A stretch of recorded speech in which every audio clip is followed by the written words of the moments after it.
Prologue. Absolute evil and relative evil. Karanzan. That being had been watching.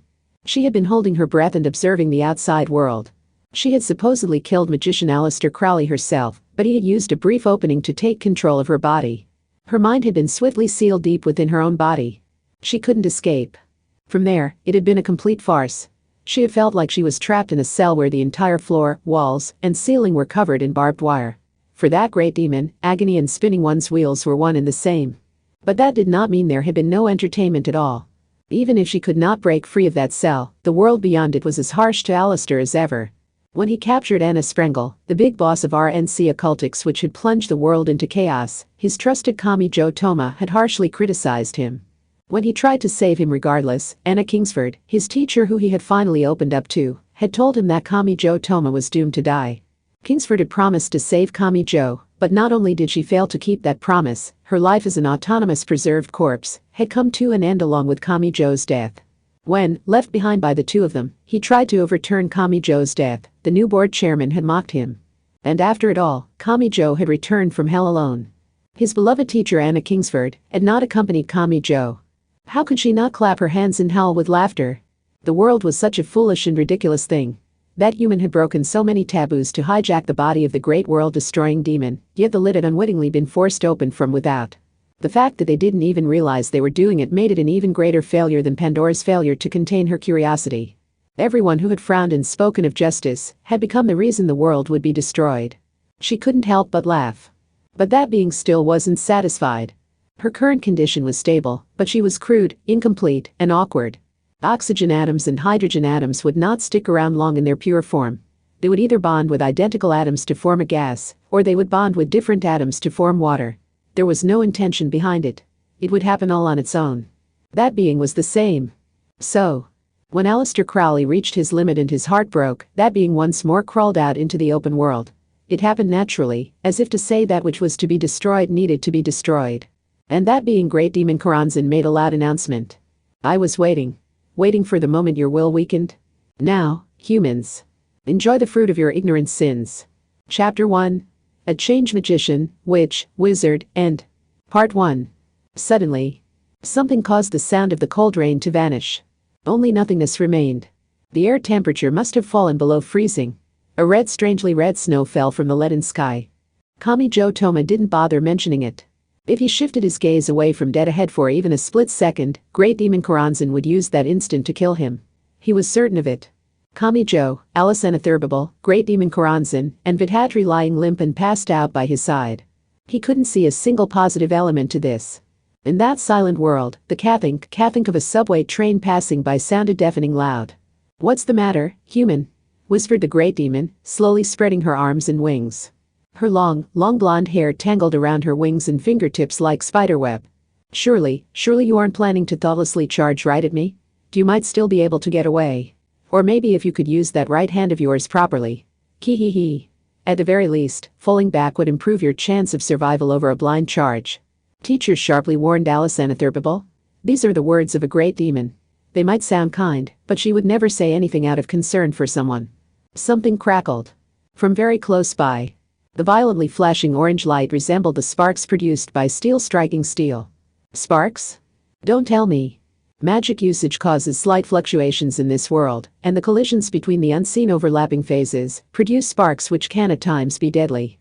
They are the source of the tragedy that sent Aleister Crowley down his path of carnage. What you see now is the result of my power bringing them down to this lower physical world and giving them form, explained Karanzan, enjoying herself. This wasn't the only thing the Great Demon could do. She had purposefully chosen this from the near-endless cards in her deck. Kami Joe heard another unpleasant sparking sound. A drum-shaped security robot had burst from within. It was possible Accelerator was monitoring this from afar, and he was using the unmanned machines to search out an escape route through the minefield. It went without saying what would happen if a human body contacted that unless it was worse than it seemed. The surface-level destruction is a mere trifle. Contact that and you will die. I am not talking about the surface-level shock or destruction. It will ensure your death at the more fundamental level of destiny. Yes. Aleister Crowley had failed to overturn this at his peak, so he had lost his wife and daughter. This was that same tragedy. And I have another warning. That third tree? Cloneth, was it? That caught me off guard in the UK and stripped my essence from my physical body, but that will not work again. The remaining security robots wavered a little. After all, I am not a pure demon anymore. Human Alistair's symbols have been mixed in with me. The great demon curled her lips upward and laughed from deep in her throat. Alistair. She looked amused to no end that he was disturbing the human world even after he was gone. So what will you do, Kamijo Toma? She was a great demon, so she didn't believe in benevolent coincidences or divine miracles to begin with. There are only two options in this world: a merciless death void of miracles, or a false miracle formed by human hands. I know you know what happens if you stop thinking and pray to God without preparing anything yourself. How severe was the cost of crawling back up out of hell, Kamijo Toma? But all that will be for nothing if you fail to make the smart move here. Well, this could hardly be worse. Kamijo felt like he had been abandoned in the middle of a minefield.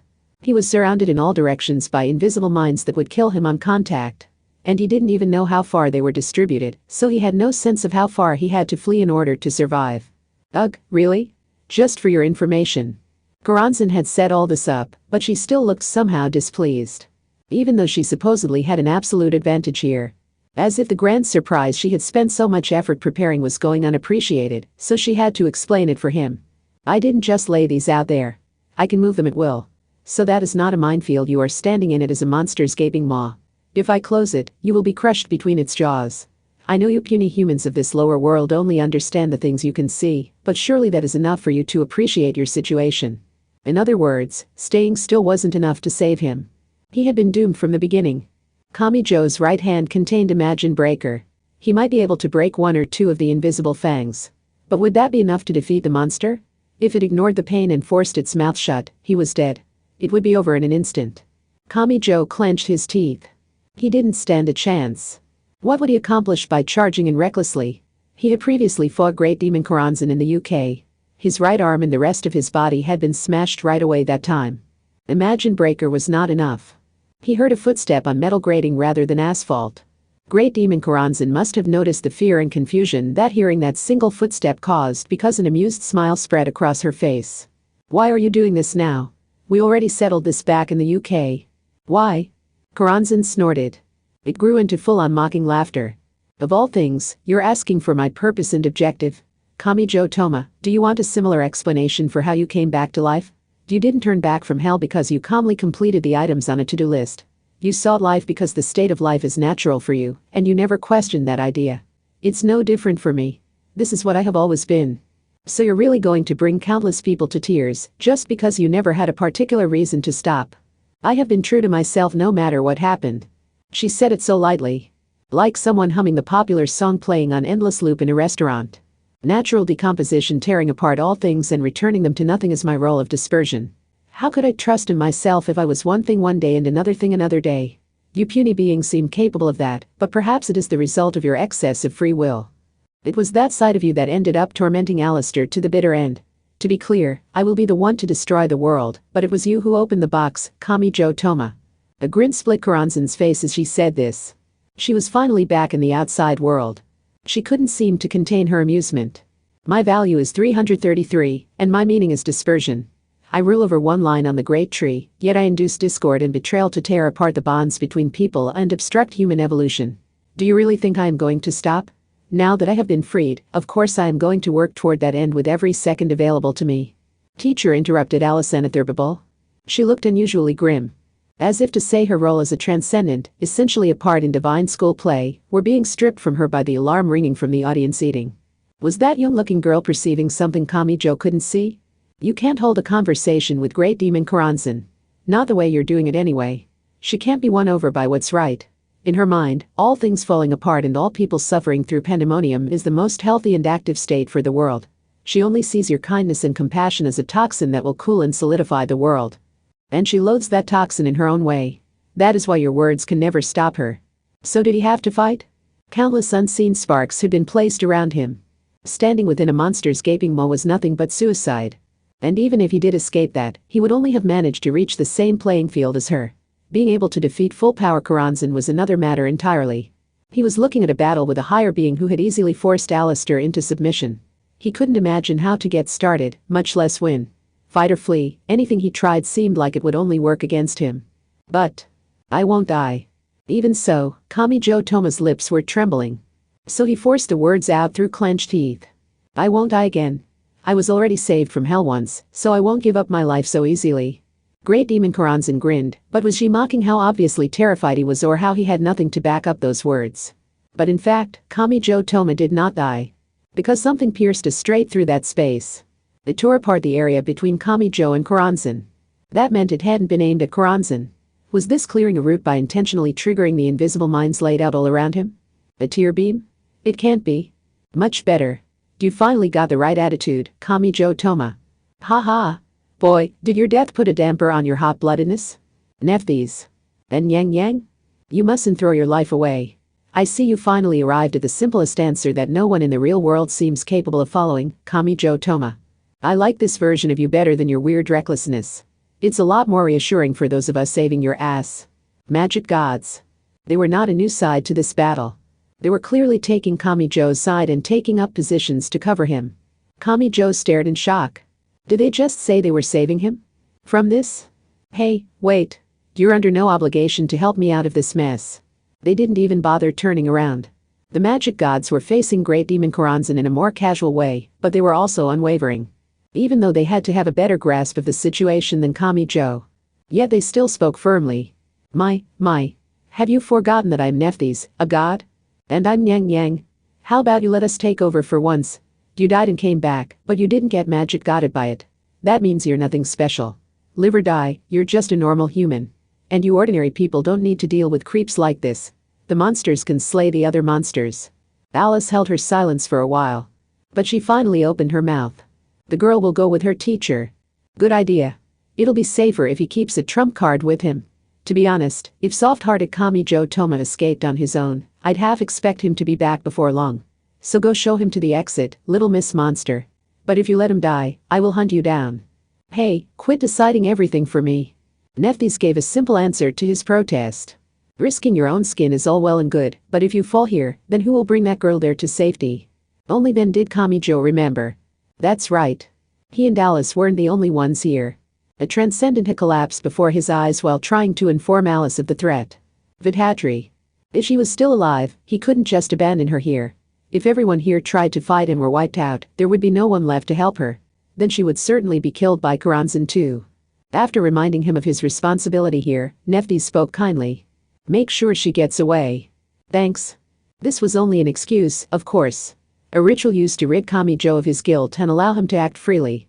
Nephthys ordinarily acted so irresponsible, but she really did seem godlike here. I have a question. Someone spoke. Great Demon Karanzan was smiling. What logical reason do I have to let them get away after you held your strategy meeting right in front of me? Not much is more challenging than a retreat when you are at a severe disadvantage. Something new emerged. This time, it wasn't even human. It was a golden retriever. The dog spoke human language. Drop straight down. A loud noise followed. Alice and Atherbable's small hands had torn up part of the metal grating below their feet. Kamijo, carrying Vidhatri, and Alice didn't hesitate to jump down onto the roof of the subway train, passing through the tunnel below. An impact. Continuous shaking. Slipping to the side. But he somehow managed to get a grip on the roof. He didn't seem to have hit any of those sparks. They had surrounded him in all directions, but apparently only in 2 dimensions. Looks like we barely escaped with our lives. The golden retriever was with them. What was his name again? Whatever his name, that cute doggy was in fact connected to the infamous Kahara family. But now wasn't the time to worry about that. Kamijo groaned as he adjusted his grip on limp Vidhatri atop the train's roof. That was all he could manage. I went to the trouble of coming back to life, and all I can do is run away? Damn it. Staying alive is an accomplishment in and of itself, if you ask me, said the dog. At the very least, you overturned the Karanzan person's expectations. Damn it, cursed Kamijo again. He wasn't about to give up here. The train was on the move. This small seam gave him a new start. Part 2. Kamijo Toma, Alice and Atherbable, and the rest had left. That left magic gods Nephthys and Yang and Great Demon Karanzan. The higher beings faced each other as red snow fell around them. Oh, right. The first to speak was Nephthys, the bandaged beauty with silver hair and brown skin. I will be killing you here, but I wanted to ask you something first. I'm not here to fulfill your final request. I'm planning on killing billions after this. I can't give individuals too much attention. It's a waste of resources. That isn't what I meant. Is that human still inside you? Or has he been fully destroyed? Did you think a great demon like me would bother using a pathetic hostage? That still isn't what I meant. I just want to know if I should feel even a little bad after I kill you." She made it sound so simple and certain. The magic god was not swayed by the great demon title. Just like during their previous battle in the UK. "To be clear, we will be killing you either way," said Nyang Yang, hiding her mouth behind her modified china dress's baggy sleeve. But she wasn't smiling. "Not now. I know this might sound weird coming from magic gods who are willing to die to accomplish our goals, but you really should have let it end after you lost last time. Digging this all back up is just a waste of time." A tear spilled from Nephthys' right eye. And a naturally large tear. While she laughed and spoke. It could be easy to forget since she was too powerful, but battle was not that bandaged beauty's forte. This was her greatest trait as an Egyptian magic god. "I weep for you, Nyang Yang." The propagating tear. In other words, a power boost. The magic god's already ultimate power was being boosted further by another magic god. Boosting, raising, buffing, multiplying, none of those words were sufficient to describe this. This was on another level entirely from their playtime at the student dorm. It's the same for Alistair and Karanzan. You've already tried this a few times, so you could say history has already proven the futility of it. Digging it all back up like this isn't going to end well for you. All expressions suddenly vanished from Karanzan. On her no mask of a face, words gathered in her mouth. These are the intruders who impede natural decomposition. Can false gods who began as no more than human never progress beyond this point? Huh? Not that it matters, muttered Karanzan, already back to herself. She did not answer Nyang Yang's question. What Karanzan did say was simple. By the way, how much did you hear? Having to explain it all over and over again is a pain, so I'd like to skip what I can. You expect understanding from gods? And really, what right does a demon have to judge us? We're the ones testing you, Dumbus. I see. So you understand none of it. Then I will keep it simple, so even your single brain cell can comprehend. The crackling of sparks came from around Nephthys and Yang Yang. All 360 degrees around them. This is not a minefield. It is a gaping maw lined with countless fangs. Part 3. Still being atop the subway train when it pulled into a station would probably cause a panic, and they would get in trouble for riding without paying. The train happened to stop before the next station because one of the signals indicated some minor trouble, so Kamijo's group took that chance to climb down from the roof. It seemed lucky, but with Kamijo Toma that wasn't an option. It was the result of how badly damaged Academy City was. Climbing down from the roof was a challenge when carrying someone unconscious. Kamijo was walking it to the end of the tunnel with Vidhatri on his back when the golden retriever asked a question. That the dog spoke human language went without saying at this point. Where are you headed? Phew. District 12. The old bridge builder's cabal consulate. He couldn't let Great Demon Karanzan kill him. But what could he actually do? She had only been defeated last time at the end of a battle that dragged the entire world into it. Would he have to go through that again? Academy City was already damaged and repairs were slow in coming, so a battle on that scale could easily reduce the entire city to a pile of rubble. An emergency exit led to a narrow stairway up to the surface. The creepy but bewitching red snow continued to fall. But his breath was white like normal. While viewing the strange scene, Kamijo pulled his phone from his pocket with Vidhatri still on his back. It was 4 p.m., the weather was snowy, and the temperature was -3 degrees. It's no use. I don't know who would be safe to contact. He had a communication device, but he was hesitant to use it. Because he was still officially considered dead. Contacting a classmate or friend would only cause a panic, and ordinary anti-skill was out of the question. He had only just escaped those biosecure people chasing after him with flamethrowers. Not much time had passed at all. Teacher, let's get to the consulate. You can think and call someone after getting some rest. Good point. Yes, the consulate. He wanted time to calm down and think. He couldn't even come up with any ideas right now. The appearance of Great Demon Karanzan had radically changed things, but he still needed to get to the Bridge Builders Cabal consulate in District 12. His breath was white. And that wasn't all. By the way, what is this red snow? That had been bugging him. It didn't seem to be something Karanzan had done.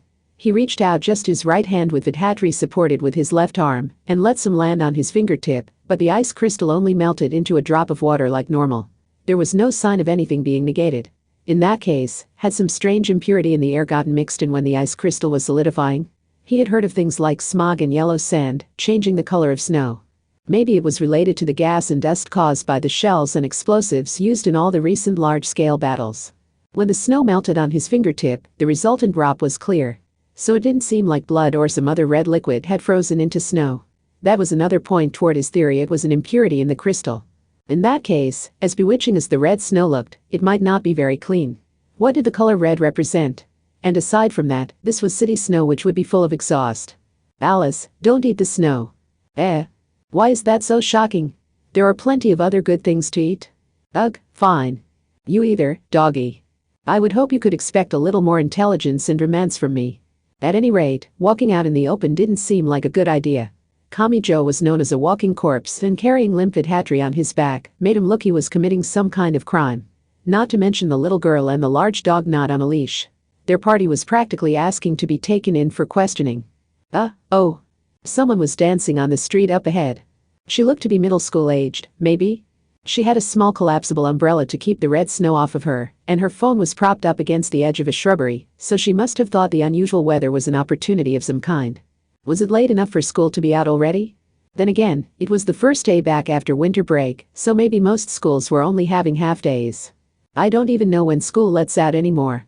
I'm drifting further and further from a peaceful life. That was a life or death problem. For a high schooler anyway. Snow was accumulating and it wasn't Christmas. Maybe there just wasn't much traffic, and maybe all the confusion had prevented the snow from being cleared, but the streets were starting to be covered by the red snow, and even the trains were having to stop fairly frequently but irregularly. Not many people would want to head out on a day like this, but as someone who was officially dead, Kamijo still wanted to do his best to avoid being seen. That meant avoiding the person jumping and dancing on the sidewalk with no concern for her short skirt, and even walking to the center of a big intersection, and slowly turning in a full circle to get a 360-degree shot. The cheerful girl's extrovert energy pushed Kamijo Tomo away, forcing him into the narrow side streets. As the kind of person who preferred to take the far corner seat on the train even when no one else was aboard, he really didn't mind all that much. Although he was somewhat disgusted with himself for how little it bothered him. I really don't want to make a habit of taking my walks in the shadows. It's not so bad. Do it enough and it stops feeling weird. The dog's advice did not help improve his mood. He wanted to do something about it before he reached that point. But while he was choosing the more deserted paths, it was still midday on a weekday. And he was carrying an unconscious girl on his back, but no one was stopping him. Was ordinary anti-skill not functioning well? That was fine as long as no one realized the gravity of it, but this could get bad if some devious people took notice. Their destination was District 12. It was the most religious district and located on the east side of the city. They had to take a wide detour around District 23, since it was generally off-limits, so it ended up a long walk. Phew. A lot of time had passed by the time they arrived. It was just past 5 p.m. or thereabouts. In January, the sun would have been setting at this time, but the clouds were blocking it today. They had arrived at the familiar consulate sort of. It was unrecognizable. It seemed to have collapsed even more than when Kamijo had seen it last. Had a stray shot hit it at some point? Several of the spires had broken, and the garden was covered in rubble and black soil, with a dusting of red snow starting to cover it. Over half of a building larger than the average school had been squashed. From the looks of it, the rainwater had to be getting in. Not many rooms would still be usable, but having a roof above your head still meant a lot. "May I come in?" he asked Alice without thinking. That made her squeal with delight. Because he was still treating this as her house, maybe? But it's chilly in here. Kamijo shivered. It had to have been colder outside, but he felt it all the worse once he was inside. Maybe his senses were returning to him. The sofa in the corner of the huge lobby was so fancy he wasn't sure if it was meant to be used or just decorative, but he laid Hatri on it regardless. Even that was difficult with the weird doll attached back to back with her. How did you remove it? And he felt like the cold was getting even worse. No, could it be he had been receiving warmth from the brown beauty on his back? Talk about a spoiled way to make use of a young woman. As unscientific as it was, he was afraid he had earned some kind of divine punishment there. They had somehow arrived at the consulate, but now he had to figure out what to do next. For now, we need to do something about injured Vithatri. She still hasn't woken up, but is she okay? If it requires more than a first aid kit, then we're out of luck. His first thought was the frog-faced doctor. Yes, a doctor. The main goal of his original plan was to prevent Academy City from pursuing him as the living dead. So by escaping to a consulate belonging to another country where the adults couldn't touch him, he had hoped to buy enough time to call the frog-faced doctor to him and receive professional confirmation that Kamijo Toma was still alive. And with his status as alive confirmed, he would automatically be preserving Index and Athanas's home too. He didn't know if that Condra whatever country still officially recognized the consulate, but the actual international effectiveness didn't really matter. He only needed the powerful adults in Academy City to hesitate.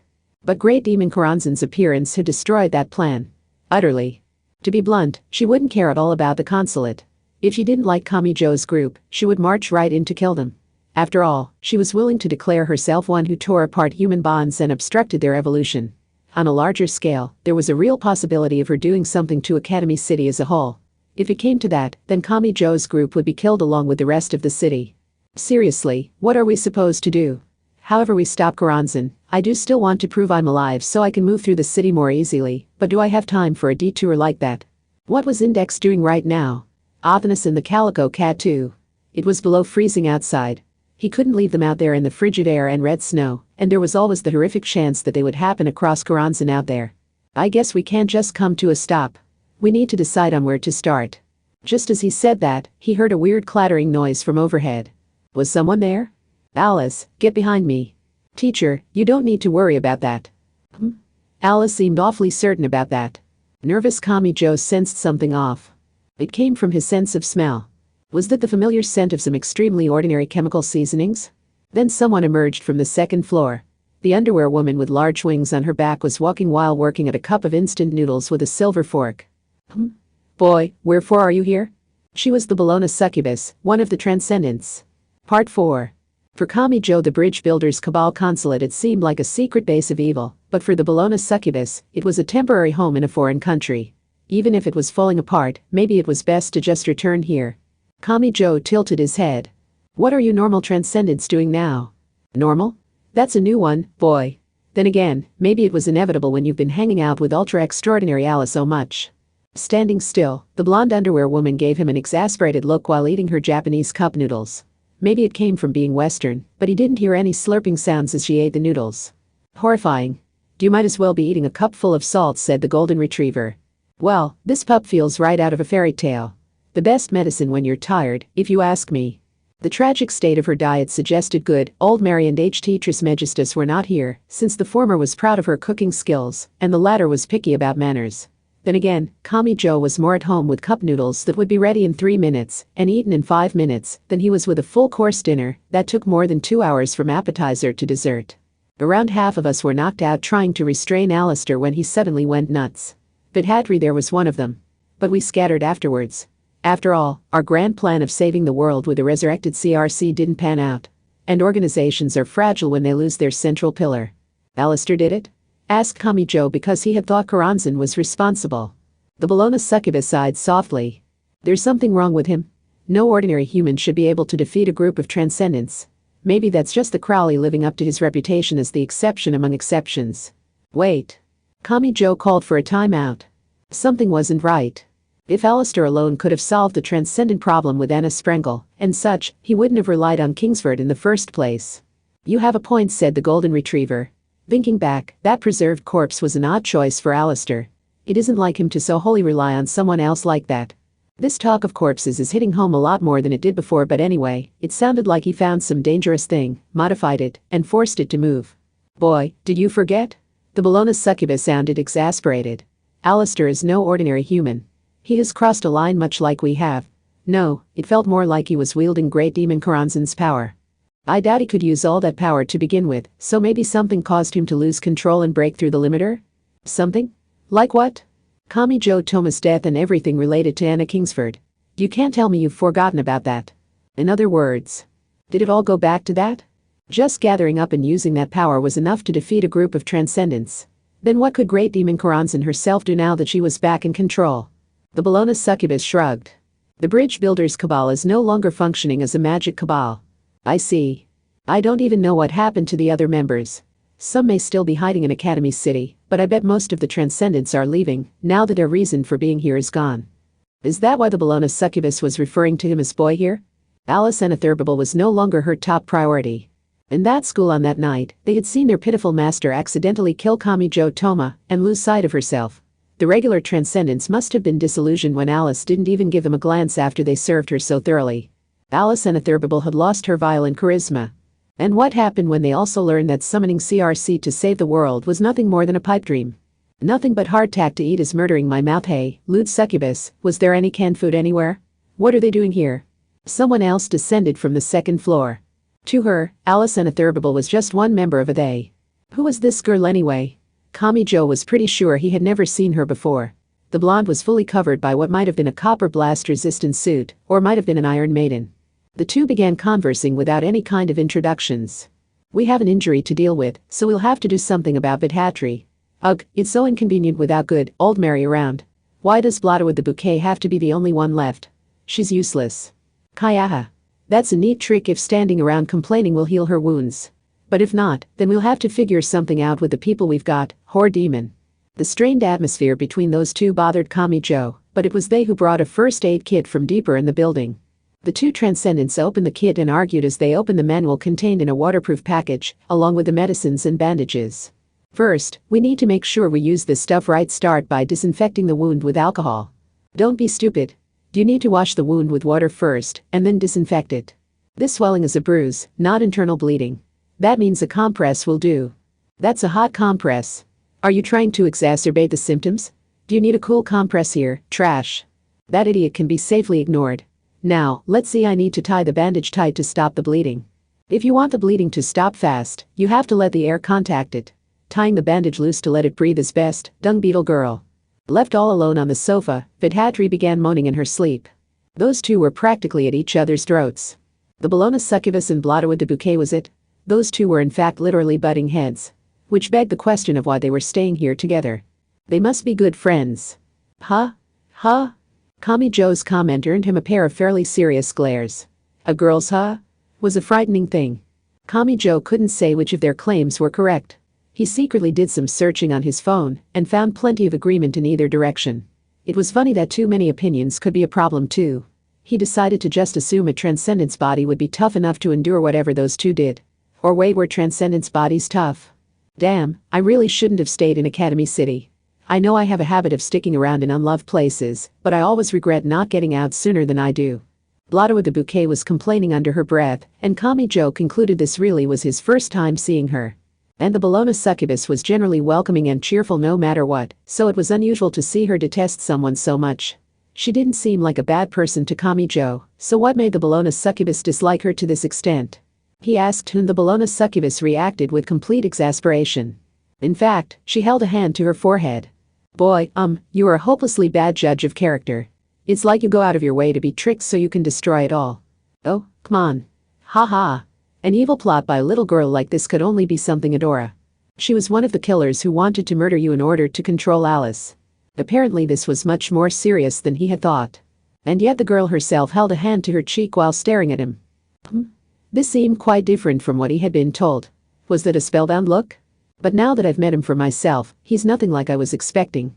I was imagining an easygoing piece of shit who, carelessly presses fire alarms and blows up fire extinguishers. But instead he's more like, well, the shunned and ostracized kid who sits alone in a corner of the classroom. I, Blotta with the bouquet, am the transcendent who protects the unloved. And the negative aura coming off of him is more than enough. Pant. Oh, I can't stand it. Kayaha, unloved one, leap into my arms. I'd rather not be accepted for that reason. Was she the type to insult people when trying to be kind? Kamijo bristled and yelled at the skinny girl whose thick armor opened like double doors.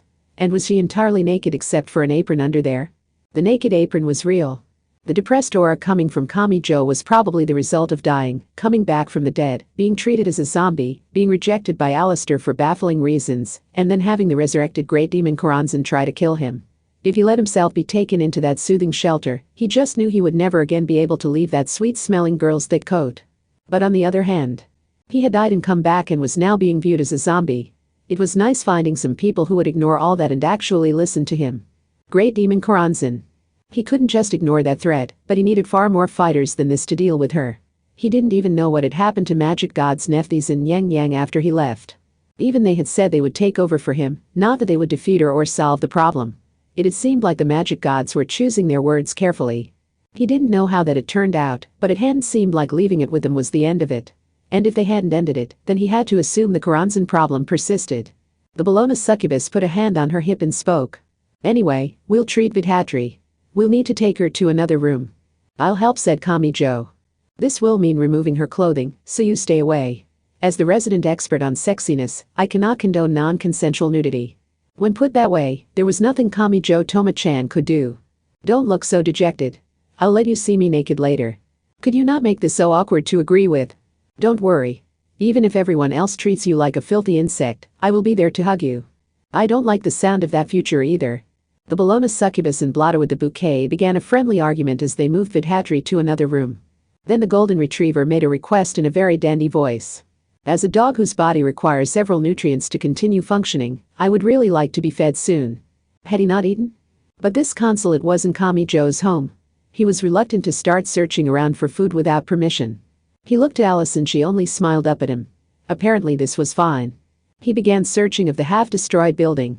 Come to think of it, I don't remember seeing a dog last time I was here. I don't think they have any actual pet food. Such an uncivilized place. But it is what it is. Are there any chicken tenderloins? The pre-made ones are already seasoned, so won't they be pretty dangerous? For your kidneys and such? I've heard human food has too much sodium for most animals. Of course. Really, only humans are capable of digesting that much salt in daily life. Even the fish swimming the sea show more restraint. Parboil it in water to remove all the excess fat and seasoning. And be thorough. As pressing as the situation was, having some work to do helped him calm down. Or maybe that was just his body being heated by the steam coming from the pot of boiling water on the induction cooker. It wasn't warming him all that much in this chill, though. How much could a dog that size eat? He decided to just pile up the boiled tenderloins on a plate until the dog himself said it was enough, placed that in a bowl of water on the floor, and asked a question. Are you okay in this cold? This is my winter coat, thankfully. And unlike a cat, my coat resists water. Hot. The dog couldn't handle hot foods any better than cats. Kamijo badly needed to do something about his freezing body. The dog seemed docile enough, but would he get mad if Kamijo hugged him for warmth? Then Alice walked over and grabbed his hand. Over there, over there. You can warm up with that. Something rarely seen in Japan was installed in one of the cracked walls. Petty bourgeois Kamijo was used to his dorm's air conditioning, so the idea of starting a roaring fire inside your home was a fairly exciting one, but Alice seemed to find it normal. Was fire not frightening if it had a partitioned area and was well managed? And Japan did have its Aurori. Just turn the valve and let the gas out. Wait, fireplaces aren't for burning chopped wood? Apparently the firewood was mostly decorative. So many things evolved with time. Even lanterns used LEDs these days, so apparently nothing was safe. Also, the building was half destroyed, so was the chimney safe? He was afraid it might be broken partway up or have a hole or crack that would change the flow of smoke in devastating ways. Damn, staring at a fire calms you down whether you like it or not, huh? No, that's a dangerous idea. I need to be careful I don't little match girl myself. Can you not cook fish or dango on skewers in a fireplace? Like you do with an Aurori? Oh, nice and warm. Kamijo turned around to ask and heard a sleepy voice next to him. Alice must not have been satisfied without drying every single part of her wet clothing, because she stood facing the fireplace fire with her skirt lifted in her hands. Stop that. It's indecent. There's a boy here. You're only supposed to let someone you truly care for see inside your skirt. Eh? Someone the girl truly cares for? No, stop. Don't turn this way. Also, she was wearing some kind of white tights, but was it really safe to heat those so close to a fire? Kamijo didn't know much about old-fashioned materials, but was that something non-synthetic surrounding her legs? He wasn't certain. He was a little afraid the heat would suddenly melt it, leading to tragedy. And as they warmed themselves, lower your skirt already. Someone returned from deeper into the building. The Bologna succubus and Blotto with the bouquet. They had returned together, which meant they didn't need to leave anyone with Vidhatri. Was the treatment a success? Nyaha, for now. Blotto with the bouquet gave a brief response to Kamijo's question. So they weren't completely out of the woods there yet. Kamijo found this drafty building too cold for his liking, but wearing that thick coat indoors must have been too warm. The skinny apron girl occasionally opened it and found it to let some heat out as she gave him a skeptical look. We have a question for you. What are your plans concerning Great Demon Koranzan? This situation looks pretty bad, so we kind of have to play the Alisanathurbable card, don't we?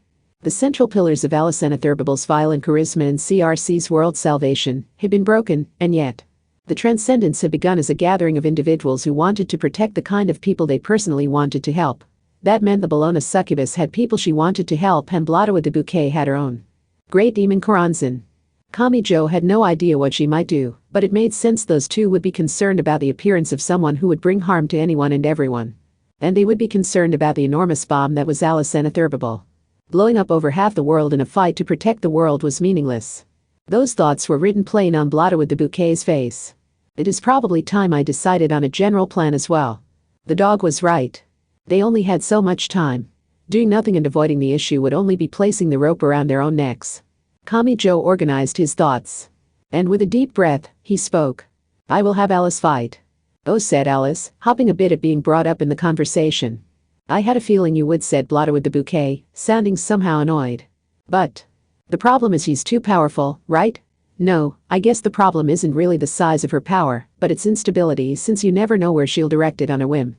So we just have to convince the world that Alice is a good guy because she's the one who saved the world. Kamijo's explanation caused the skinny apron girl's sulky look to freeze on her face. For real? Great Demon Karanzan is trying to destroy the world. To be blunt, a threat that over the top actually helps us out here.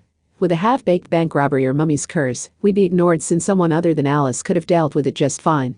We need a threat no one else could stop, so we can let the entire world know that it was Alice Anatherbable who saved them, and that the world would have ended if not for her. Right? Fortunately, there was no connection between Great Demon Karanzan and Alice Anatherbable. They both referenced Crowley-style magic, but that wasn't anything like a personal connection. That meant it wouldn't be viewed as the same side splitting between enemy and ally and putting on a show. I see, said the Bologna succubus, grinning. She provided criticism and counter-arguments as an ally. Like a skilled secretary providing practice before the debate. But will it really work out so nicely?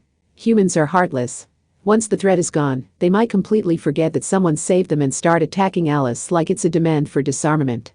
Because at the end of the day, she's still a threat for being able to do what she did. I'm aware of that. In that case, we just have to support her. With support from someone who controls the world's goodness and justice, there won't be a witch hunt, and Alice can become a symbol of victory and peace. Oh? And who did you have in mind? Hey, you're no diplomat, so stop trying your hand at dangerous diplomatic negotiations, layman. A voice suddenly interrupted. It didn't come from Kamijo's phone, and the large TV's LCD screen was badly cracked and broken. It seemed to be coming from the cylinder sitting on the bent table. Kamijo had thought it was a trendy aromatherapy device or something, but the AI speaker is talking on its own, exclaimed Alice. Apparently that's what it was. Academy City Board Chairman Accelerator. He had kept silence since the rain turned to red snow, but now he had butted in. But how did you? Consulates that represent a country or region are ordinarily installed with hotlines to the local country. He tried to make it sound so obvious, but what did he mean ordinarily? And Academy City, huh? The Bologna succubus sounded surprised. Apparently she could recognize the massive organization's leader by his voice. Kamijo was pretty sure the two had never actually met, anyway. Then the blonde underwear woman winked. I thought for sure you were going to go ask the Anglicans. Go to England since this is about magic? I get the idea, but you haven't forgotten, have you? The original Alice and Aleister Crowley are both from England. With that said, Kamijo sighed softly. Meanwhile, Blotta with the bouquet seemed to have finally recovered from her freeze. She pouted her lips and gave her opinion, in a weirdly serious way for a naked apron wearer. I see, so if Alice's activities benefited England, it would look too much like it was all a setup? And I doubt we can go to the Roman Catholic or Russian Orthodox churches. In fact, that would probably end up with the Anglicans claiming original ownership and demanding she be returned to them, so it could just cause further conflict. Really, it will cause the least trouble if we leave Alice with the science side, since they know nothing of magic. Intentionally ensuring that treasure goes to waste will ensure the magic side VIPs don't get jealous as they watch on from the shadows. How do we know that works? It has with Index, the Grimoire Library. Yes, there was an example very close to home for him. If the magic side was so afraid of having a specific magician or magic cabal control her, they just had to isolate her in another world where no one could reach her. The same could be said of Alice as well. Alice had far too much power for an individual, and analyzing her body could reveal the open source plans for creating regular transcendence. Handing her over to someone on the magic side who knew how to make use of her sounded far too dangerous no matter who it was. Are tenderloins that good? Munch, munch. Alice, these are mine. As a human, you should eat human food. Is the girl still human? Talk of the power balance in the world of magic went over Kahara Nauken's head, so he was busying himself with a big plate of tenderloins on the floor. Or rather, he was fighting for them with Alice, who had taken an interest in them. She definitely needed to be left with someone who didn't know how to make use of her. To sum up, we first need to deal with Karanzan somehow or another. After that, we need to make it so that credit for saving the world goes to Alice. And lastly, we leave her with Academy City to avoid any further conflict. It's mostly a vague outline with no concrete details, but does that sound like a good overall plan? Hey, said Accelerator. You aren't forgetting that Alice girl is one of the reasons the city is in such a bad state, are you? The Karanzan problem comes first. Ugh, groaned the number one, falling silent. That was unusual. Keep your priorities straight. Karanzan rates higher than Alice, clearly stated Kamijo. We don't have many cards in our deck right now. We can't afford to lose even one trump card. If we focus on Alice first and end up fighting each other while ignoring Karanzan, whatever it is she's going to do, Academy City will be destroyed first. If you really want to protect this city, then it's your job to make sure Alice can fight at full strength, Board Chairman. You make it sound so easy. You don't think you're free of responsibility just cause you're not the guy at the top, do you? And I do think there's room for leniency with Alice. It's true the damage was done by her great power, but she had no idea what she was doing, and it was everyone else around her who pushed her into doing it. And that includes me. Judge her if you must, but I'm not about to let her face the world's judgment alone. I sacrificed my life saving her, so I will make sure I save her to the very end. The board chairman at the very top clicked his tongue for some reason, but he said nothing more. Kamijo wasn't sure what part of his argument had hit home. And then he heard a ring as if from a deep bell. Was that the doorbell? Wait. Kamijo tensed. The only one still relaxed was Alice as she hopped on the sofa. Meaningless misfortune often paid Kamijo a visit, so he had a very bad feeling about this. In the absolute worst case, this was Great Demon Karanzan ringing the doorbell as a joke. Kaharnauken looked up from his plate of tenderloins and spoke quietly. I do not know much about that magic stuff, but is there a chance she has detected us here? A big chance. After all, she was sealed inside Alistair all that time. So anything Alistair saw or heard, she would have observed from inside him. This was the only real option, but had it been a mistake to choose a known building as a shelter? Hiding deep in the damaged building and waiting for a chance to strike would be one option, but this was Karanzan they were talking about. If they didn't respond, she might not even enter the crumbling building. If she decided to instead blast the entire structure from outside, all of them would die in vain. So they had to respond. Bologna succubus, blotter with the bouquet. Yes? Are you giving us the dangerous job since you beat us, and we have nothing left to live for? Don't be dumb. Vidhatri is sleeping in the back, right? I'll deal with whoever's at the front door, so you two take her out the back way and escape if it looks bad. Blotter with the bouquet fell silent, looking surprised, and the Bologna succubus patted her on the shoulder. Except she didn't release the shoulder of that thick coat and squeezed it with a vise-like grip. I found him first. Try anything and you are dead, you naughty spoiling goddess. That's no fun. Well, you have my word, but I can't guarantee my body won't act of its own accord when the moment comes. Then your word is worthless. Who does this man milker think she is looking down on me? Does this nocturnal lesser demon think she's his guardian or something? They started struggling against each other, but Kamijo chose to believe it was a sign of friendship. He had to go answer the front doorbell. Kaharnauken accompanied him. Do you have any kind of weapon? With the fireplace, there should at least be a poker. It would only get in the way of my right hand. He knew reflexively holding out his right hand was a dangerous move with anyone at the level of an angel or demon, but he still needed to focus on occult countermeasures. This wasn't like the battle against style where they both knew each other's moves. Alice joined him too. And he wasn't even given time to prepare. He didn't even have time to think about opening the front door, because the outer wall near the door was broken. And so he saw the answer before he could even get nervous. The hole provided a big spoiler. Hi. Someone stood there. Diane Fortune and two others behind her. No, he recognized them. Wasn't that Hamazura Shiage and Takatsuboriko? The group was introduced to him as follows. It's the Anglican Archbishop and her jolly friends. Part 5. Karanzan had moved location. She didn't need to prepare any supplies. Everything she needed was right here in the city. Each individual would use the puzzle pieces differently, but the Great Demon chose to use them purely for destruction. Yes. Destruction. But that meant she did need control of the necessary locations first. And so despite being known as a Great Demon, she was forced to do something she would have preferred not to. Move. Pros can become cons, advantages and disadvantages, strengths and weaknesses. Really, Alistair would have loved it. But at this point, she couldn't screw this up. It wasn't possible. She had passed the challenges she could not fully calculate for. That is, she was past the point of gambling. For her, whether or not Alistair would self-destruct and release her had been the greatest obstacle. Now she just has to complete the rest of the job. The spell she was preparing was on an enormous scale and would take time, but she still swore on her name as a Great Demon that it would not fail. No matter what anyone did from here on, it would be launched. Great Demon Karanzan spoke quietly to herself. Time to begin. Part 6. Atacalica began Diane Fortune, seated on the sofa. 5 seconds after taking a seat, she was already recrossing her legs. Great Demon Karanzan is preparing a massive piece of magic in the city. It's called Atacalica. Come to think of it, why were Hamazura and Takatsubo of Academy City working with Diane Fortune of the UK? Maybe Kamijo wasn't one to talk, but their circle of friends was a bit of a mystery. However, there was no threat here. They had moved to the parlor, which was barely still intact. The kitchen was apparently still functional, so Kamijo boiled some water and made some tea.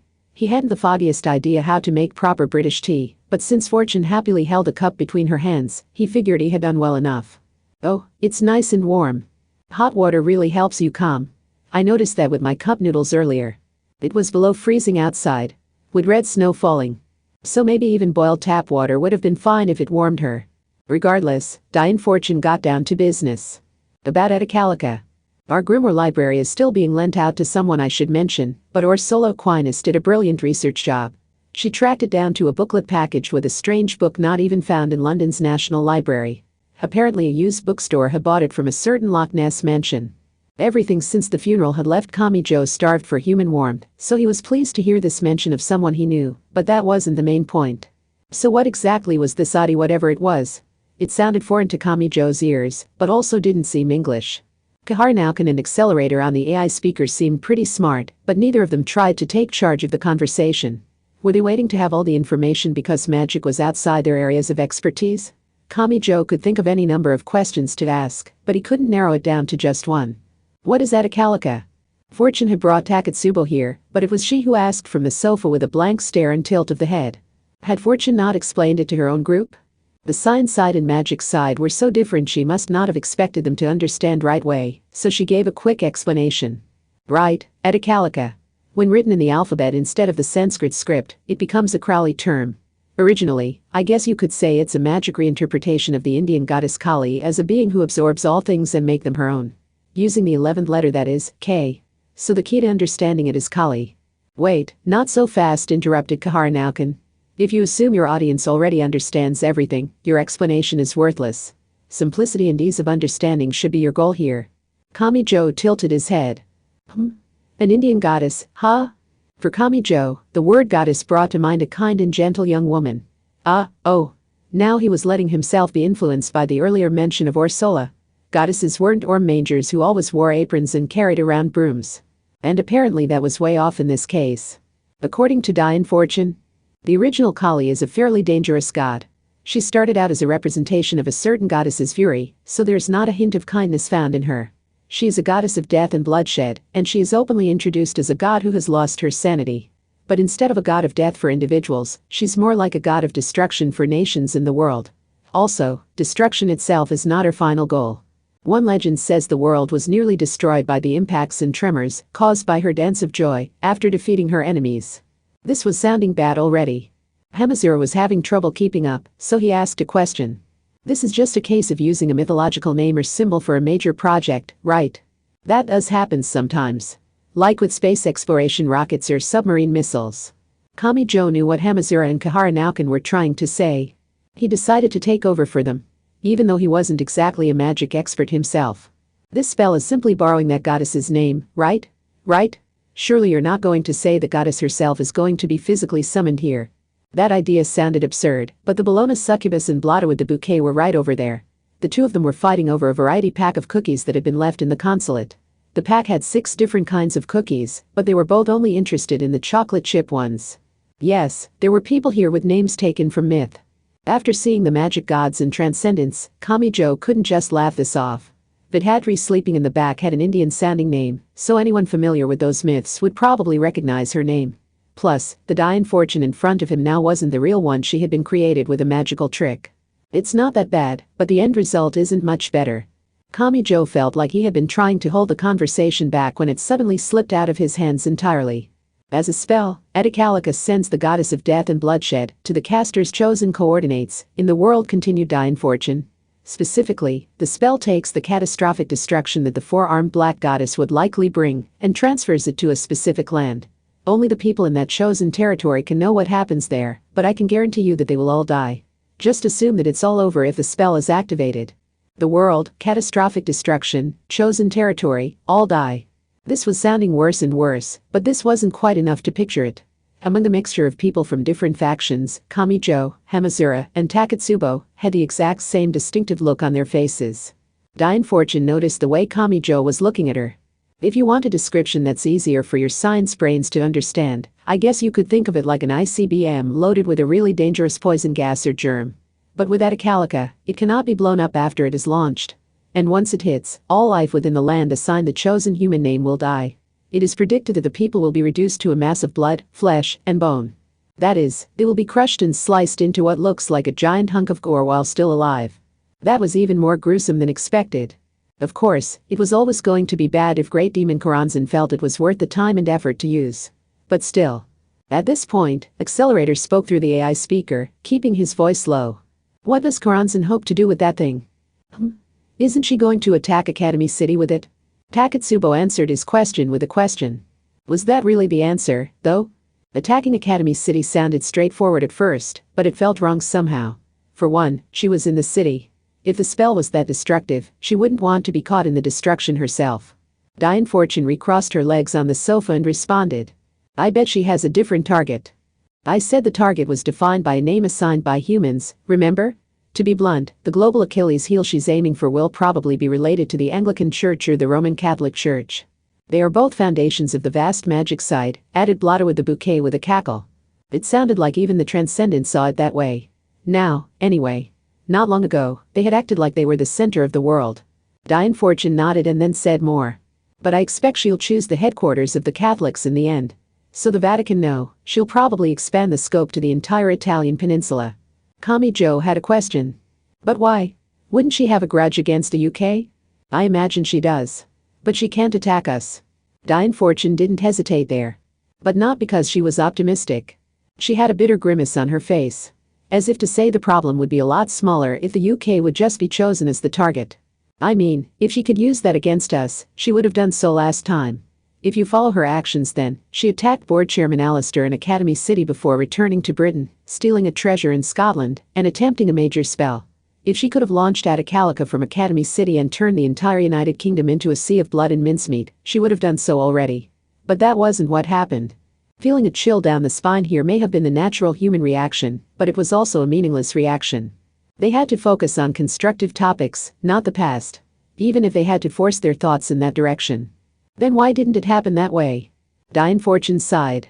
Crowley is a British magician. Ignoring his work could damage the UK's reputation, so they put him a lot of work analyzing his spells. The Bologna succubus commented while munching on the edge of a chocolate chip cookie that she had swiped to the end of a battle of scratching nails with Blotto with the bouquet. I see.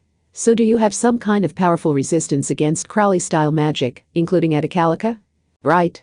At the very least, for the spells he created before his official death in 1947. That's why Karanzan tried to use a royal treasure to destroy the UK from within last time. But the Roman Catholics are a different story? Asked Kami Joe. Diane Fortune shrugged. When it comes to Crowley, Italy had the huge bomb that was the Abbey of Thelema. But it sounds like Italy threw everything out of the country, including documents and spiritual items, when they ordered Crowley to leave.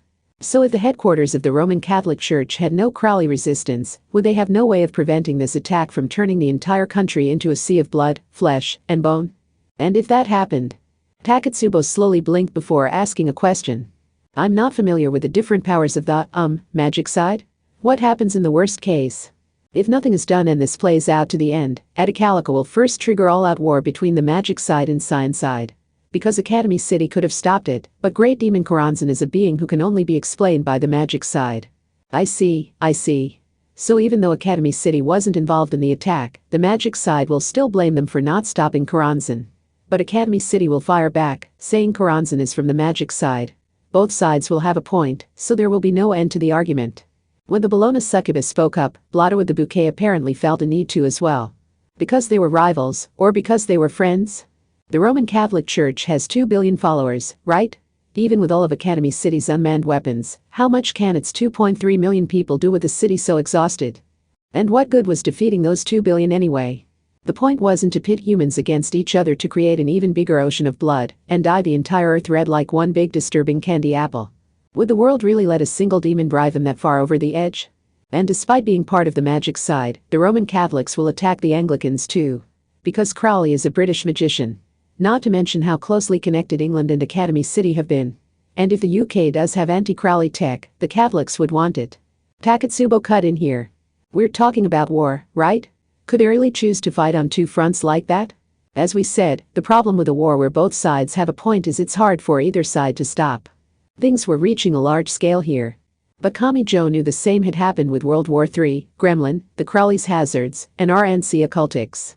The global balance was a perilous thing, so even a small trigger could lead to an age of global war. Great Demon Karanzan herself had said that she was a being who tore apart people's bonds and obstructed human evolution.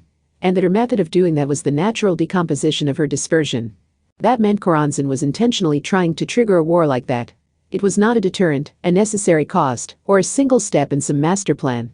The war and chaos itself was her goal. The Atacalica spell was no more than the trigger for that. They had to stop something like that from happening again. This was no longer just about Academy City. Kamijo wanted to know more details. He wanted as broad and deep an understanding as he could get. How long does this Atacalica spell take to prepare? By my estimate, the world will be headed toward its doom by midnight tonight. Assuming we don't do anything to stop it. Midnight. But that's a fairly optimistic estimate. So there was a chance it could end before then. It was nearly 6 p.m. They had less than 7 hours remaining. The beginning of disaster was imminent. She's moving awfully fast, groaned Kaharanauken. This Karanzan person has only been in control for less than 2 hours, right? I don't see how she could have made any large-scale preparations for this. She doesn't need any. How long was she sealed inside Alistair? I bet she's been making full use of her great demon mind that entire time, running simulation after simulation. And as a fellow golden magician, it was obvious at a glance that Academy City is littered with pieces of Crowley's legacy. This isn't like a poison gas weapon she has to smuggle into the country or a nuclear bomb she has to manufacture. She's surrounded by items she can use. Oh? So to look at it in reverse. I like the way you think, Golden Retriever. Yes, Atacalica can only be readied inside Academy City. You can think of it as an issue of Feng Shui or the terrain if you want. Even so.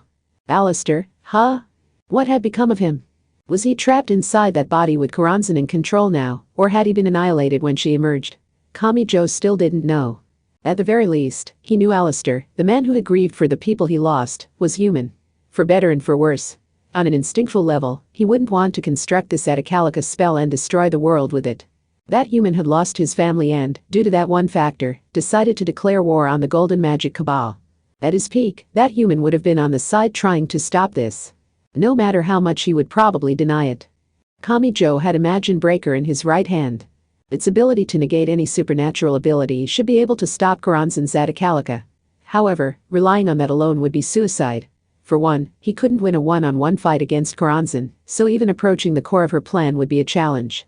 Imagine Breaker was important, but it wasn't enough.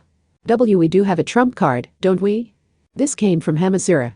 He might seem far removed from magic, but he apparently had an idea. Dying Fortunes, whatever it's called. That black box. Oh, I really wouldn't recommend using the archetype processor here. Why not? Can't it, what was it? Beat any magic and then break it apart and transform it? Into something else? You were forced to use it in the UK, so I know what it can do. This carried a lot of meaning. Yes. Great Demon Karanzan was painstakingly constructing some unprecedented magic.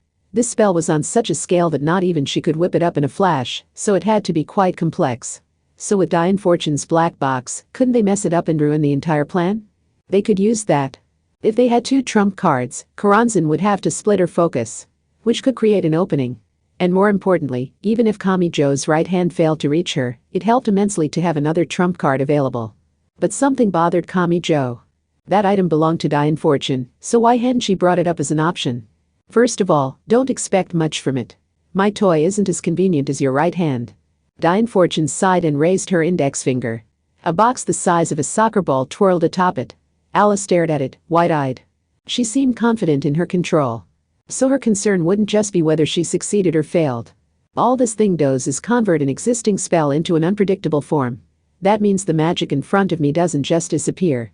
But that's not nothing, said Hamazura. If it can at least stop that world-destroying Atacalica magic, then it's worth using. The massive amount of magic power gathered to activate Atacalica will remain untouched. The atmosphere strained. So would it be like causing a top-of-the-line race car to explode just before the race began? After the spell is fully dismantled and converted into something else inside the box, not even I can predict what form it will take when it reemerges into the world. Listen, Hamazura. If we're unlucky, it could even blow away Academy City. And even if we aren't unlucky, it could still have a major downside. There is technically a chance it could result in a fantastically lucky phenomenon like burying Academy City in candy, but you'd have better odds of winning the lottery. Are you willing to bet on those odds? When it means putting so many other people's lives at risk? Ah. Hamazura groaned, but Kamijo glanced over at Alice. Alice and Atherbable might be able to adjust the entire structure of the world to force a jackpot, but that would be a whim on her part. Getting Alice's help was fine. But they couldn't rely entirely on her when they had no other chance of winning. If she failed and was attacked for bringing about the end of the world, it could turn her into a monster again. It's an interim position until the next one is officially chosen, but I am currently the Archbishop in charge of the entire Anglican Church. I intend to live up to the trust placed in me. So I am not willing to make a choice that might protect the world, but would be like killing 2.3 million people. How about you? The rest fell silent. Kamijo, Hamazura, Takatsubo, Kahara Naokin, the Bologna succubus, Blotowit, the bouquet, Accelerator, and even Alice. Their unwillingness to speak meant they were conflicted. They each had two weights. One on the yes side of the scales and one on the no side. It was a matter of extent and size, and also proof that none of them was willing to give up on Academy City so readily. But at the same time, Kamijo had a thought. This was probably something she could only say at this point. If Atakalika's preparations really were complete and the final seconds were ticking down until the 7 or 8 billion people around the globe were dragged into a massive war, he thought Iron Fortune probably would make the decision. She would choose to force a resolution by putting 2.3 million lives at risk. Because she had said she would live up to the trust placed in her as the Archbishop of the Anglican Church, which protected the people from wicked magic. Kamijo breathed in and out. Stop thinking so negatively. Iron Fortune had said herself she didn't want to do that. And because the situation was so pressing, he needed to come up with more positive ideas. Let's just think of that as a last resort available just in case. If we try everything else and none of it works, then it's up to Iron Fortune. If we think of it as a lifeline during this tightrope walk, it should help our mental state. Hey, I said I wasn't going to. And we're risking our lives so you won't have to. That's why we're here, right?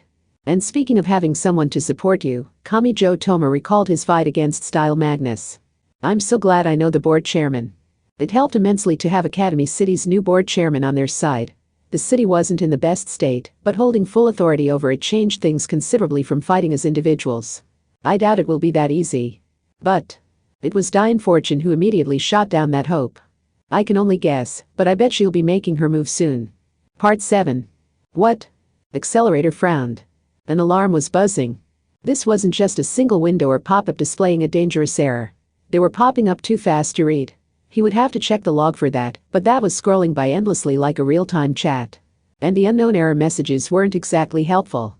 He still held the master key that took the form of a smartphone, yet his commands were being rejected. There shouldn't have been privileges higher than that, but something else was obviously intervening and hijacking control. This wasn't anything like hacking or a cyber attack. No one was breaking in by spoofing their credentials. He didn't sense that sort of logic here. And, of course, these weren't just unintentional failures or malfunctions. Which meant, was there some command structure entirely separate from the scientific technology? Isn't this really bad? This isn't just the satellites and comms. There's a chain reaction of malfunctions in the electric, gas, and water systems. It's January and it's snowing outside. Who knows how many people will starve or freeze if the pipes freeze and the power stops.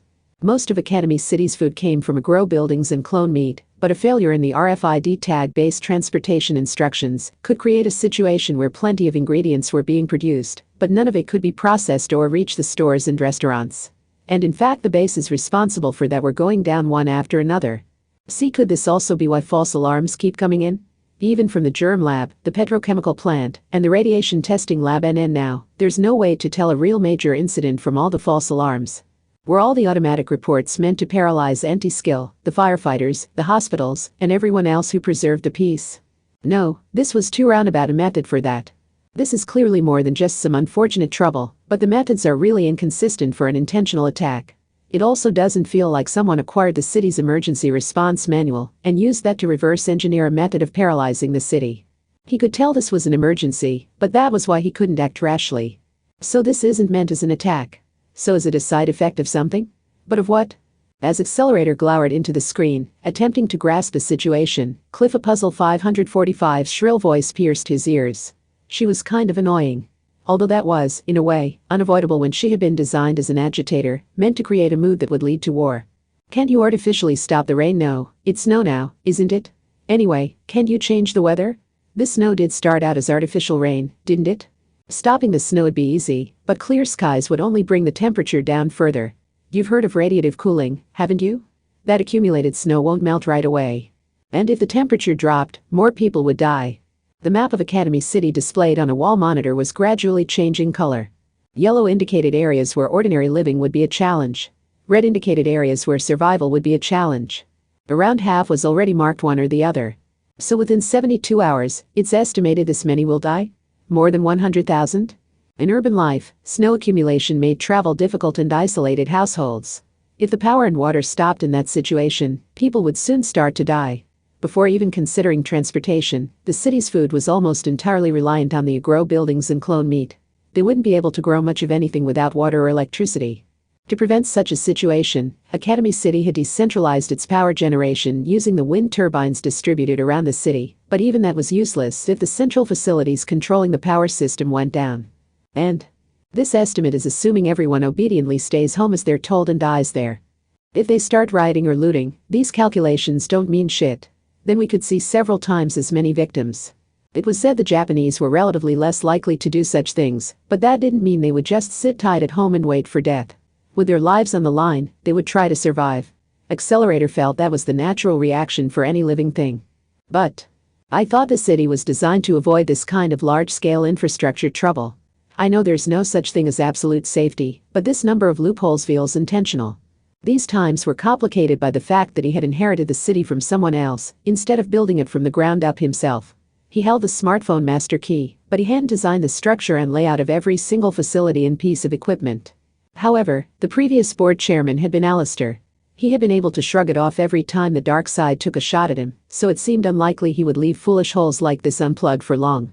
In fact, with holes this large, wouldn't some hacker from inside or outside the city have used them to bring down the city already? In that case, these loopholes are no mistake. Someone placed them there on purpose. He thought in silence. But he could only come up with unpleasant ideas. But no one except Alistair could make use of them. They used some kind of system that the hackers, crackers, and others who make ordinary science their plaything couldn't even imagine. The screen suddenly changed. No, someone had taken control of it. Even here in the board chairman's headquarters. The voice that spoke from it was familiar. Hello again. Have you started to catch on, Mr. New Board Chairman? Is this your doing? This is nothing more than a side effect. I am not trying to destroy the infrastructure for everyday necessities. The destruction I am after is on a much larger scale. Then again, seeing peaceful people starving, resenting each other, and beginning a chain reaction of violence could make for an amusing, unintentional show. But it is nothing more than a bit of entertainment. You're only using a backdoor. You haven't actually taken full control. Give up. It's a fundamentally different system. You can't influence the side I'm on no matter how much you type away on your keyboard. Can you keep up with this? Here's a hint. The science side has no way of explaining the problem plaguing Academy City. Magician Aleister Crowley designed the city that way from the beginning. He took the laws and rules of our magic side and hid them below a veneer of cutting-edge science. Accelerator intentionally remained silent. So it was Cliffa Puzzle 545 who carelessly opened her mouth and continued the conversation. What do you mean and how far does it go? How far? Everything. Everything. For example, the dam in the mountains, the flow of the rivers, and even the culverts hidden below ground. And it isn't just the water supply either. The railway lines, the broadcast facilities, the main roads, the highways, and even the layout of the districts. Which is why I can so easily remove them from your control and place them under mine. This is a city of learning created by Aleister Crowley, so it is nothing more than a rehash of the Abbey of Thelema he once built in Italy, in order to drag talent out of young lives, by drowning them in the supernatural and drugs. After all that, Karanzan cooled down. In fact, it was uncertain if she had even really felt all that emotion deep down. But none of that matters. Academy City appears to detest me for the chaos I bring, but are you sure that's a good idea, my enemy? Have you perhaps forgotten something? Like what? That I am no longer you for only enemy. Karanzan did not use hints and insinuations at this point. Likely because she knew a direct statement would cause a greater shock and more chaos. The world will be split in two. Because Academy City named itself a city of science and the sole representative of one side of the world, the rest of the world had no choice but to categorize itself as the magic side. But now it is coming out that Academy City is chock full of magical symbols. Do you really think the people forced so unfairly to keep their heads down are going to let that go? Part 8. They didn't hesitate. Kenzaki Kaori, Itsuwa, and the other Anglican magicians had been waiting outside Academy City near the wall, but as soon as they detected an unfavorable sign, they immediately crossed the wall. None of them had been able to cross before. They didn't even bother masking their footsteps or presences. The outsiders of the Amakusas in the former Agnes forces took the lead and paved the way for the second wave made up of the main Anglican team. It was their usual method. The total number that crossed the wall in that series of actions exceeded 10,000. Who are you people? When an anti-skill officer reacted to the unexpected group in a fluster, Tadamiya Saiji approached and swiftly took control of his consciousness. This meant more than just putting him to sleep on his feet. Tadamiya dragged out every last piece of information the man knew. The names and faces of his colleagues and superiors, the location of crucial facilities, passwords, and so on. Complete brainwashing was too much of a challenge, but searching out information was doable. Then they only had to repeat the process. It helped that Academy City was severely short-handed. Drum-shaped security robots, 8-legged predator octopuses, 6-wings attack helicopters, and other unmanned weapons were being used to make up for the lack, but they weren't much use against the magicians. The magicians passed right by them without being detected. Perhaps this was the result of England's long relationship with Academy City. The Anglicans already had countermeasures ready. We Amakusas will head to District 2. The former Agnes forces should head first to District 1 and move on to the retrieval job once you finish there. Understood. And take this just in case. A derailment case? What's in it? An Anglican-tuned spiritual item would actually be a poor match for us. There are British flags inside. Raise them around the city if you need to reduce the morale of the enemy remnants. What a pain. Agnes Sancta sounded truly annoyed. She didn't know whose idea this was, but did they not consider the possibility of it angering the enemy into rebelling? Then again, her own use of the word rebelling may have been a sign of her subconsciously looking down on them. This was their city, so the science side was ostensibly the one in charge. So we're already thinking of Academy City as nothing more than remnants? They did fail to stop us at the wall. No matter how much security had been beefed up using science, it was powerless against magic. The magicians could drag out any information someone knew, and, if they needed biometrics like a fingerprint or iris scan, they could send the approved person trudging over to the scanner and get it unlocked that way. District 1 contained anti-skill headquarters, and District 2 contained the unmanned weapon communication data center, disguised as a gunpowder testing lab. With classified information like that, it would ordinarily take years to confirm the facility even existed, much less determine its location. But a group of magicians had no trouble taking control. And once they held the location, they wouldn't even need to use magic to deceive the unmanned weaponry. They were even gradually identifying the locations of the 12 directors. All the information that had been kept so unnaturally under wraps had to be hidden somewhere in the facilities they were taking. Also, Kanzaki and the others didn't even need any knowledge or skills with machines. By placing the necessary symbols on the devices in question and holding out their hands, they could read the residual thoughts left by the people who had operated them. Science-side telepathy and magic-side spells worked entirely differently. Which meant there was no defense against this unknown form of attack. Alistair. Given who he was, I doubt this approach would have worked back when he was in charge. But things have changed. The RNC Occultics affair had partially exposed the existence of magic to the world, but based on the response from the city, the exposure hadn't been serious enough to launch a specialized attack against a professional magician. Did information that spread through fads not stick around long? Not only did people simply stop paying attention, but any knowledge could be distorted into uselessness as it spread. They had already secured a few of the directors, so it looked like they could stick to the current plan, while staying on the lookout for any surprise attacks. Kanzaki and the rest had won. This just leaves the District 10 prison. The biggest hurdle will be whether we can checkmate him without directly approaching that most crucial point, but it looks like this will end without giving them a chance to send out the Science-Side's angel. Other teams have taken District 15's broadcast station and smartphone data center. Anti-skill, was it? We can now block the drive recorders and tablets they use. Apparently arrest warrants are all digital nowadays, so this effectively leaves them powerless.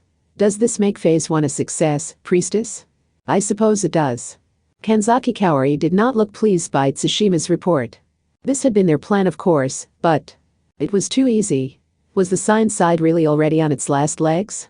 The world-renowned Anglican Church had deployed a large number of personnel for this, but it had still only been a blitzkrieg strike of less than half an hour. What had happened to the power balance between science and magic? The two sides being too evenly matched for any kind of attack has supposedly been the best way to keep the peace, but now it looked like one side would endlessly push back the other. Monotone beeping sounded within the vast structure with no workers or supervisors. The communication device had received a call. Are you the Dumbuses making a mess of an already messy situation? Just a moment, said Kanzaki as she made a few operations on the data center's devices. I just set this facility to handle some of the processing that had grown unstable. Of course, I only mean I followed the instructions on the warning window. I hope that stabilized communication somewhat. What are you after? We could not allow Academy City to remain in charge after discovering the city itself breaks the treaty between magic and science. And if the city still contains some secrets after Alistair left, then the best way of ensuring a solid foundation for the fight against Koranzan is for our Anglican Church to temporarily take over management of the city. The treaty said Itsuwa, sounding somewhat worried. Take over management, my ass. Do you know what you've done as an invasion, don't you? Besides, I've never even heard of this treaty you're referencing. That goes back to before you took over. And now that we know Lola Stewart of the Anglican Church was Great Demon Koranzan, and Academy City's board chairman was Crowley, that agreement likely was a meaningless and empty thing. Plus, both Archbishop Lola and board chairman Alistair are officially considered dead. It is very unclear if any agreement made between the two holds any power anymore. And of course, it provided the new board chairman with no defense here. In a way, it may have helped him that he hadn't played a part in it. If we don't do anything, Koranzan will continue to take over Academy City's functions. We need to stop her Atacalica spell as much as anyone. Plus, we cannot allow large numbers of innocents to die of starvation, freezing, accidents, or the general chaos. But Kanzaki Kaori did not gloat here. She simply spoke calmly to the many magicians on her side. We will manage Academy City.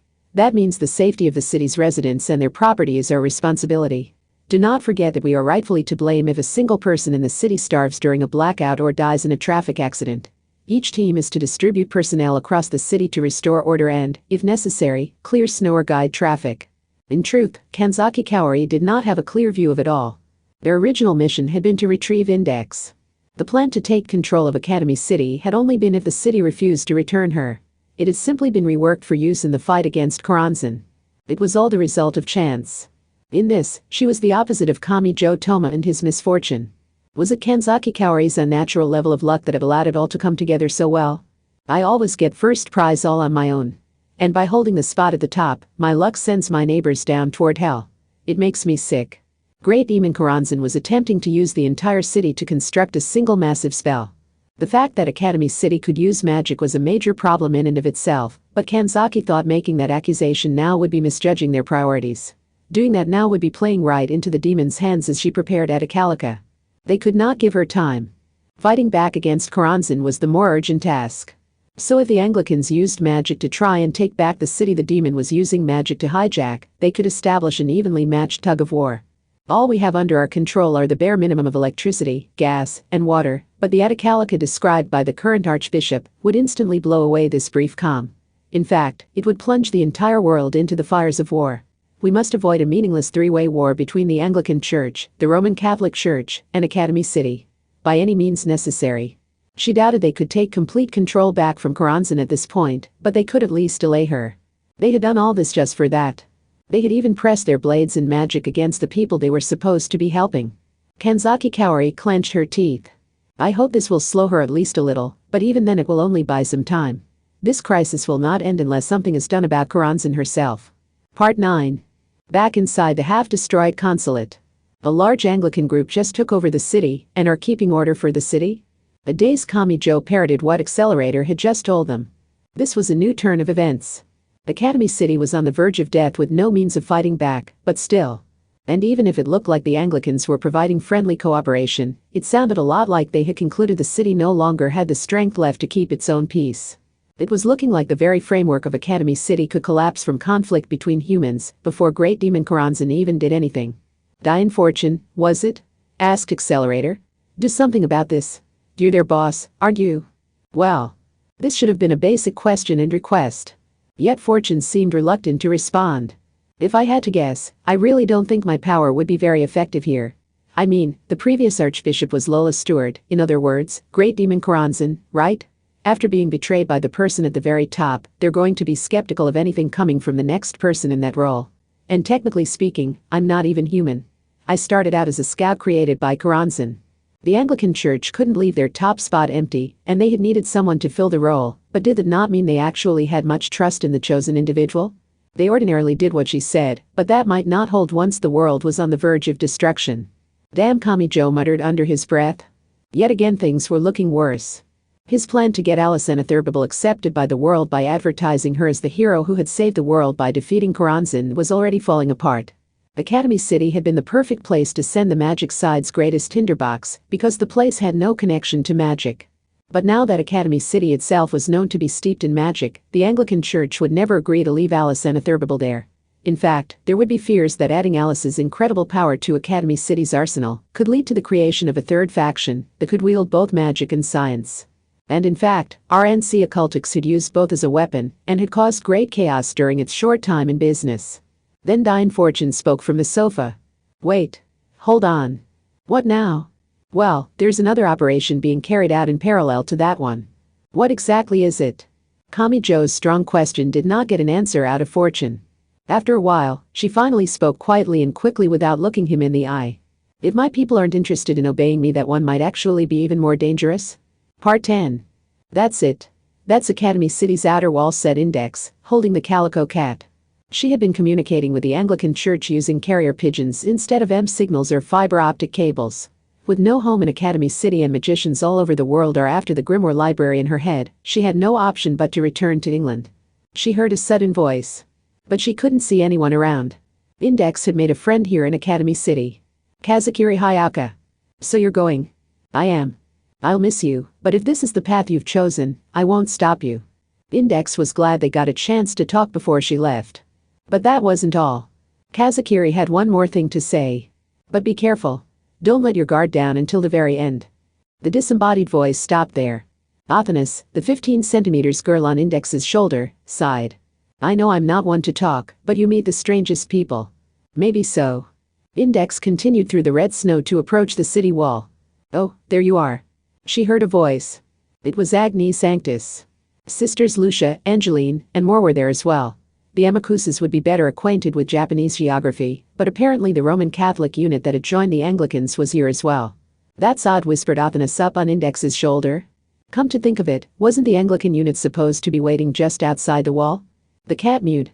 Apparently he wasn't bothered. With Index's perfect memory, she knew she wasn't misremembering the plan. They were supposed to protect her after she left the city. Everything's gotten all confused. This great demon Karanzan, I think it was, has appeared in Academy City, so we're dealing with that before taking you back home. Really? Index tilted her head. Was it really safe to wait around like that? Wasn't the idea to get her out of Academy City and return her back to England as quickly as possible? We could just head back to England, I guess, but, if we don't do anything about Karanzan, the country might not be there when we get back. Or something like that. Anyway, follow me. Agnes took the lead. And moved back into the city. This really was strange. Hey. Be cautious. A last-minute change of plans is more dangerous than the Grim Reaper on the front line. Athanas kept her voice low, so Agnes and the rest couldn't hear. Which meant she was working to hide their doubts. This had been odd from the start. The idea had been to meet Index secretly and help her escape the city, yet Agnes's group didn't seem concerned about discovery. Even though Academy City could easily view this as a betrayal. It was almost like they weren't at all worried about being caught. For now, let's get you to District 2.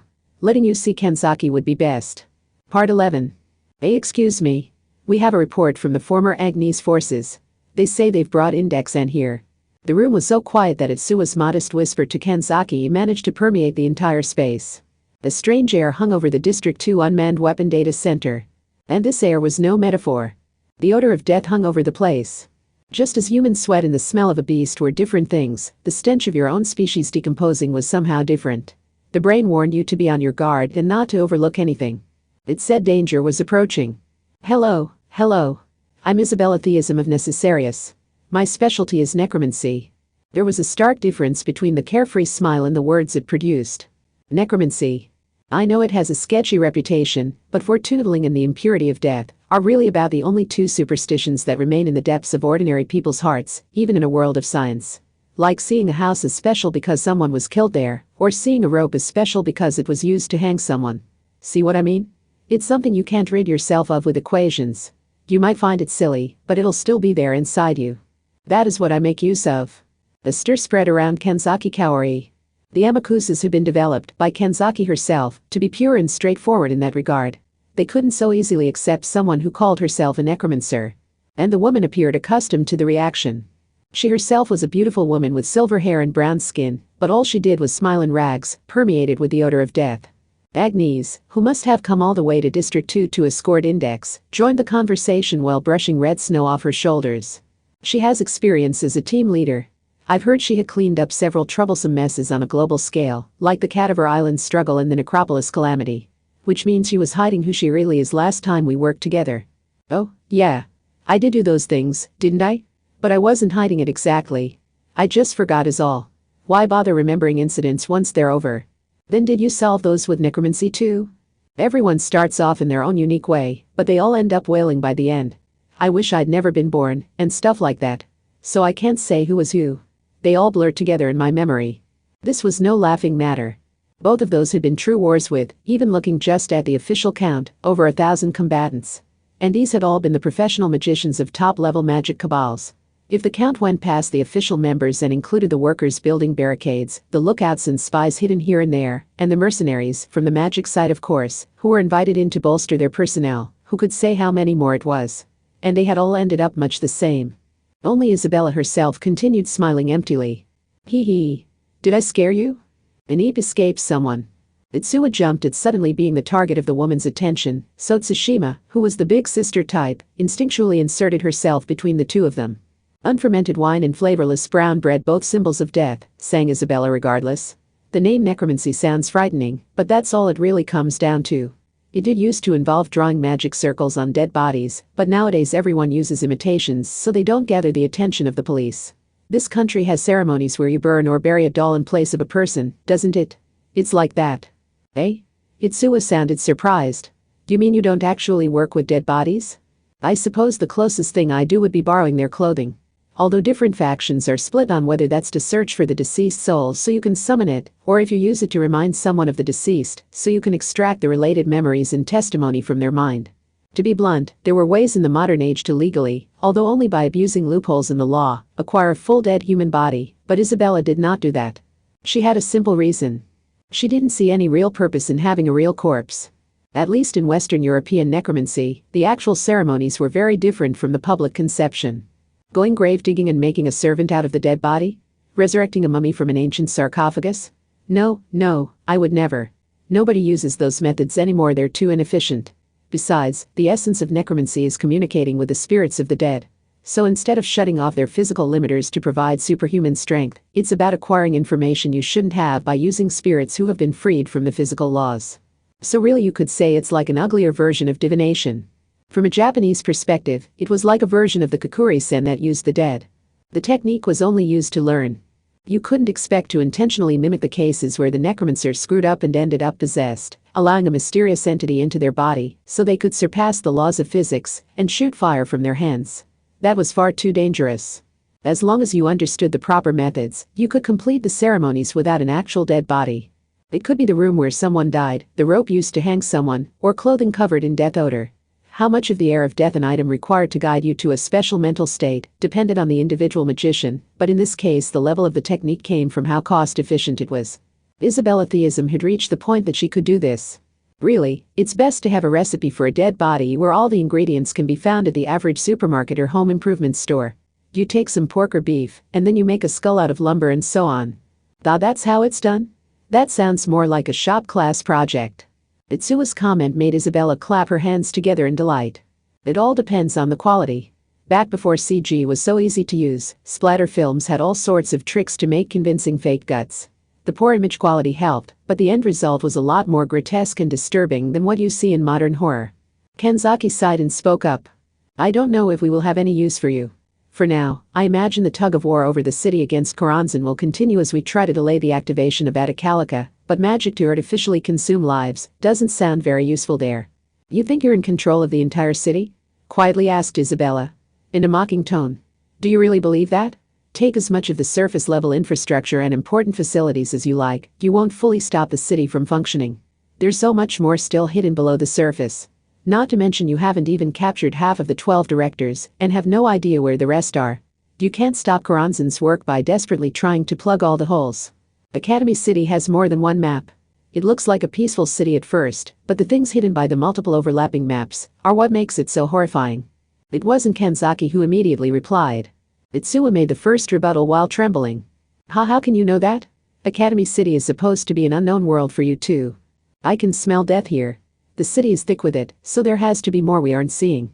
She made it sound obvious. Or maybe this was a sense unique to necromancers. Kanzaki asked a careful question. Finding fault is easy, but if you were in charge, what exactly would you do to solve the problem? I will answer that with my first job as a necromancer. Isabella turned her attention towards something other than Great Demon Karanzan or Academy City. She focused on the girl who they had supposedly been asked to retrieve and protect. The Grimoire Library. Quite a troublesome thing to be left in Academy City with all this going on. It was miraculous good fortune that Karanzan didn't secure her before we found her. Karanzan will not leave someone so dangerous free. Dealing with that must be our top priority. What are you going to do with Index? For now, locking her up should work. She shouldn't be a problem as long as Karanzan can't abuse her knowledge, so the situation isn't pressing enough to require silencing her more permanently. But to be clear, that's only for now. Isabella Theism was saying she would do it if it became necessary. She viewed the current Atacalica as the borderline with the worst case. She was saying they had to keep those 103,000 grimoires from being used to either greatly abbreviate Atacalica's preparation period or to create magic even more troublesome than Atacalica. She was correct. While also twisted at a fundamental level. The other uncertain factor would be Kamijo Toma. Isabella Theism actually sounded amused. The brown necromancer continued. The effects of his right hand are certainly fascinating, but whoever they might be, someone who has died once already is part of my domain. He is dead meat. That is a resource that should be utilized for maximum effectiveness. And I mean toward resolving the Karanzan and Atacalica problem, of course. That is unacceptable. Oh? And who exactly can protect someone who is still considered dead on paper? Wait. The interruption came from the white nun. Despite the situation, Index's concern wasn't for herself. Do you mean Toma? Sigh, what a pain. Why are you talking about him that way? Died once already? Why would you phrase it that way? What exactly happened to Toma? Index heard a sticky splat. From her shoulders. They had been grabbed by discolored corpse hands with visible bone and a rotting stench. She didn't even have time to scream. Rotting corpses too melted and swollen to even tell their sex, he grabbed her shoulders and pinned her down on the floor. Ah. Don't worry. These are decoy bodies made from sanitary ingredients, said a cool-faced Isabella. But no matter what they were made from, these were dead bodies professionally made to be indistinguishable from real ones. The shock of unexpected contact with one was no different. I came all the way to Japan to do my job. I am not interested in your home drama. Index had a perfect memory. So she could never forget anything she saw or felt. So. Don't you dare. A new voice joined in. Style Magnus. Unlike with Index, there had been no report of his arrival. Kanzaki was supposedly in charge here, but she had no idea why he was here, or how he had gotten so injured and weakened. But something must have happened for him to be so badly hurt. Style gasped for breath and practically had to drag his body over as he approached. What do you think you're doing, Isabella Theism? You want to lock her up? Stop at this instant. You aren't fit to command the Anglicans. As a saint, Kanzaki is the one in command here. If you're going to insist otherwise, I will punish you. You're really going with that? The guy who betrayed Kanzaki the first chance he got really shouldn't be talking about the sanctity of rules. A large mass dropped from the necromancer's rags, landing at her feet. It was a thoroughly dried, and thus lightweight, corpse. Had it been pasted to the inside of her rags, arranged just right to be hidden despite the many holes? It was likely only an imitation made from a mixture of cow bones, pork, ceramic, and more. Is this really a job to outsource and leave in the hands of a subcontractor? Obviously the on-site leader should be an actual Anglican. And I would say you've disqualified yourself after rushing off on a personal vendetta. The hunk of death lying at her feet suddenly absorbed all the moisture around her. It grew to nearly 3 meters and lost its humanoid shape. Kanzaki realized what was happening. Wait, Isip. The wet pop followed. The blood and innards were red. Beads of death were scattered evenly in all 360 degrees. Each one could eat through glass used to store nearly any chemical in plastic that wouldn't decompose even after buried for 100 years. And there were tens if not hundreds of thousands of them. Even Kanzaki Kaori flinched before that contaminant. She sharply strung out invisibly thin wires to sacrifice them to the goop. To protect the amakusas behind her, not herself. Which created the tiniest of openings. The saint who insisted she would save everyone could only watch as Style Magnus and Isabella Theism both took a step forward. The tall priest's eyes displayed contempt. Is that all? He spread out his rune cards. A flame sword extended from his clenched right hand. Did you really think that could stop me, Isabella? Death by burning symbolized purification in Christianity. But it did not mean salvation for the object being burned. Instead, it annihilated the object to eliminate it from the world. Some even believe that a body burned according to a certain ritualized procedure lost the right to participate in the Last Judgment. It was a matter of compatibility. Any amount of that contaminant could be eliminated by Styles' flame sword. Thus, the necromancer's trick proved meaningless as the priest's sword sliced through that unclean space, along with the magician who had scattered the deadly contaminant in the first place. The flame roared loud as it sucked in oxygen. More than just fired her from without, the brown necromancer's slashed body was burned from within. It was thorough and swift.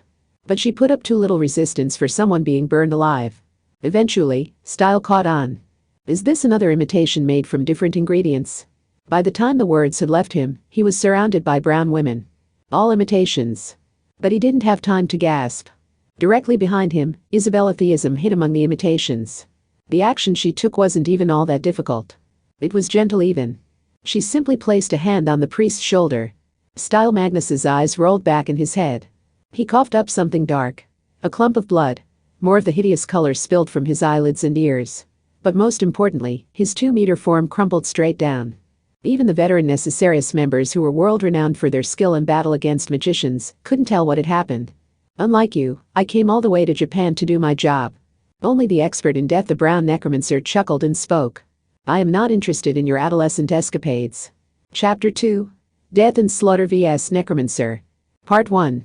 The sun was setting on Academy City. The red snow continued even as night fell. Necromancer Isabella Theism raised her arms and stretched. Even that dealer in death had visibly white breath in the darkness.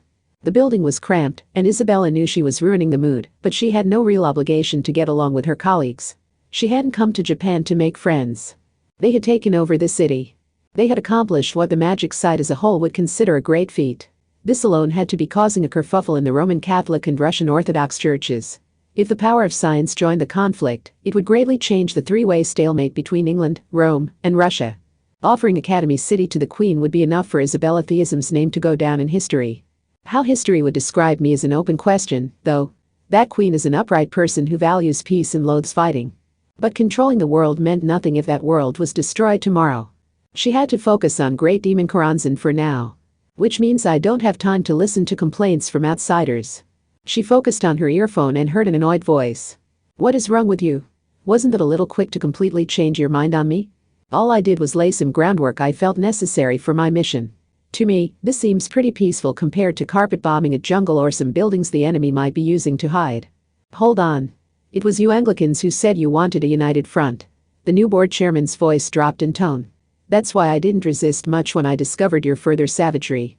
Setting aside whether it's humane or not, I could have used magnetic resonance well beyond any safety standards to rattle people's cranial nerves and turn them into living pawns, all from a safe distance. I can still do that. Well, that's a new interpretation of the zombie. And I like that there's zombies, but you aren't controlling the dead. Isabella actually sounded amused. Did we sign any documents? Did we stamp it with our seal? All you're going off of is a baseless chat with our previous leader, who had no right to be leading in the first place. Now that I've taken the position, I'm not bound by any vague verbal promises or implicit understandings. I, Isabella Theism, will do everything necessary to stop the atacalical large-scale attack spell that Great Demon Karanzan is preparing. And I mean everything necessary as a necromancer, of course. When the leader changed, so did the overall policy. That unpleasant side of organizations was rearing its ugly head here. After trusting and opening up to the previous leader, that leader was driven out by infighting, and a completely different person was now in charge, and saying the exact opposite. All the personal trust built up before had been shifted onto someone else entirely, and all the risk was shoved back onto him for opening up. Even though this was no time to be getting sidetracked with that sort of nonsense. Don't you get that this fun of yours is only going to lead to more meaningless death? Meaningless? Of course not. I won't let a single death go to waste. I generally use imitations rather than consume actual dead bodies for my spells, but that doesn't mean I lack the ability to do so.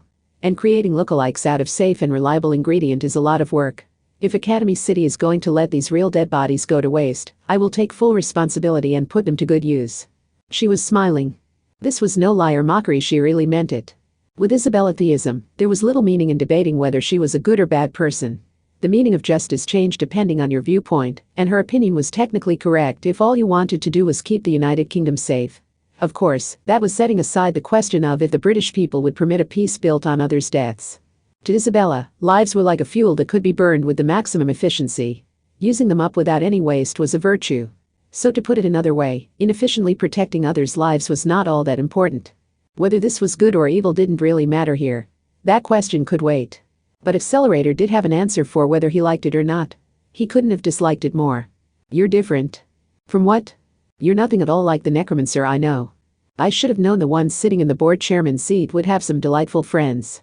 But, you see, this field has branched into many different ideologies and factions. Yes. Her sensibilities were not off because she was a necromancer, or because she was a magician who specialized in human death. This all came down to Isabella's personal beliefs and tastes.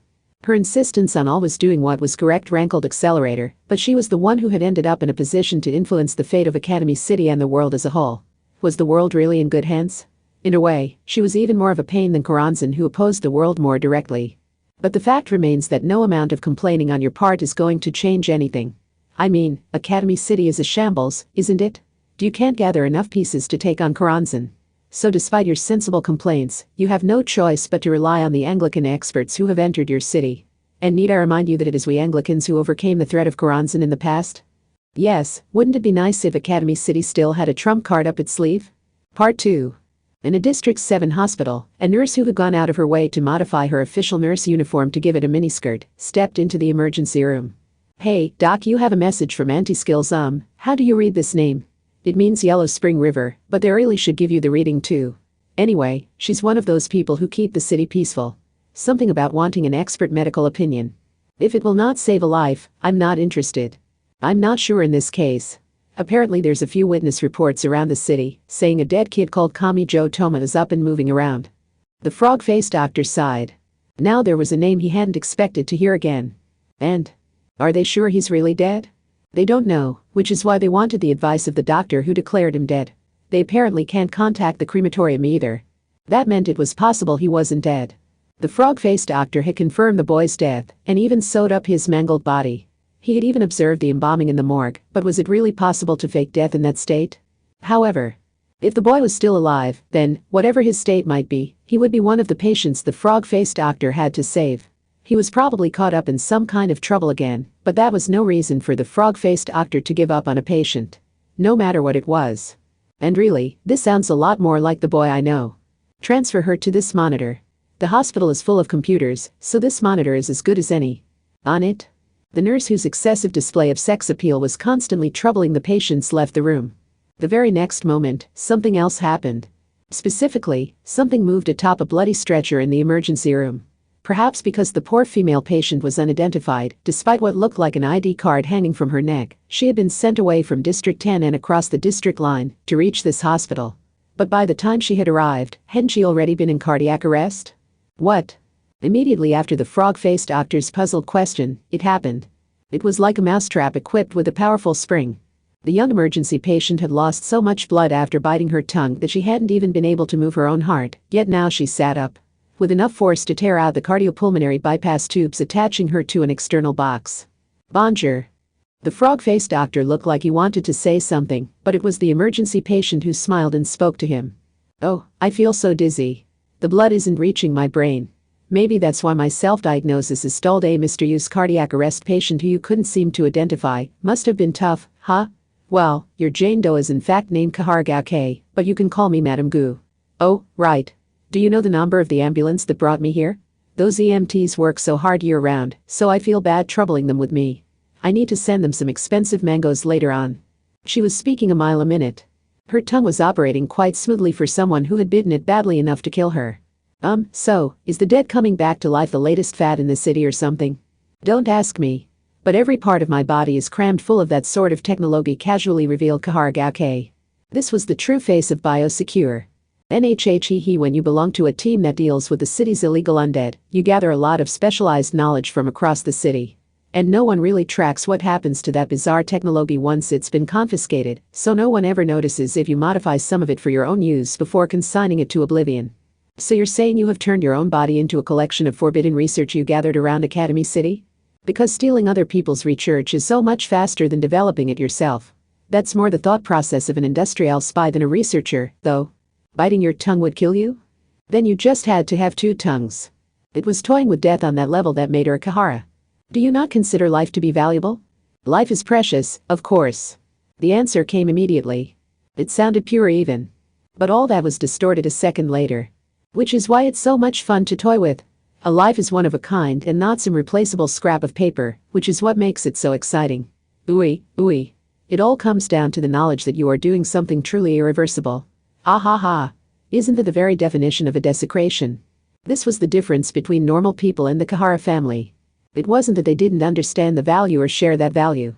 They understood it perfectly, but their goal in handling something precious was entirely different. They were a wholly incomprehensible bunch. Kaharagake continued, looking carefree. Now, a perfectly healthy person hogging your emergency room would only trouble the next patient, so I will take my leave here. Oh, which way to the payment desk? This looks like a big hospital, so is it busy on weekdays? I'm in a hurry, so it would help immensely if you could just automatically charge it to my cart. I get the feeling letting you go will bring trouble to many more people. But you can't stop me. Not as a doctor, anyway. She made it sound so obvious. There were specialized tools in here, like scalpels used to cut skin and bone saws. Even opening the anesthesia valve might be able to neutralize this dangerous person. But you are a skilled doctor. Skilled enough to make a Kahara like me jealous. But your skills can only be used to save people. You might technically possess the skills, but you cannot cut into people or sew them up for any other reason. That is just how doctors work. Oh, don't worry. I too am working to protect Academy City's peace. So don't give me that grim look. I will do my job. Even though you're a Kahara? Ooey. I will do it as a Kahara. Part 3. The District 2 Gunpowder Testing Lab was in fact an unmanned weapon data center. It was a large place. And its security was in fact too advanced to be fully utilized by the nuns and magicians with a poor grasp of scientific technology. There were plenty of blind spots. Lucia had dragged Anise and Angeline to the heat control room. Simply put, the room was lined with valves and tanks of the chemical coolant used to cool the large computers. What did you want to discuss? Whether or not we're going to continue obeying Isabella. Sister Lucia was fastidious. She may not have liked Isabella's methods, such as attacking her own people when they got in her way, and accepting the impure along with the pure, and she in fact seemed much more at home with the impure. But the Anglican Church took us in when we fled the Catholics. Stooped Angeline hurriedly observed both Anise and Lucia's faces. That was the first and most important point. The 250 members of the former Anise forces would gain nothing by clashing with the Anglicans. In fact, they might end up with their lives at risk. But Lucia crossed her arms and continued. I feel like the fair deal we were given is being violated. Well, we are basically freeloaders with them. This isn't the first time we've been given odd jobs that are definitely not worth the effort. And any accomplishments we do make go to whoever our leader is on paper. Anise shrugged, but Lucia did not stop. She knocked out steel, and I don't like the true identity she was hiding. Can we really leave the fate of the Italian peninsula in her hands? Doesn't this situation worry you too? If Atacalica is activated, the world will be headed toward its doom. England has no reason to hold back. So you think they'll treat everyone equally? Really? Destroying the Vatican will not immediately doom London. The atmosphere froze. That statement made them focus on the cracks. And Sister Lucia wasn't wrong. Even if the world was set to be destroyed today or tomorrow, was England really doing everything they could? For example, Queen Elizabeth wasn't here. Nor were Princesses Rimia, Carissa, and Villian. It was true it would be unusual for the royal family to be sent to the front line, but why was everything still operating business as usual with all this going on? Even if the Catholics wanted them dead, Anise and the others couldn't abandon them to die. They were only with England because it best served their purposes. Which was why Anise had just said they were basically freeloaders.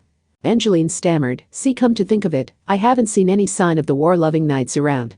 The Anglicans are the only one of the three factions here.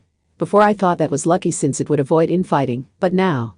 It was easy to suspect England wasn't taking this as seriously as they might. Even though the clock striking midnight could signal the Italian peninsula becoming a sea of blood, flesh, and bone. The discussion had fast reached a point where it would look badly on them to be overheard by any of the true Anglicans. But they couldn't help but get worked up among themselves. Anise asked a careful question. Are you questioning where they've set up their defensive line? We're convenient workers, if not outright sacrificial pawns for them. I expected them to ask us to risk our lives and fight here. Kanzaki might not because she's too nice, but why isn't Isabella theism demanding it of us? Could England be taking an optimistic view? Do they only see this as an occurrence in Academy City of distant Asia, on the other side of the world? Even if they screwed up and the Italian peninsula were submerged in a sea of blood, flesh, and bone, do they think they had another chance? Maybe it was only subconscious, but did they still think there was a buffer zone left? Lucia had a point. Especially from the perspective of the former Anise forces who wanted to protect the Italian peninsula at all costs. But at the same time, Anise had felt a chill on her spine for a while. A very distinct chill. The mention of Great Demon Karanzan may have reminded her. This happened last time in London, didn't it? So she was cautious. She had to treat this like defusing a bomb. Karanzan was an expert at tearing apart the bonds between people. So it was possible this conflict had been planned, and this suspicion between allies would all serve to benefit the Great Demon. Could this be the same war mood, that same scent in the air, that sent Sister Ursula down the path of self-destruction? Even so, you aren't suggesting a coup here, are you? The Anglicans have over 10,000 people in Academy City, so there isn't anything our 250 can do. And they even have that extraordinary saint. Not to mention that infighting while at Acalica is being prepared will only delight Karanzan. I know that, immediately replied Lucia. She apparently had a different idea. Which is why I'm saying we can't afford to leave this in the wrong hands. At the very least, Isabella can't be the one to carry the fate of the Italian peninsula on her shoulders. Then Kanzaki? She is a dazzlingly good person, but she has the Amakusas to protect. Will she really make any bold moves to help us? No. The fastidious nun sharply rejected that idea. There is someone else in this building, isn't there? We need to be using everything available to us, but one person is going to waste. The three of them exchanged a glance. Come to think of it, if she is at the center of it, then everyone here will do their job regardless of their position in the magic side power map. Even if it means forcing forward the defensive line that they've pulled back. Don't you think so? Part 4. In the District 12 consulate, Kamijo Toma and the others were discussing something.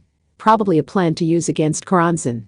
Feeling left out, Hamazura Shiage's face clouded over. You know, I just can't believe Karanzan is trying to destroy the world again. Think of it like her instincts as a great demon, casually replied Diane Fortune. You can't expect to fix this with a conversation. She isn't one to be stopped with the straightforward methods Kamijo Toma prefers. Was that really true? Hamazura thought back to the frozen ocean in the UK. When they last spoke in the cruise ship, she hadn't seemed like an incarnation of evil to him. 333. Dispersion. She was the one who tears apart people's bonds and obstructs their evolution. That much was true. But on the other hand, Karanzan helped save you back then. She complained a bunch, but she didn't take the option from me. But would the world at large consider that an act of good? You're forgetting that I was a pawn she created to grind the UK's functioning to a halt. She was saving one of her own attackers. He hadn't thought of it that way before. Hamazura worked to suppress his reflexive response and made sure to actually think before speaking again. Are you saying she only showed interest in it because it was an act of evil? Who knows? Even the magicians who have specialized in studying Karanzan are split on this subject. Master Mathers insisted she is an absolute evil, while Crowley argued she is one side of a relative evil. Even those at the top of the magic side weren't certain of her true nature, so that isn't something you need to worry yourself over. No one knew. It wasn't clear. And yet the world had decided they might as well call her evil? Part 5. Diane Fortune wasn't the only one hurriedly investigating at Acalica. This affected everyone in the world. And Crowley's home of the United Kingdom had tons of documents related to his magic. Since it was based on the same source, Isabella could make some predictions and estimations of what Great Demon Karanzan's version would look like. With a general knowledge of the destruction specs, one question remained on Isabella Theism's mind. Why Rome instead of the UK? Of course, she could guess that Acalica's power would be difficult to use effectively against the UK due to their research into anti-Crowley techniques. And if Acalica blew away an entire region, it would trigger global chaos and war just as well, whether the target was the Anglicans or the Catholics. But was that really enough for that great demon to give up? Her grudge was clearly centered on the UK. That had to be the place she most wanted to destroy. And once she decided to destroy it, wouldn't she make sure it happened no matter the cost or how extensive the preparations? This isn't a plan B. Karanzan didn't shift to her second-best candidate as a compromise. But if that was true, it formed a natural question within Isabella. She's intentionally targeting the Roman Catholic headquarters at the core of the Italian peninsula. Is there something there? And so, in Academy City's District 7, Isabella Theism decided to find an observation point for Karanzan. She had plenty of sacrificial pawns she could have used, but was that really a good idea? They wouldn't flat out refuse her orders, but even if they made a show of obedience, they might hide useful information. So she decided it was better to do the investigation herself. What did Karanzan want to destroy in her attack on the Italian peninsula? Revealing the structure of the over-the-top Acalica spell might just provide a hint there. Great Demon Karanzan was in the same district. Isabella Theism had come here hoping to find something there, but there definitely is something. Something was rustling along. It looked like a giant crab, but that was no crab. The monster was around 2 meters tall, and it was hideous. Instead of a poisonous creature, this thing inspired the sense of disgust felt when peering into the kitchen garbage bucket in a stranger's house. The mass of gold giving off a twisted glow was in fact formed by bulling up something like long blonde hair. Long blonde hair. So did this come from Karanzan? If this is her sending out pawns to stop people instead of just showing off, she must be a lot more concerned than she lets on. Apparently there was no need for the things to be crabs. She also saw a great serpent slithering along the red snow, a thin-winged bat, a fat fly, an 8-legged octopus, an earth-devouring snail, and a scorpion that moved different again from the crab. They were all, of course, made from blonde hair. That rules out the idea of them being the horoscope symbols. They might simply be based on different demons, but she wasn't certain of that either.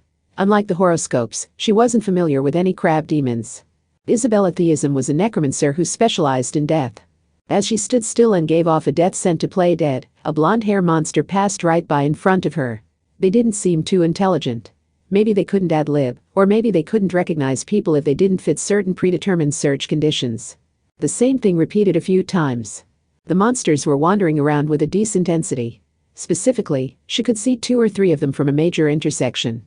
The distribution seemed to differ depending on location, so traveling toward the denser areas might show her where Karanzan was located.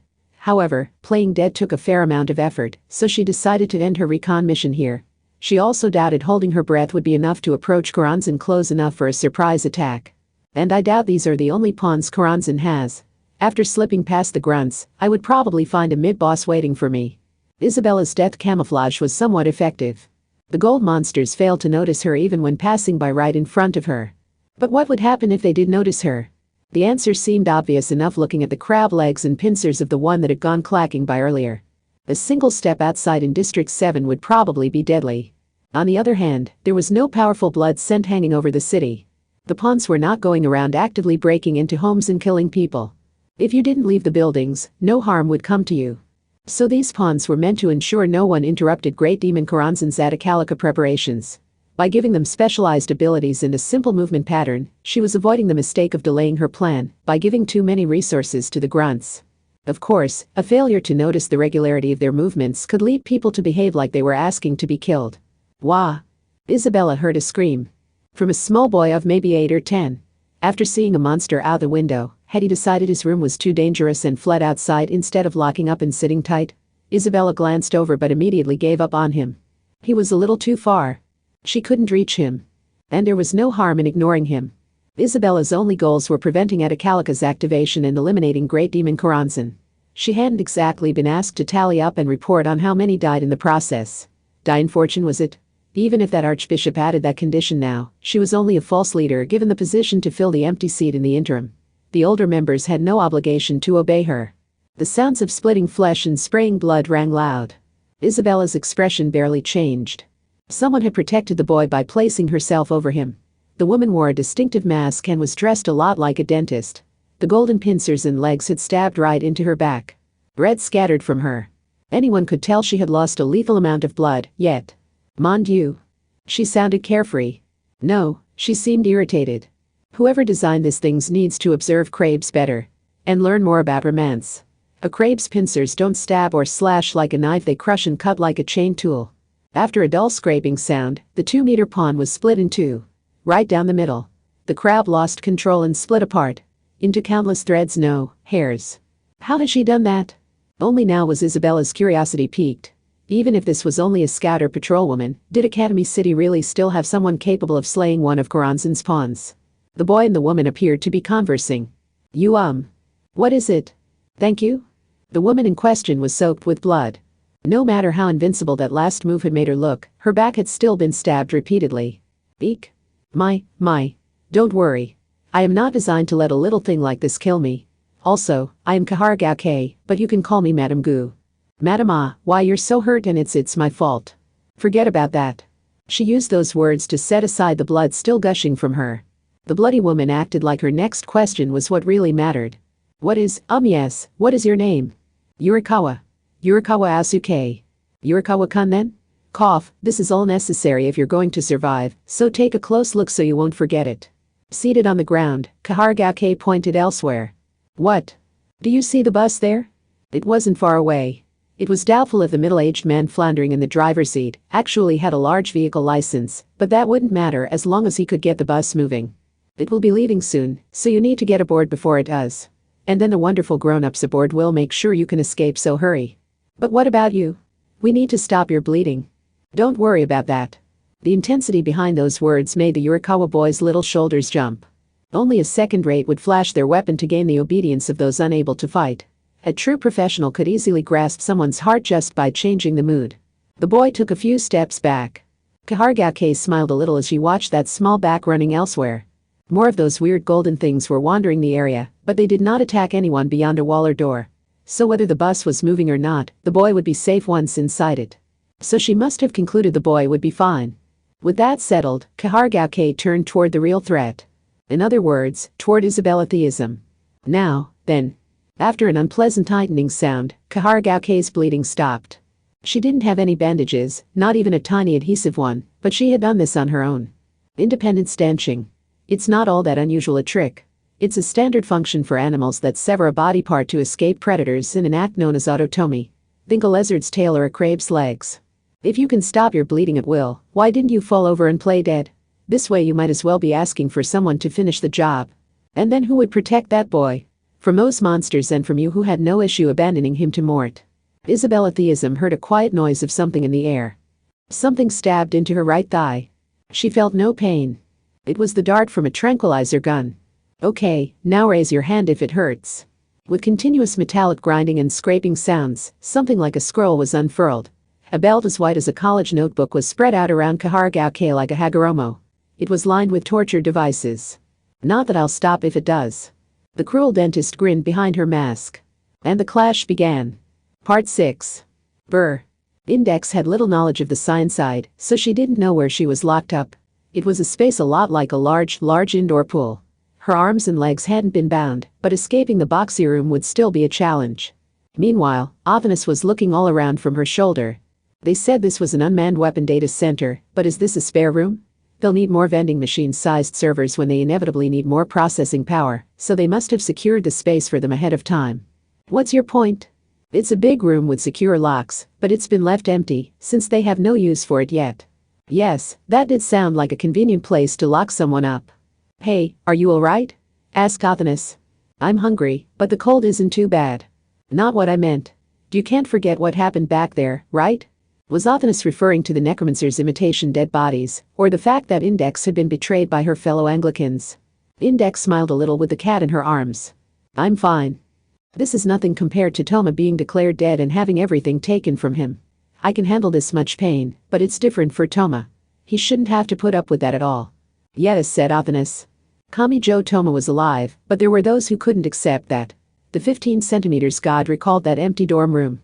Kamijo Toma's death itself may have happened by chance, but someone somewhere benefited from keeping him in that dead state. Were they on the science side or the magic side? Either way. Robbing a god of her temple and throne is an unforgivable sin. Whoever is responsible, they must be made to pay for violating the sanctity of my holy ground. Just then, they heard footsteps. The footsteps stopped at the door and were followed by the clicking of the lock being operated. Someone was here. Keep quiet. The door slowly opened, and Kanzaki Kaori entered with a finger up to her lips. She carried a ring of keys. The door has 2 locks. The idea was for the Amakusas and the former Anise forces to each have a key to prevent betrayal, but as you can see, I am one of the fewer than 20 saints. They can't stop me when I put my mind to it. You're actually freeing us? Index's question brought sadness to Kanzaki's eyes. As if she hadn't expected this doubt. If I didn't do it, Steel would have tried it even if it killed him. I've let him be the villain too often already. Index looked confused. She didn't understand why Kanzaki would bring up that priest. The absolute confidence she had in her perfect memory only made the missing memories all the more cruel. She didn't even question those memories that had been intentionally erased. And it turned out Lola Stewart was great demon Karanzan. I would love to give her a taste of my full strength as a saint to pay her back for what she did to us. But that likely wasn't her role. Kanzaki was aware of that. She adored Index more than she could say, but she had no intention of destroying the girl's current world. Listen. Isabella is off doing who knows what, so this is my chance to let you go. The knowledge of your 103,001 grimoires should be used to protect people. So it would be best if you went to Kamijo Toma now. But wait. Athanas interjected after listening from the nun's shoulder. She appreciated this, but it went beyond what could be decided on an emotional impulse. The Anglican Church is an organization, right? And a global one at that. Even if you can't stand Isabella on a personal level, disobeying her orders will only hurt you and your companions. Be that as it may, this is something I must do. Plus, I know those companions. None of them would want me to save them at the cost of your freedom. And I don't just mean the Amakusas. The former Anise forces were clearly holding back when they fought me. That was the end of it. She stood firm. The 15 centimeters god clicked her tongue and looked away. How could she reject this kindness when Kanzaki looked at her that way? It would be a challenge for us to directly cooperate with Kamijo Toma. We have too many other obligations. But you too. We'll do it. Index didn't even let Kanzaki finish.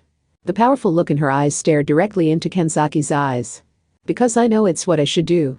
Helping out Toma is always the best option. This way. Kanzaki Kaori would never stand by Index's side again. Other people stood there now. But she did not consider shoving those people aside to reclaim that spot. Index's trust had been reset along with her memories. So the only option was to build them both back anew. Even if it resulted in a different relationship than before. I can show you to the building exit, but that is all we can do. You must find a way to locate Kamijo Toma and join him. Grimoire Library Index, I leave the righteousness and pride of the Anglican Church in your hands. Part 7. A creepy rustling sound filled the street. Golden crabs and octopuses automatically tracked Kaharagauke's movements and rushed toward her, but each of them was sliced through and broke apart in turn. In the night, a bone saw and forceps sharply reflected what little light remained from the streetlights. Kaharagauke had hoped to end Isabella's life before her forcibly boosted muscular strength destroyed her joints and cartilage, but Isabella was a lot nimbler than she had expected. Specifically, Kaharagauke's current state gave her enough speed to easily dodge out of the way of a bullet flying straight toward her, but ordinary reflexes shouldn't be able to respond to this. That meant her enemy was being boosted somehow. Come to think of it, there was something odd about the brown woman's rags. Given the way it fluttered in a way that ignored the wind currents, it appeared to play a muscle-like role similar to externally attached springs. She also seems immune to anesthesics. What kind of crazy body does she have? You need to ask that of a necromancer? Something whooshed by over Kaharagauke's head. It was a filthy rag so stained yellow and brown that its original color was impossible to determine. It spiraled around high in the air and then stretched out as it fell straight down from heaven to earth. Almost like a guillotine or something. What are you, Eden Moment 2.0? Kaharagauke considered how to dodge this, tilted her head, and settled on simply jumping back a step. She heard something slice through the air. Followed by a heavy crash. The asphalt was easily smashed, and even the dark soil below was thrown into the air. It went without saying what would happen if that hit a human. Western European necromancy was not about controlling a rotting corpse to sick it on your enemy, and it didn't harness the grudges of the dead to kill people.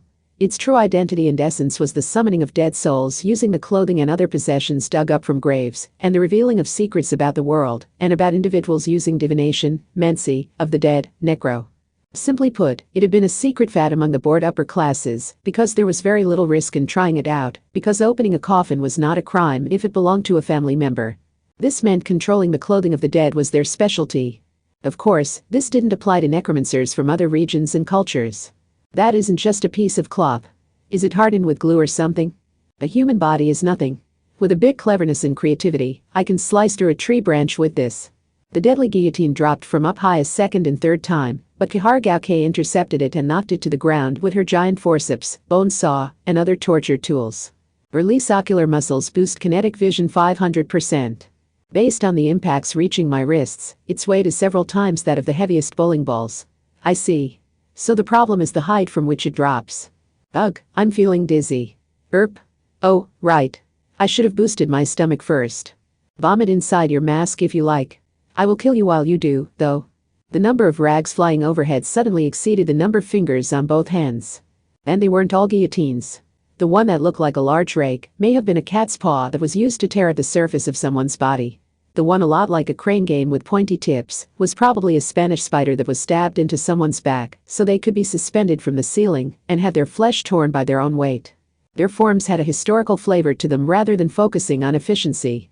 Was that just the necromancer's poor taste? Kaharagauke muttered under her breath. Of course, it says something about me that I can recognize them all on sight. Isabella grinned thinly. You have some skill or more likely are using some kind of trick, but there is only so much you can handle with just the 2 arms. I don't need anything special. I can simply overwhelm you with numbers. Yes, excellent logique. With the sound of tearing clothing, Kaharagauke's number of arms suddenly grew to 6. The opposite could happen too. A pure pursuit of function could take on an appearance straight out of myth. Adding on more arms isn't that hard. It's adjusting the position of the shoulder joints that takes some doing. They clashed regardless. The arms spread out like wings were completely expendable. The very first strike tore away one of Kaharagaoke's arms, along with the torture device it held. The second strike meant the sacrifice of another arm. They were more broken off than severed. Had it worked against the brown woman that she was using a mixture of different weapons? Kaharagaoke didn't particularly care, as long as the guillotine didn't slice through her face or torso along with an arm. And the third strike was blocked with a grinding noise. It had hit something hard. The flat, rectangular object at her palm was a giant shield. Except it was made of something more biological than steel or plastic. Wahahaha! Countermeasure complete. My monster of the week name is Crab Shell Man. In the brief moment Isabella's movement was stopped, Kaharagaoke sent in a sharp right hook. And that arm had already become a human-sized crab pincer, so a direct hit would crush and sever her neck like a chain tool. Splat! The bloody sound came from the center of Kaharagaoke's chest. Several objects like white guitar picks had pierced through from her back. An unharmed Isabella smiled bewitchingly. Kaharagaoke's eyes widened. Eh? Did you already forget what I called myself? I do believe I introduced myself as a necromancer. What was the weapon? What a stab through Kaharagaoke's back and burst out from the center of her chest. It was her own broken and severed arm. Or really, the crushed bone in the mutilated cross-section. And no one ever said I could only do the Western European version. I didn't expect you to scatter your own dead flesh around. Thanks for the assist. You might as well have been asking me to use it.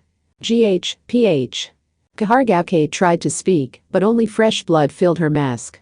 A large hunk of blood. She had been stabbed in a very bad location. You can use your tricks and cheat death as many times as you like. Necromancer Isabella Theism grinned and sprinkled something from her fingers. It wasn't visible, but it smelled like blood. Like spotting a crushed frog on the roadside on a rainy day. But all flesh that has died once is my domain. Now that you've died, you have lost the right to your own body.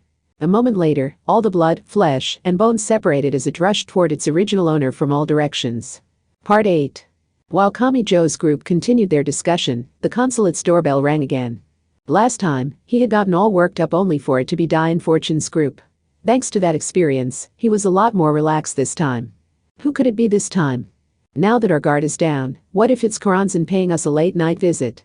He really wished the Bologna succubus hadn't said that. The two of them walked to the front entrance and they could see the answer. Before even opening the door, the nearby crack in the wall provided a view of the visitor. But he opened the door anyway. Who are you? I am Cliffa Puzzle 545, here is a messenger for Board Chairman Accelerator. I thought for sure we had met before. The girl had something like a squid tentacle swaying side to side from the back of her hips. And do those English newspaper things even count as clothing? Whatever the case, she wasn't an ordinary human. The magic gods, the transcendence, an artificial demon and Diane Fortune was a tarot deck and original grimoire, wasn't she? There was definitely something wrong with Coranzan to be able to stand up to such a wide variety of people all on her own. Does it mean what I think it does that he had to send a messenger? Yes. It does. Accelerator hadn't come himself because staying in that prison was his way of atoning for his crimes. But this was more than that. Isabella, what was her name? Anyway, the magician effectively commanding the Anglicans at the moment. Is avoiding her complaints really that difficult? It is. For one thing, my master has only just started learning about magic, so his knowledge is limited. And because he really doesn't understand it, he can't figure out how to avoid the attacks being made through the channels that have long lay buried within Academy City. Isabella likely had her own methods. Kami Joe understood that. But apparently she really would use any means necessary, even if her overall goal was to defeat Coranzan and protect the world. Kami Joe invited the artificial demon inside and spoke in a weary tone. The city doesn't need a defense against the Anglicans now too, does it? We already have our hands full with Coranzan, so fighting on two fronts would be such a pain. I get the feeling all of this could change depending on what happens. Part 9. It was over. Isabella Theism breathed out through her nose. Apparently this was all a sign-side expert in death and the desecration life could manage. A scratchy sound came from her ear. That reminded her she was still wearing a wireless earphone. If that had been the sign-side's final trump card, then she could only give her condolences. They just hadn't been up to the task. And that strength, as minuscule as it had been, should have been directed toward Coranzan. Then again, I get the feeling she was acting on her own discretion. Magic side or science side, this seems to be the fate of all organizations. The bigger they get, the harder it is to keep track of the extremities. Surely you aren't going to demand monetary compensation for this damage when the world is on the verge of ending. Or did that finally break your spirit and you'll announce your surrender? My, how hot-blooded of you. But aren't you fighting the wrong person? Necromancer, you are one of the foolish obstacles to natural decomposition that human knowledge has brought. This was not the new board chairman. Isabella grimaced and lowered her voice. Great Demon Coranzan. Don't act so surprised. You have realized I am taking over the city using something other than science, haven't you? Then obviously I can take control of the city's communication infrastructure, using a method that doesn't require electricity or electromagnetic signals. Apparently Alistair had set up every last part of the city that way. If only he were still alive so she could give him a witch trial and burn him at the stake. But the very fact you're doing that means you've already glimpsed your own Achilles heel, doesn't it? Said Isabella. If you do launch your Atacalica spell at the Italian peninsula from here, it will mean the beginning of a global war, but it also ties you to the city. And in the struggle for Academy City's infrastructure, we have already taken back around half. But you Anglicans don't rule the world. There was mockery in Coranzan's voice. While Atacalica is directly targeting the Roman Catholics, you're really only saving them as a means to save yourselves, so I wonder just how much trust they really have in you. Oh, and come to think of it, aren't there some of them within your own ranks? Yes, that foreign unit of Roman Catholics. Dispersion. She easily separated people from each other, even if their goals were the same and they were all working to bring peace to the world. And then there's the Russian Orthodox Church. Hey, have you noticed how much they despise having something inhuman occupying a seat with influence over the fate of the world? The Roman Catholic and Russian Orthodox churches will do anything to break free of the current situation. Isn't that right? And Atacalica is reliant on the geographic features of Academy City. So if someone were to wipe Academy City from the map, they could prevent the world destroying Atacalica from being activated. Simple, isn't it?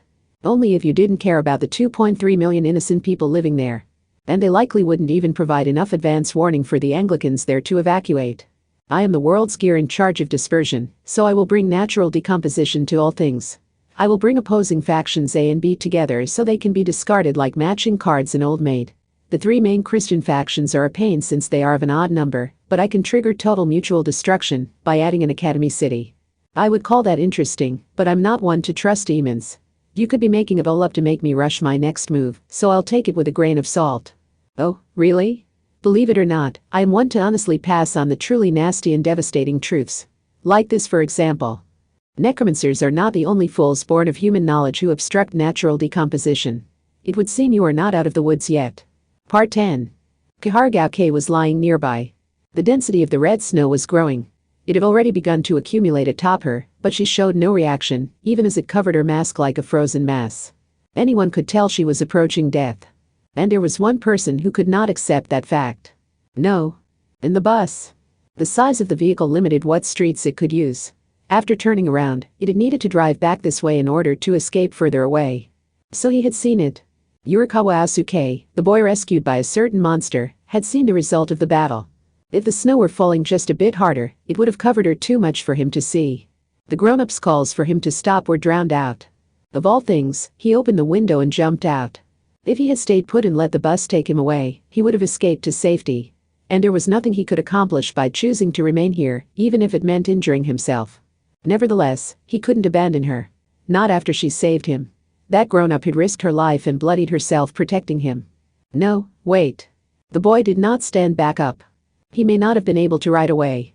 Even with thick snow to cushion his fall, he had jumped from a moving vehicle. Please. But there was something requiring his attention more than his body's pain. He raised just his head, the rest of him still sprawled out on the cold ground stained by red snow. And he shouted from his little mouth. Wake up, Madame Gu. Part 11. Internal mechanisms. All 185,814 sections responding. Biolimiters. Dep 5 release. Lifespan effect calculations. Bypassed. Body local network general host name Kahargauke has entered final operating mode. Forcing reboot. 3, 2, 1. Part 12. Badump. That distorted pulse was audible to Isabella Theism even at a short distance. She shifted her focus from her earphone to the outside world. Something was happening that required her attention. This was clearly out of the ordinary. Kahargauke sat up like a mousetrap after luring its prey in with a hunk of cheese. Whew. Ha ha ha. Mon Dieu. I'm not about to complain if I die. I've lived the kind of life that will bring more to me first and foremost once something goes wrong. Her entire body was slick with blood. Nothing about her situation had improved. But that other monster spoke with a hand on the side of her wobbling head to hold it in place. But now that he's called that name I can't afford to lose. Wah. Isabella's question was cut off by an unpleasant cracking sound. Kahargake's fist had broken. Due to the speed and weight with which it slammed into the center of Isabella Theism's chest. That unpleasant sound had come from the breaking of Isabella's ribs and sternum. When did she stand up? When did she throw that punch? Isabella held a hand to her mouth, but that couldn't stop her from coughing up blood as she jumped back. Kahargake smiled as she forcibly mended her broken fist, causing grinding and cracking sounds within the hand. Her mask was covered in blood. From within. But still she smiled. I really have removed my final limiter. A child is watching and he trusts in me. So now Madame Gu absolutely can't afford to lose. Who are you? She was one who toyed with human life. She was a hopelessly mad scientist. She wasn't about to deny those sides of herself. But you can't get away with everything using the I'm a Kahara excuse, you know? I never did like that excuse. So I started wondering if there was some way to live my life, so I didn't have to make excuses, and before long it was all I could think about. Isabella stopped briefly, looking like she couldn't believe what she was seeing. I've heard that one a million times. Is that why you decided to be someone who protects small children? Ah ha ha. Oh, if only I could contribute to societe in the usual ways. But I'm so afraid of it backfiring that I avoid using my Kahara side to get too involved with individuals. Then why? Because he called for Madame Gu, not a Kahara. Everyone always assumes it's some bad joke, but I finally found someone who will trust in that name. What could be more miraculous than that? Scientists are all the kind of jerk who has to question anything and everything, but we're also capable of accepting the things we see for ourselves. So after seeing this for myself, damn it, I can't deny it. I'm willing to completely change the way I live my life for this. To put it another way, Kahargake was willing to risk her life for this small thing. That was also why she dressed as a dentist. A dentist loved children's smiles more than anyone, and mastered the techniques needed to heal them and save them from pain, but they were also feared by those same children. And she had wanted to be someone who could be proud of that. Just look back at what she had done. When the presumed moving corpse named Kamijo Toma had appeared, when she quarantined the people in the crematorium who could possibly be infected or contaminated, when she protected an innocent child at the cost of so much blood, and when she confronted Isabella Theism. Kahargake hadn't made a single wrong decision from moment to moment. She was a member of the Kahara family, but she was not a broken person. She was someone who always did the right thing but was always feared for it. She was a heretic among the Kaharas. With that battered body, she proudly protected little Yurikawa Asuke and made the position her own. Madame Gu smiled thinly behind her bloody mask. With a pitying look for the other expert of death who stood opposite her as a relative evil.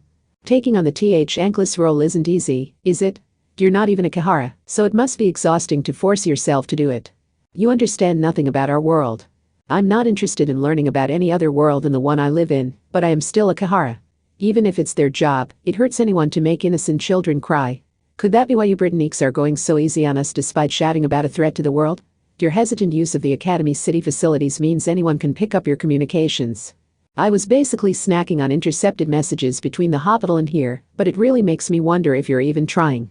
Isabella fell silent. Kahargake smiled behind her mask. But with all the blood, the smile was more grim than grin. I don't understand any of this Goranzan stuff, but you say there's a threat to the entire world, right? Then I would think at least one of you would suggest bombing the entire city into oblivion to ensure the safety of the rest of humankind, but none of you is touching on that last resort. It's hardly a surprise you're being delayed by enemies you hadn't even considered. You won't accomplish anything if everyone on site is hesitant to speak up.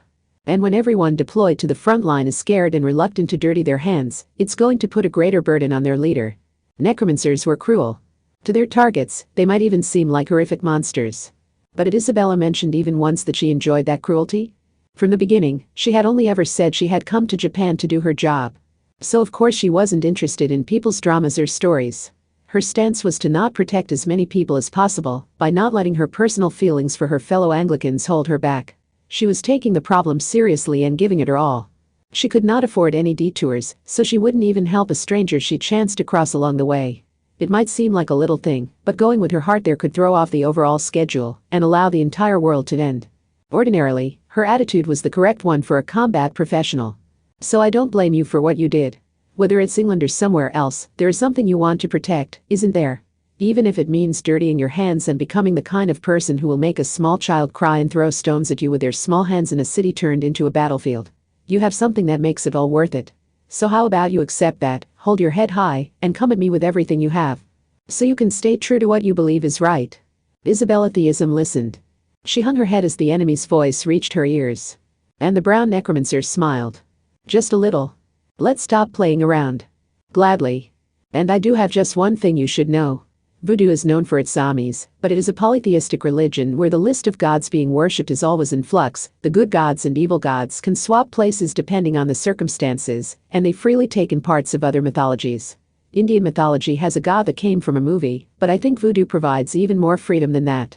Which makes it extremely convenient for a necromancer who learns bits and pieces from other mythologies and then misuses them. And when you can borrow the power and symbols of any being, you can do things like this. Diva. With that single word, something appeared behind Isabella Theism. Kahargauke first saw a gigantically swollen insect abdomen. Next, she saw brutal legs resembling spiked clubs, a pair of compound eyes so red they appeared to be filled with blood, and translucent impure wings. Empty space seemed to distort to allow the appearance of a giant fly of more than 5 meters. Yet its curves seemed somehow feminine and alluring. Each individual part might be found in nature, but this being clearly existed outside the physical world. It was still transparent, but it had completely affixed itself to this world, this phase. I see. Would you look at that? Kahargauke looked up at it with a half-smile. She didn't know what it was, but it certainly appeared to be on another level from what she had dealt with so far. Only Isabella's voice continued. She spoke earnestly, like a priestess serving her dark lord. You are one of the 6 demon lords who rule over evil. You are the bearer of deadly poison who will distort your own legend and fuse with others if it will achieve your goal. You are one of the many foundations for controlling death and flesh. Tonight I seek you, O Queen of Contamination, Dead Bodies, Decomposition, and Apostasy. Interesting. But it doesn't mesh well with my scientific tastes. Intrude upon my world, Drudge Nasu. The face border was torn asunder and the thing materialized. Part 13. In the District 12 consulate, Kamijo Toma found himself with little to do once it became time to stare at maps and documents and think up a plan. He left the table surrounded by the Golden Retriever, Diane Fortune, and others, and was trying to pass the time when Blotto with the bouquet approached him. Apparently she wasn't much of a thinking type either. Nah. Her face was awfully close. He detected more than just a sweet feminine scent. Several floral scents were mixed together. She had fully locked onto him. Help me, Alice. Or Miss Succubus. Those are the last people you should go to for help. Unlike them, I'm a fairly reasonable transcendent. What was Blotto with the bouquet's salvation condition again? She saved the unloved. So he was less than delighted to have her locked onto him. He sighed. Then why were you attacking Academy City so much? The city was made by Alistair, who seems like exactly your type. You can't be serious. Blotto with the bouquet seemed taken aback. Like she had been recommended some bizarre food. Her mouth formed a small triangle. He wasn't hated or unloved. People called him the wickedest man in the world, a cannibal, and a demon lord, but the fact that he was controversial means he did have his supporters and defenders. Yet he ignored all of those voices and chose to get all worked up on his own. Were those more like mechanical arms than clothing? The blonde girl used the sleeves of her thick metal coat to mimic a shrug. Alistair Crowley was a human who looked past all the talking voices and focused only on the negative opinions. To the point that some people think he actually felt antipathy toward the people who believed and followed the theories he proposed. From outside, that might look cool, but the people who actually worked themselves to the bone sharing their love with him wouldn't have seen it that way. The world wasn't cold to him, he simply refused to touch the meal placed before him until it had gone cold and rotten. I'm not a fan of that kind of waste of emotion. I want to distribute my unseen feelings to the starving people who can never seem to find any love, no matter how badly they want it. To the people who need my feelings here and now. I want to provide the kind of warmth and strength that motivates them to get back up in their dark room and reach for the doorknob. I have nothing to give the fools who are so self-absorbed with their own appearance and pride that they let the feelings they are given rot. There are plenty of truly suffering people out there, since the world is so starved for kindness. Blotto with the bouquet stopped speaking there. She peered up at Kamijo's face in amusement. Only then did Kamijo realize something. Had he been hanging his head? Oh, you don't like my answer? Kamijo Toma hadn't been there. He didn't know the full story of Alistair's life. He had only wandered within the windowless building under Mina Mather's guidance and received tarot-recreated glimpses of Alistair's battle with the Golden Magicians. But Alistair had learned his wife Rose was doomed. And he had been told in advance that his baby Lilith would surely die. That human had trembled in rage when his ordinary happiness had crumbled around him. And knowing the Golden Cabal had been responsible, he had fought the Battle of Blythe Road, said to be the world's largest magic battle. Kamijo didn't think Alistair's path could be simply classified as good or bad. Kamijo had pushed him to the edge. Maybe it was selfish of Alistair to force his expectations onto Kamijo. But it was true Kamijo had failed to live up to them. He had done what Anna Kingsford said and escaped hell alone. Could there have been another path if he argued back and insisted on thinking it through more carefully? Why? Why hadn't he recklessly insisted that he would bring CRC and Kingsford back to life too, and that they would all live happily together next time? All of that was superfluous. He knew that of course, but they had directly been dealing with human lives and souls. Wasn't a crazy place like hell the perfect venue for shouting an unrealistic wish or two? If you acted different from normal, shouldn't you suspect you were intentionally guided in that direction? Keep in mind that magic is a system that starts with the manipulation of your own mind in order to influence the outside world and other people. With ceremonies performed by multiple people, it isn't unusual to sync your mind with the others. A journey through hell. Or a jailbreak. You could say that had been a large-scale ceremony. So Alistair was wrong to resent you. You shouldn't demand someone take responsibility for an unavoidable choice after they finally managed a miraculous resurrection. Kamijo couldn't accept Blotterwood de Bouquet's words so easily. While she was a transcendent, she hadn't actually seen that hell. If she could, then the more powerful Alice would have been able to intervene when he died. So Blotterwood de Bouquet's argument was no more than speculation. Just then, a call came in from Accelerator. All the calculations are complete. Once you're ready, head to District 23. Kamijo frowned. That didn't sound right to him. District 23? I know that's an adjacent district, but isn't Koranzan in District 7? You won't be able to sneak right up to her on foot. You need a plan if you're going to get close. Kamijo understood before even hearing the details. He was certain he wasn't going to like this plan. So what is your plan? I'll use all the missiles remaining in District 2. And I really mean using up the entire stockpile. Hey, I seriously doubt ordinary weapons are going to work on Koranzan. Of course they won't. They're only a diversion. You'll be parachuting down through the bombardment to immediately arrive deep inside District 7. Eh? Right in the middle of all those flying explosives? If even a single missile detonated nearby, they would die. Didn't those delicate devices react at some pretty weird times? Like the shoplifting prevention sensors at a store's exit or antivirus software. Even the precise location of a store on a map app tended to be off by just a little. Sure, computer chips were supposed to be logical, but everyone had pressed the button on a half-broken game console or washing machine, while praying that it would work one last time, right? And Kamijo was certain that he would get the short straw on this one. He didn't have any objective evidence, but never underestimate Academy City's Mr. Misfortune. He still hadn't played any games on his smartphone because he knew just how hopelessly bad his luck was. Why even bother trying for a rare pull when you knew you would never get it, even if you paid? Koranzan will notice what we're doing. No matter how hard we try to hide it, said Accelerator. So we'll never get anywhere if you bank on that. But that just means we need to create a situation where she has to focus on something else, even though she knows what we're doing. Remember, that Edicalica trump card of hers uses the city's geographical conditions. So she won't want any serious damage to the city's landscape, will she? Oh, you're right. That hadn't occurred to Kamijo. Great Demon Koranzan was trying to destroy the entire world, but for now she wouldn't want Academy City destroyed. Even if she is a villain, she won't want missiles bombarding the city until she's completed her plan, will she? I doubt every last missile we have would kill Koranzan herself, but she'll be forced to use that sturdy body of hers to destroy the missiles as her top priority. Isn't that thoughtful of her?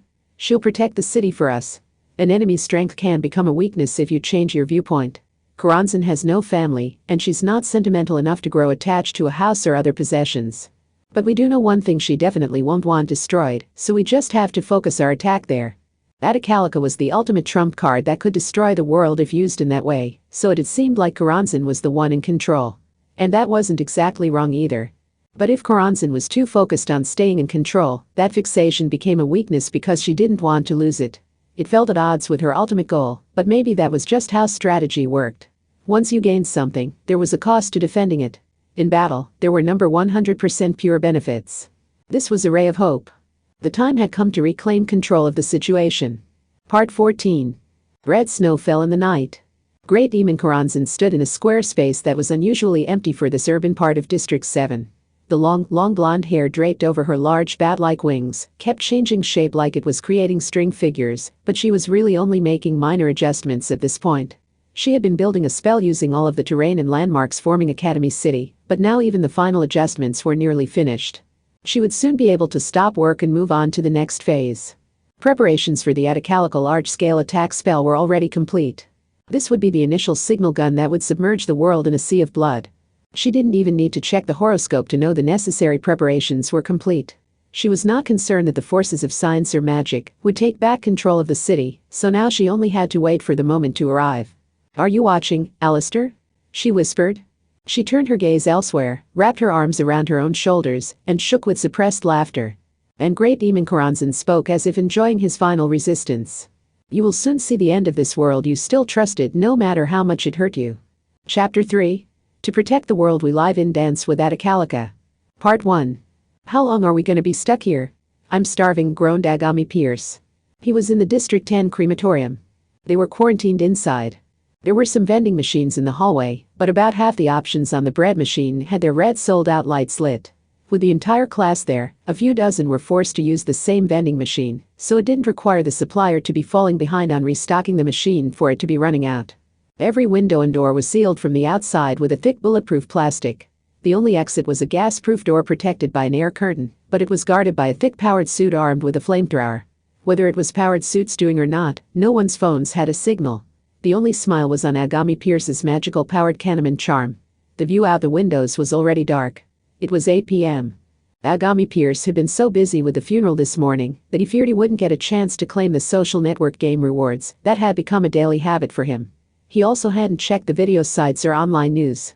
Falling behind the average person in information felt like being a step away from death for an otaku. And yet Kamiyan's probably still walking around out there when he's the one who caused all this. Then that woman who seemed in charge bit her tongue and was sent to the hospital, and those middle school-looking guests left too. What's even the point of keeping us in here at this point? Aside from that, something about this doesn't feel right. They claim to be afraid of a microscopic infection or contaminant, but they haven't brought in any kids for testing our blood or mucous membranes. Fukiyose Sari tended to take the reasonable view and reject conspiratorial thinking, but for once she was pursuing it while choosing her words carefully. Was there really an infection source here? The crematorium staff and the part-time monk were starting to look skeptical as well. And if trust and biosecure, the hosts in charge of the place, dropped, another thought would naturally begin to form. They were up against a flamethrower-wielding group that kept their faces hidden. The group was highly organized, yet didn't appear to be the official anti-skill.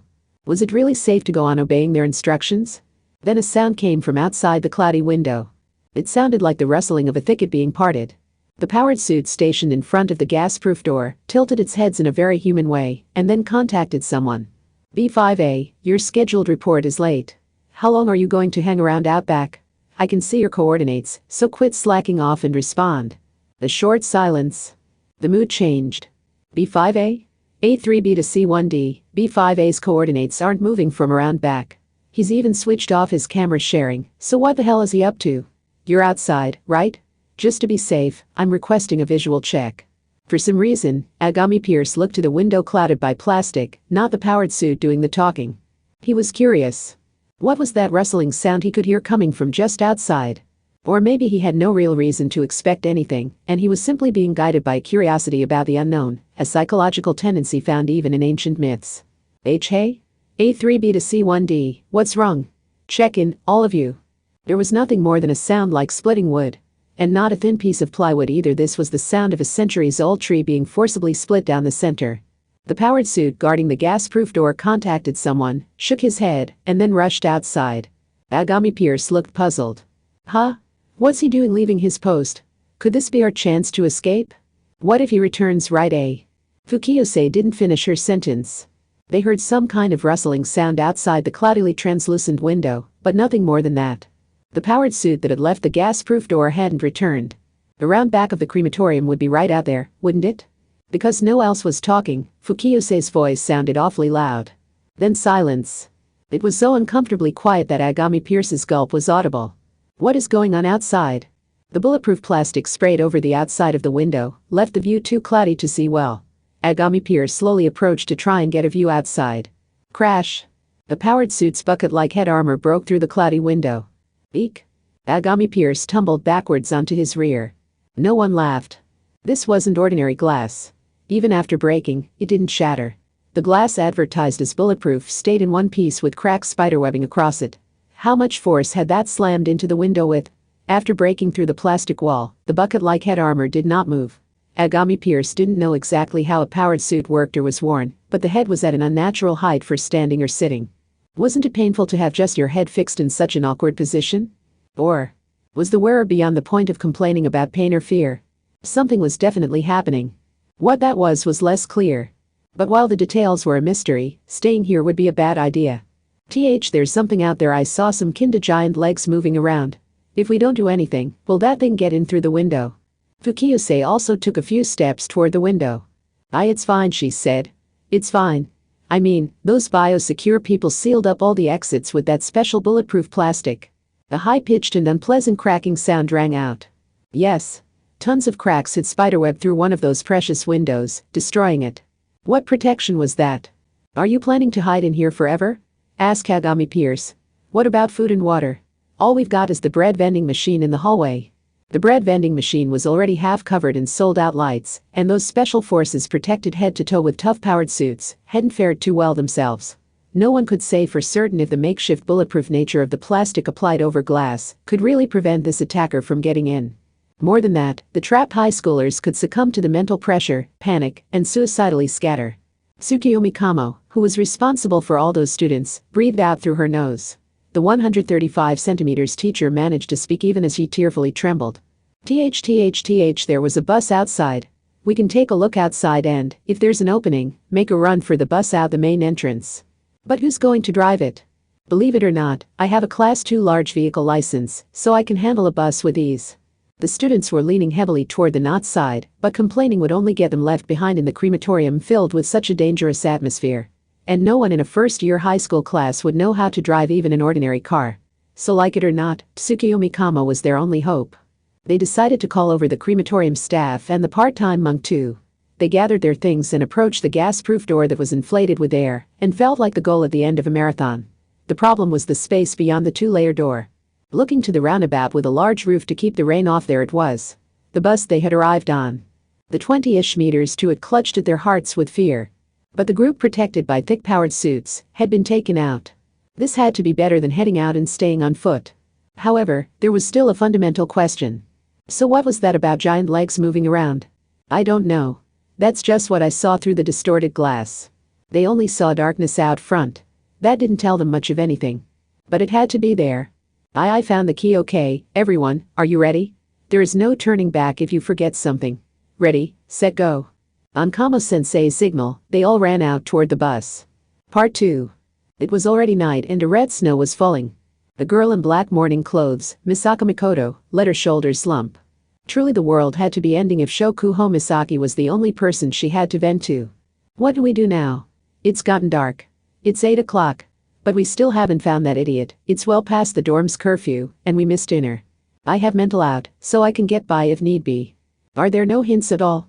We haven't seen any of those biosecure powered suits in a while, so what is even happening anymore? That was who they were supposed to be pursuing, but it felt like they were straying further and further from the center of the excitement. They were in District 10 since the crematorium was there, but was this even the right district to search? And what is that? Just as she was starved for any information at all, Misaka Mikoto spotted something in the distance. Specifically, at a large intersection with a pedestrian bridge located a short distance away. There's something there. Those aren't ground-based drones, are they? This was nothing at all like biosecure in their powered suits.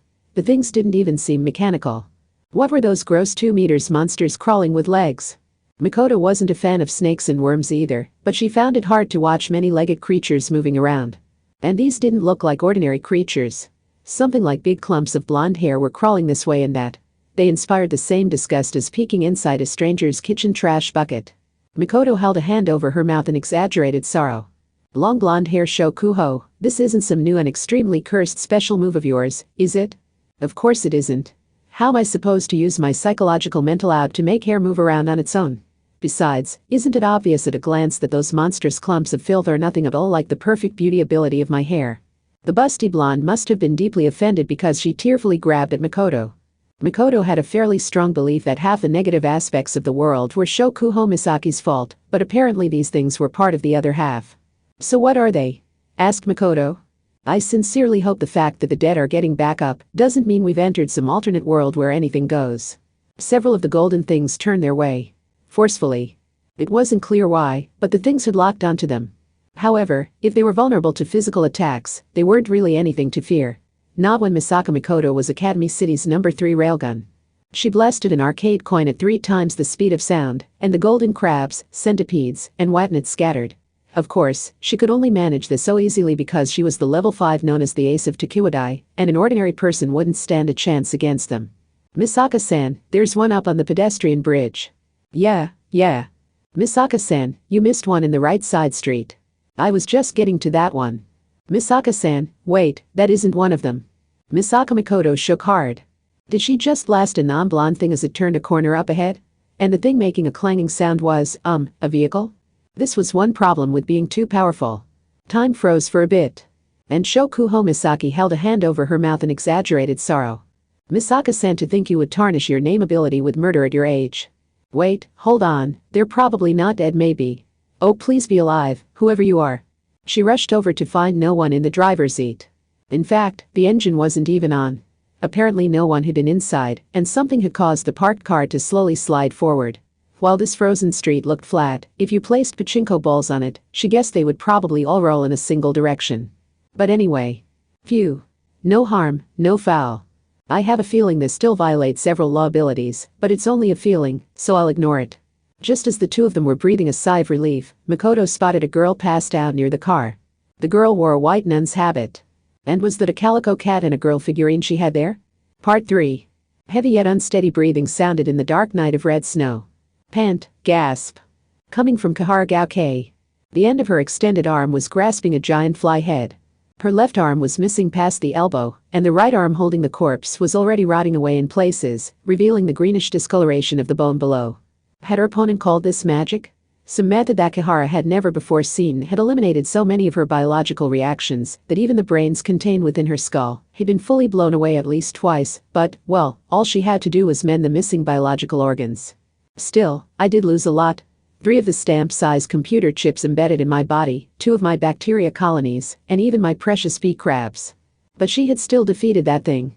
When she tossed the unneeded fly head aside, it splattered onto the red snow-covered ground and then vanished as if melting into thin air. Like it had never existed in the first place. Necromancer Isabella Theism was seated with her back against a building wall. Her head was hanging limply and she wasn't moving. A thin layer of red snow had accumulated on her head. She had to already be unconscious. However, this wasn't over yet. Kaharagao-kei heard unpleasant rustling sounds. Coming from a golden mass resembling a giant crab. Apparently these things had been scattered around by a visitor who went by the overblown title of Great Demon. The small boy approached her. Probably because he was afraid. His name was Yurikawa Asuke, wasn't it? She loved children. No, it didn't have to be children. Asking for help was a gamble because it required revealing your weakness and powerlessness to someone else. To the point that a rejection from them could mean losing everything. Kaharagao-kei loved anyone who would take that step to rely on her. Which was why she wanted to live up to that trust no matter what. Even though she knew, as one of the infamous Kaharas, they would all wind up disliking her in the end. Madame Gu. Don't worry. There is nothing to fear. By the time she said that, all wounds had vanished from Kaharagao-kei. Only smooth skin was visible through her torn clothing. Her rotten and missing limbs were back as well. The child was watching. Doing the correct thing always made them fear her, but that didn't mean she should continue showing off all that gruesome blood and injuries. However, that didn't mean she had regained full function of her body. Really, I would have been truly dead if that thing had destroyed 2 more of my miniaturized myocardium bunches. She wasn't about to say so, though. She was concerned, but increasing the boy's burden by revealing the state of her remaining lives was the wrong thing to do. As reliable Madame Gu, the correct choice was to smile and say something else. Let's get you home.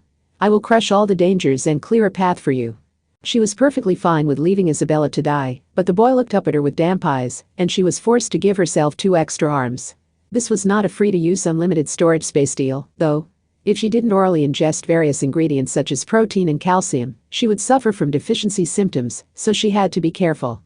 Apparently her only choice was to fight today while carrying yesterday's enemy on her back. But still. This was too much of detour. I really don't think I have enough stamina left to deal with that Karanzan person. Part 4. They had settled on a plan. First, take a transport plane into the sky. Then every last missile left in Academy City would be fired on Karanzan, and they would hide in that barrage to parachute down nearby. Only so many people could act. Namely, the group in the crumbling consulate. Kamijo Toma, Alice Anatherbable, Kahara Naukin, the Bologna Succubus, Blotto with the Bouquet, Cliffa Puzzle 545, Dian Fortune, Takatsubo Riko, and Hamazura Shiage. Their job was to battle a great demon to keep the entire world at peace. It was ironic that the group they had gathered for such an over-the-top objective had such variety yet wasn't even large enough to play a soccer match. So Vidhatri is ultimately staying in the consulate to rest. At least it sounds like she's woken up. They would just have to do this with the group available. At 9 p.m., they stepped out from the former Bridge Builders Cabal consulate. Their destination was District 23. It was right next door to District 12 where they were now. They could travel that distance on foot. Kamijo took a nervous look out at the main street and was shocked by how dark it was. Was this really Academy City? There's no one here. No cars either. I know the Anglicans apparently took over the city, but I guess they're not patrolling the streets like anti-skill. Because their priority is Koranzan. That selfish and indiscreet group did not travel halfway around the world to keep order in the city, said Diane Fortune, pouting her lips.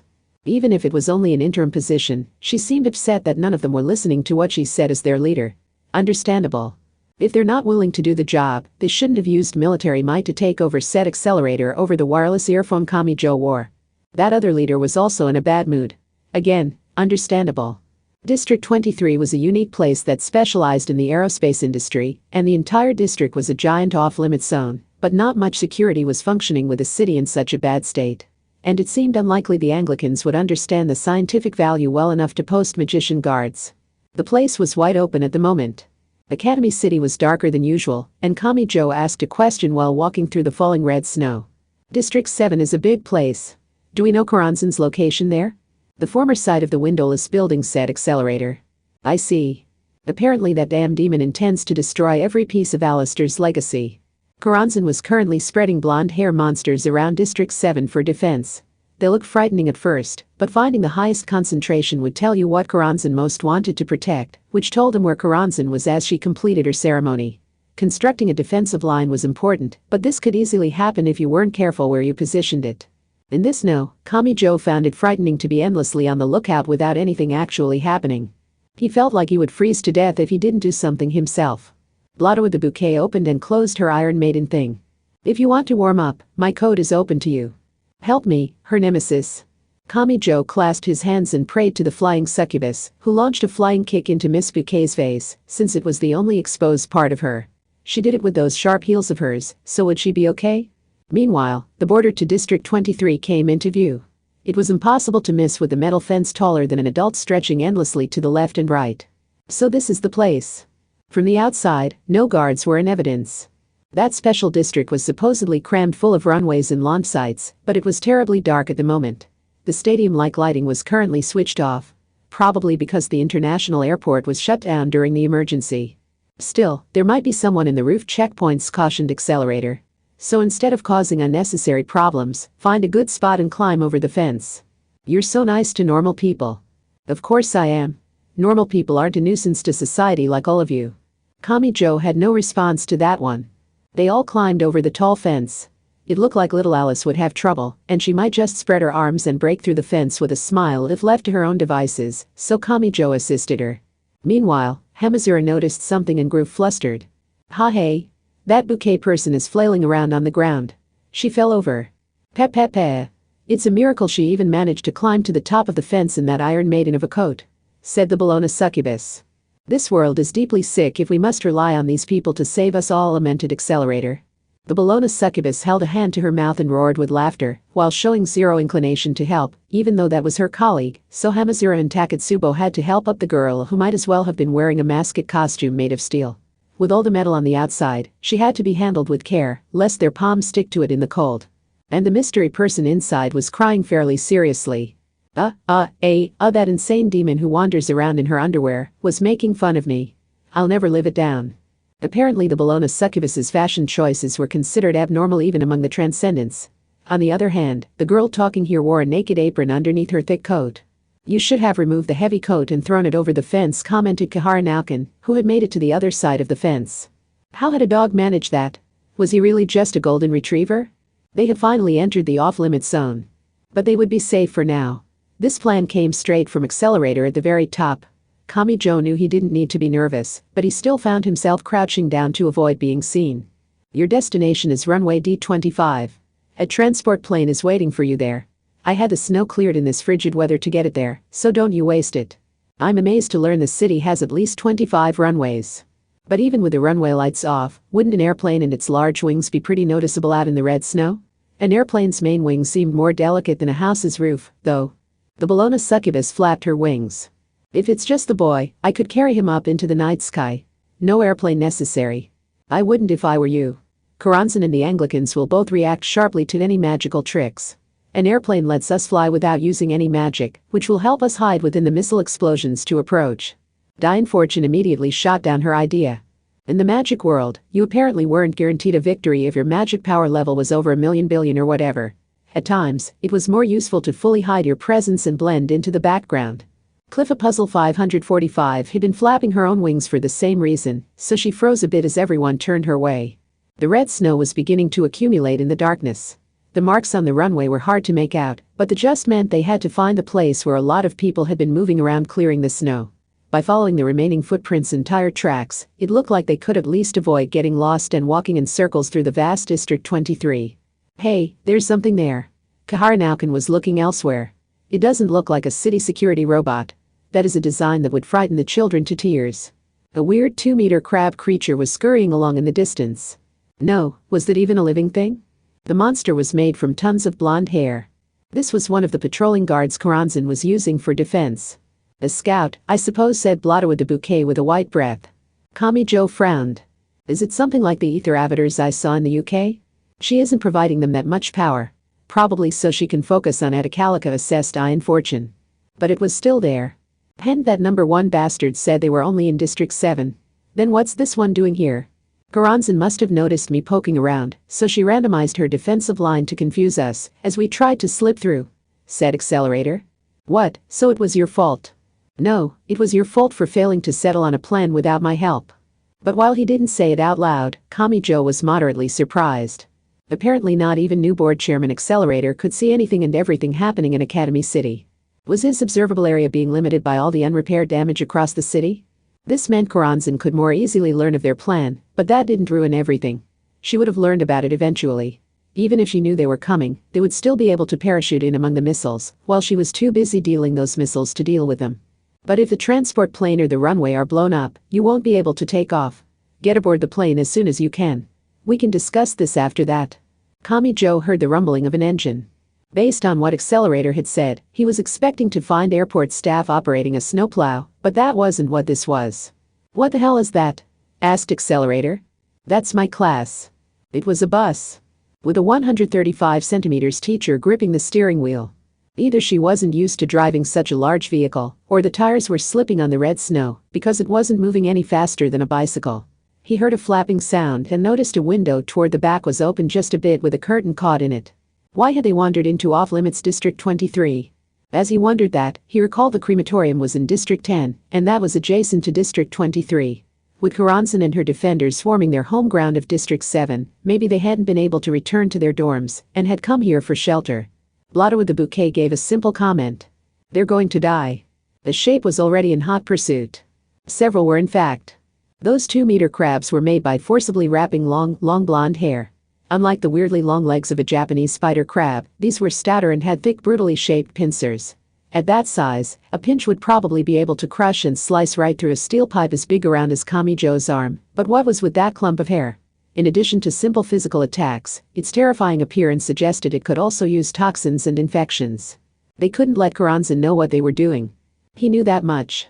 But then he saw one of the monsters, which could run straight forward despite being a crab, lunge toward the bus that couldn't get its speed up, thanks to the slippery snow. No, the long tail on that one meant it was probably a scorpion. What would happen to his classmates if it caught up? Kami-jo Toma made a rapid direction change. He clenched his right fist and charged straight toward the giant killer scorpion. The instant he punched it, the sensation vanished. It rapidly lost its shape and scattered across the red snowy ground. It gave off a twisted shine.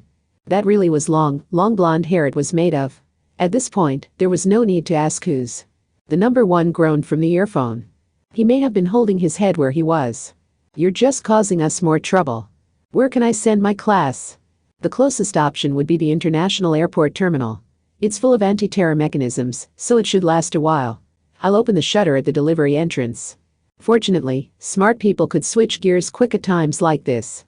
His voice might not reach them inside the bus, but he should still be able to use the school's social media. Just to be safe, he sent a notification to all their phones, so the entire class received a message from a dead boy's address, simply telling them to change course. Now I just have to draw the attention of the golden crabs and snakes, so the bus can escape safely. Boom. Something exploded nearby. No, that was the sound of thick lightning dropping from high in the sky and piercing a giant snake. There's only so much I can do, said Accelerator. Do you figure out which targets are most efficient? Kamijo couldn't afford to die here. Even if he let his class escape, the entire world would be doomed if Coranzan were allowed to launch at a Calica. And then his classmates would be killed regardless. The Bologna succubus raised her voice from a short distance away. Stop worrying about the future. Focus on what's right in front of you. The golden scorpion was closer than he had expected. While he was watching its sharp pincers, something else whooshed sharply down from the upper right of his vision. That was the giant venomous tail. He heard a powerful metallic roar and saw orange sparks. For a brief moment, Kamijo truly had no idea what had happened. He sensed the sweet, sweet scent of nectar and felt someone else's body heat in what was supposed to be a freezing night. He wasn't in complete darkness. He was shut off from the world, but the enclosed space was filled with a faint bluish-white light meant for growing plants. And he saw an excessively skinny girl's body. That was apparently Blotto de Bouquet. Her thick metal coat had covered him and deflected the sharply jabbing scorpion tail with its massive armor. Thank. You're mine now. Wah. Before the fear could even set in, he was caught in the embrace of a pair of unusually skinny arms. And the thick metal coat that cut him off from the outside world shut the final remaining slit before his eyes.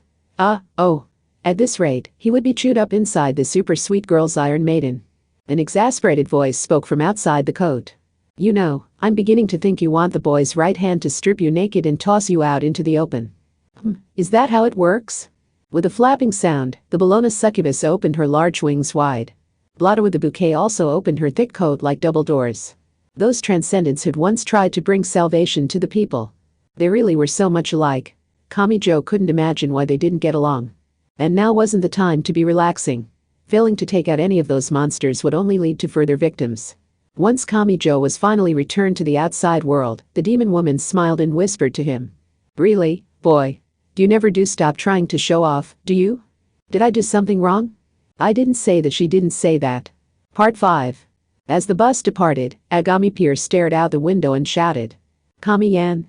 But Kamijo did not answer the call from the bus. Maybe he hadn't heard through the thick window. Or maybe he was preoccupied with other matters. Agami Pierce could see him using his right hand to punch and destroy a few more of the blonde hair crabs and scorpions approaching the bus. Even though he didn't have to do that. Even though he'd been pushed away as a dangerous source of infection. Even though Agami Pierce hadn't confronted the adults for treating him that way when they hadn't even applied any real pressure to prevent it. In truth, the class had no idea what was going on.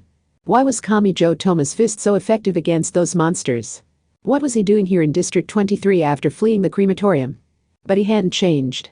Dead or resurrected, Kamijo Toma was Kamijo Toma. The bus drove on. To leave that boy behind again. A magical-powered Kahneman charm swayed from Agami Pierce's pocket. The location of a new shelter had been sent to his phone, which finally had a signal again. Fukiyose Sari looked glum. The highly responsible girl was talking to herself. Oh, no. And I called him a zombie back at the crematorium. That settles it. Busty black-haired Fukiyose Sari must atone by working as the manager of the boys' dorm for a while. Agami Pierce struck a pose shortly before a fist struck his face. She wasn't opposed to finding some way to atone, but she disliked Agami Pierce's attempt to use that to benefit himself. Something like a sob came from Tsukiyomi Kamo in the driver's seat. She let go of the big steering wheel with one hand to rub her eyes, but the large bus began to slide to the side and was soon swerving back and forth a lot. She was too short for her feet to reach the gas and brake pedals, but maybe it had been a mistake to break a mop handle in two and attach them to her legs with packing tape wrapped around her shins and shoes to forcibly allow her to drive. Little by little, their usual classroom was returning. Now the only thing they needed was him. Part 6. District 23 was large and flat. It was dark, devoid of landmarks, and currently covered in an unnatural red snow. The frantic fighting threatened to throw off Kamijo's sense of direction, leaving him unsure which way he had come from and which way he was going. The bus has gone, so now I'd really like to get away from these things. Teacher, look after yourself. He didn't need Alice to tell him that. Golden crabs and snakes were converging on his location from multiple directions. He'd taken it too far. Now he might not make it. Just as his panic was starting to show, something exploded to the side. No, that wasn't it. The steel mass of a snowplow had crashed in and crushed a few of the golden snakes and scorpions. The driver was too small for the driver's seat. The person who hopped out of the snowplow was Anna Sprengel. Come to think of it, hadn't she been freeloading in Kamijo's room since her punishment had been delayed? I hope you hadn't forgotten about me, fool. No, surely not. Kamijo Toma's lack of reaction earned him a kick in the shin. Apparently his inability to look her in the eye had not been appreciated. I have been gathering information on my own, and it isn't looking good. Academy City's resources are close to depletion, but Karanzan only has to cut off more of her endlessly growing hair to replenish her forces. Eh? That's how it works? She is only allotting them the bare minimum of resources because she had to focus on Atacalica, but if she focused on mass-producing these things, it could turn into a very big problem. A short distance away, the red snow was split through, and something like an eastern dragon drew out a large curve. Blotto with the bouquet was swinging around her metal coat's large sleeves and shouting something, so she was probably summoning a swarm of starlings or other pest birds. Kamijo asked Anna Sprengel a question as he ran along the red snow. How much do you know about our plan? I wouldn't be in District 23 if I wasn't familiar with the general idea. He didn't know how she had learned that, but if she could do it, then someone else could in the same way. Like Karanzan.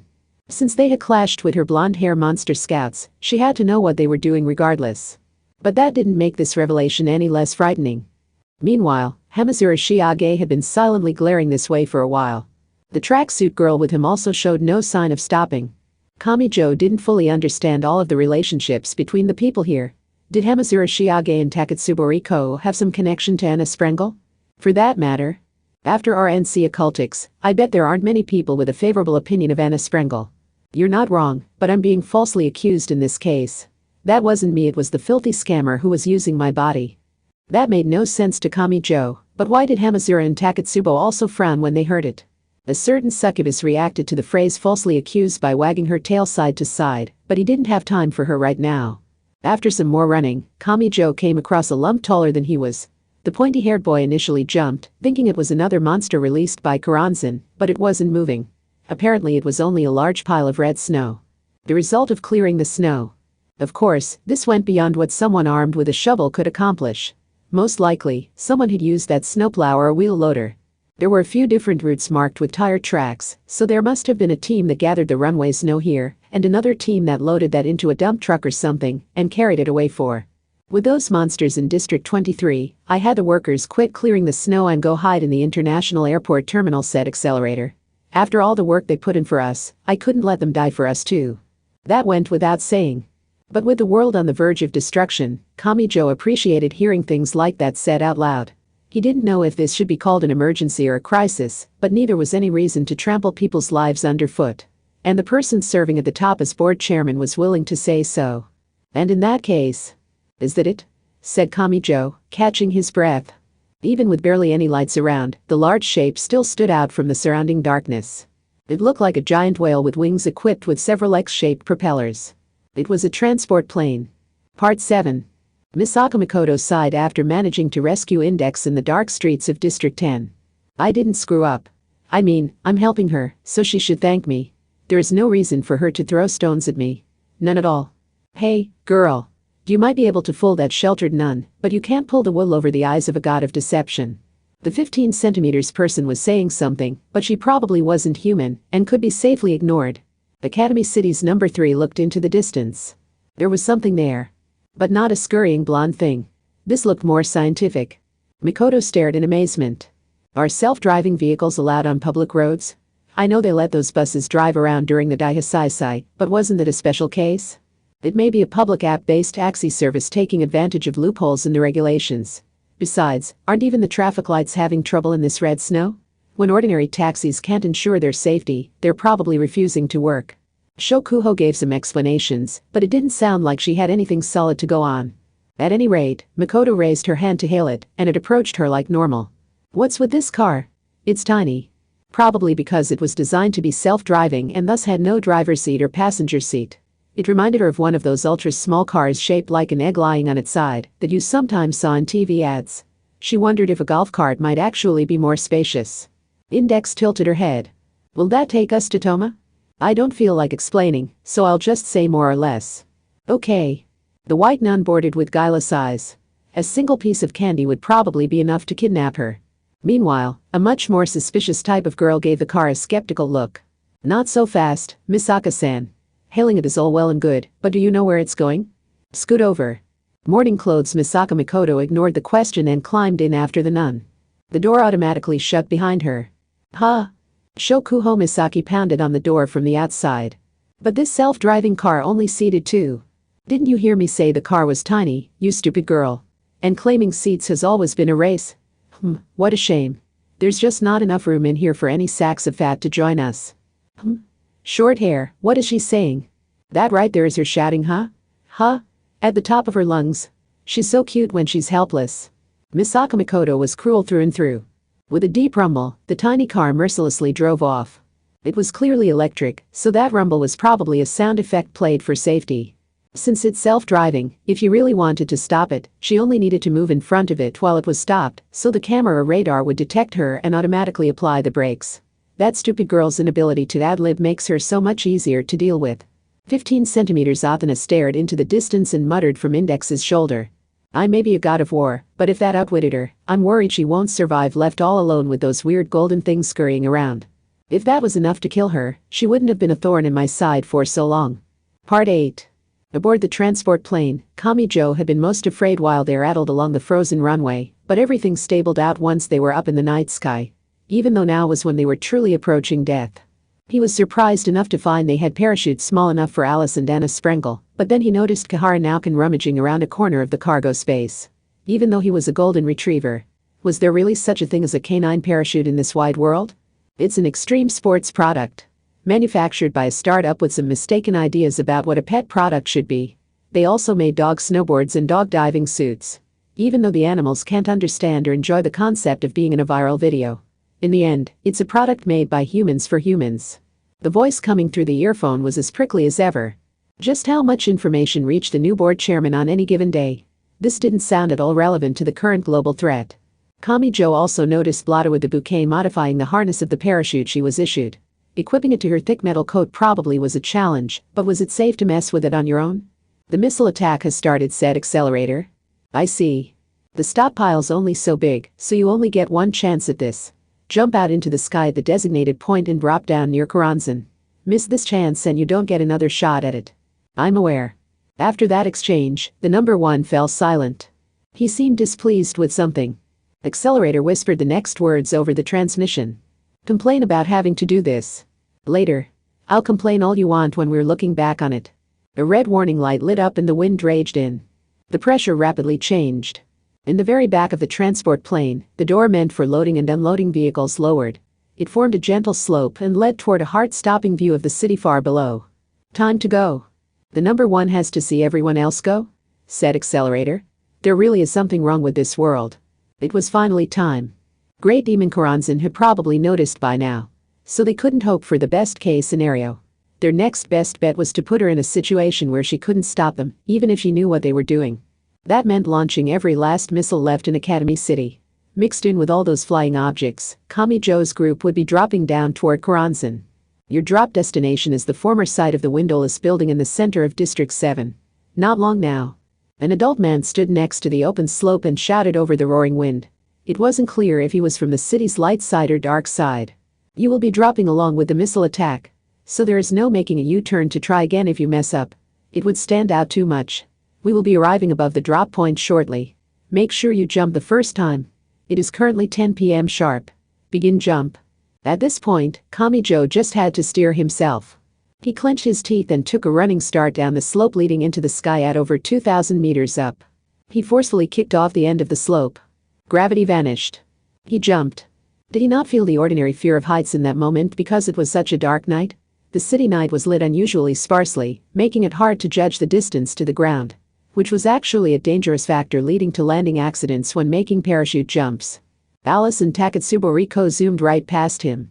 Apparently your positioning changed your speed. Kamijo had been spared tumbling uncontrollably end over end, but not because of any athleticism on his part.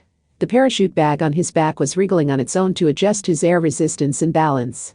Even so, he was at an altitude of 2,000 meters. That wasn't very far. In fact, it was frighteningly short for a fall. As the wind roared up at him, he checked the small LCD on the shoulder strap to find his free fall speed was more than 200 kilometers per hour. A mere 2 kilometers was nothing. I hope that bastard watching on from his ivory tower of a prison did the math right. Something like a cylinder with collapsible wings dropped by right next to Kamijo. It was about as thick around as a 2-liter water bottle, but its length was well over his height. Wait, a missile. If it detonated now, he was dead. He was free falling from higher up than a skyscraper roof, but this new development eliminated the ordinary fear of that situation. Also, this didn't look like a missile that flew in a straight line before piercing into the target. What is that? It's more like a little fish swimming through the sky. A whole school of them. It's nothing special, said Accelerator. Just a turretless next-gen tank. If you want to blow up another tank, a self-destructing drone has much better range and precision than an ordinary tank gun. Then all you need is to build a large-scale production line to bring down the cost of each drone stuffed full of semiconductors. Then to load a single tank with as many drones as possible, you replace the top of the tank with as many multiple launchers as will fit. The explosive covered in what looked like small smartphone lenses, weaved sharply about. This was more than simple speed. This bleeding-edge deadly technology would read the trajectories of autocannon fire and auto-grenade launchers that used radar fuses, and then evade them as it approached its target. Once this swarm of slaughter locked onto you, there was no escape, and it seemed to work just fine against magic. There really is something wrong with Academy City, said Kamijo. Hey. By claiming and sitting on the military patent for this, we can keep the outside world from making any. Apparently the new board chairman had thought this through. Kamijo just hoped it didn't backfire. At any rate, it sounded like he didn't need to worry about any of the missiles pouring down from the sky, accidentally hitting anyone. They could stay put, and the swimming drones would avoid them on their own. In fact, it might be safer if no one panicked and tried moving around. That did bother Kamijo a little because it reminded him of how people had to go through annoying processes and complete tedious registrations to make the processing easier for the machines. He soared through the night sky. He plunged into the valley between buildings. The city that had looked so tiny rapidly spread out around him. The LCD on his shoulder strap must have been linked to an altimeter. His parachute opened on its own without him having to pull anything. With a sound like a sheep beating at the air, he felt a squeezing across his body. The complex harness had distributed the weight. Gwah. But that didn't make it gentle. This didn't feel beautiful at all. Light as a feather, this was not. The point of a parachute was to let you fall from a great height without dying, and that was it. Maybe it was similar to how being shot through a bulletproof vest still hurt like hell and immobilized you for a bit. It wasn't over with the parachute opening. In fact, he felt like he was still moving pretty quick with it open. The speed felt similar to attempting a slope while seated on a bicycle. There was no light. The swimming drones were detonated here and there in the sky and illuminating the world like camera flashes, but the contrast of the shadows was too strong, and it only disoriented him. The pointy-haired boy was aiming for a wide-open street with 3 lanes both ways, but it turned out to have a lot more stuff than he had expected. Streetlights, trees, a wind turbine. Each one would kill him instantly if he collided with it. And the surrounding buildings created some highly irregular wind currents. In fact, the way the wind was dragging him backwards was terrifying. Damn, I wish I'd gone for a building rooftop. Do you want to die impaled on a street wireless LAN antenna or lightning rod? He heard a voice. Was that Thine Fortune drifting along right next to him? More importantly, keep an eye on your altimeter. We're almost at the ground. Don't miss the moment of impact because it's dark and there's no. You're out of the fight here if you break your leg. What exactly was he supposed to do? Just as he wondered that, all the streetlights of a large intersection unnaturally lit up. Had the rumored new board chairman done something again? That showed Kamijo the distance to the ground, but it was way closer than he'd thought. Oh, shit. He bent his legs in preparation to cushion against the shock. The wind carried him over, and he crashed into some low bushes between the street and sidewalk, but he supposed that was better than colliding with a thick and solid tree or streetlight. As soon as he landed, the unnaturally lit up streetlights unnaturally extinguished themselves. Hey, not so fast. He had to feel around in the darkness. He fumbled around until he managed to release the parachute harness from his body. Where's the windowless building? The wind blew us pretty far off course. I caught a glimpse of it earlier, but from this far, Hamazura and Takatsubo might contact Koranzan before us. Not good. They weren't sure they could defeat that great demon with all of them fighting together. It was too dangerous for anyone to go ahead of the rest. Especially for the non-magic experts. Kamijo heard some large wings flapping overhead. The Bologna succubus was flying around while carrying Iron Maiden like Blotto with the bouquet. She was drawing out a big figure 8, so it didn't look like she was taking the shortest route somewhere. Perhaps she was trying to draw Koranzan's attention. They had mentioned magic side people reacting more sensitively to magical tricks. But where was Alice Anna Thurbable? Where had Anna Sprengel gone? Or Cliff a Puzzle 545? And Kahara Naukin? Damn, we keep losing the people that act like trump cards. Regardless, they were short on time. They were right at Karanzan's throat, but that meant she would use each minute second they delayed to plot a recovery. He wouldn't even have time to check if everyone was alright. Dian Fortune was not shaken. In fact, we'll just have to make do with the people we have. No matter how carefully you plan it out on paper, battles always come down to what you can do with the cards reality gives you. But getting too accustomed to ad-libbing means a complete lack of control. Since when were you the careful planning type? Looking back, every single one of his fights had been ad-libbed from beginning to end. They had been separated for now, but they would all be heading to the same place from their different landing spots, so he could only trust they would meet up where Karanzan was. He was a good distance away from the former location of the windowless building, but it was a straight shot down a major street. There was no time to lose. If he was worried about Hamazura and Takatsubo, he had to rush there as fast as possible. While running, Fortune kept to Kamijo's left-hand side. She was keeping her distance from Imagine Breaker. As much as she looked like a young girl, this part of her may come from her nature as a tarot deck and original grimoire. But they ended up stopping before long. Because something blocked their way. Creatures like 2-meter crabs and snakes made of blonde hair. But that wasn't all. Roar. A sudden blast of wind blew through. The red snow on the ground was thrown into the air, and Kamijo felt like he had been struck by an ocean of blood. If Dian Fortune hadn't immediately grabbed his left arm and tugged, the surprise attack probably would have bisected him. Right down the middle. Something scraped along the ground, leaving behind a strange, sharp, and sinister scar. Kamijo briefly saw it as the earth itself hemorrhaging blood. And when the red snow guided his gaze along the scar, he saw someone. Wearing black mourning clothes. With a palette knife in her right hand. With feline symbols all over her. And the thing she was riding like a steed was, could you even call that thing a cat? The enormous and lithe beast shadow was made of black paint and stood 2 or 3 meters tall.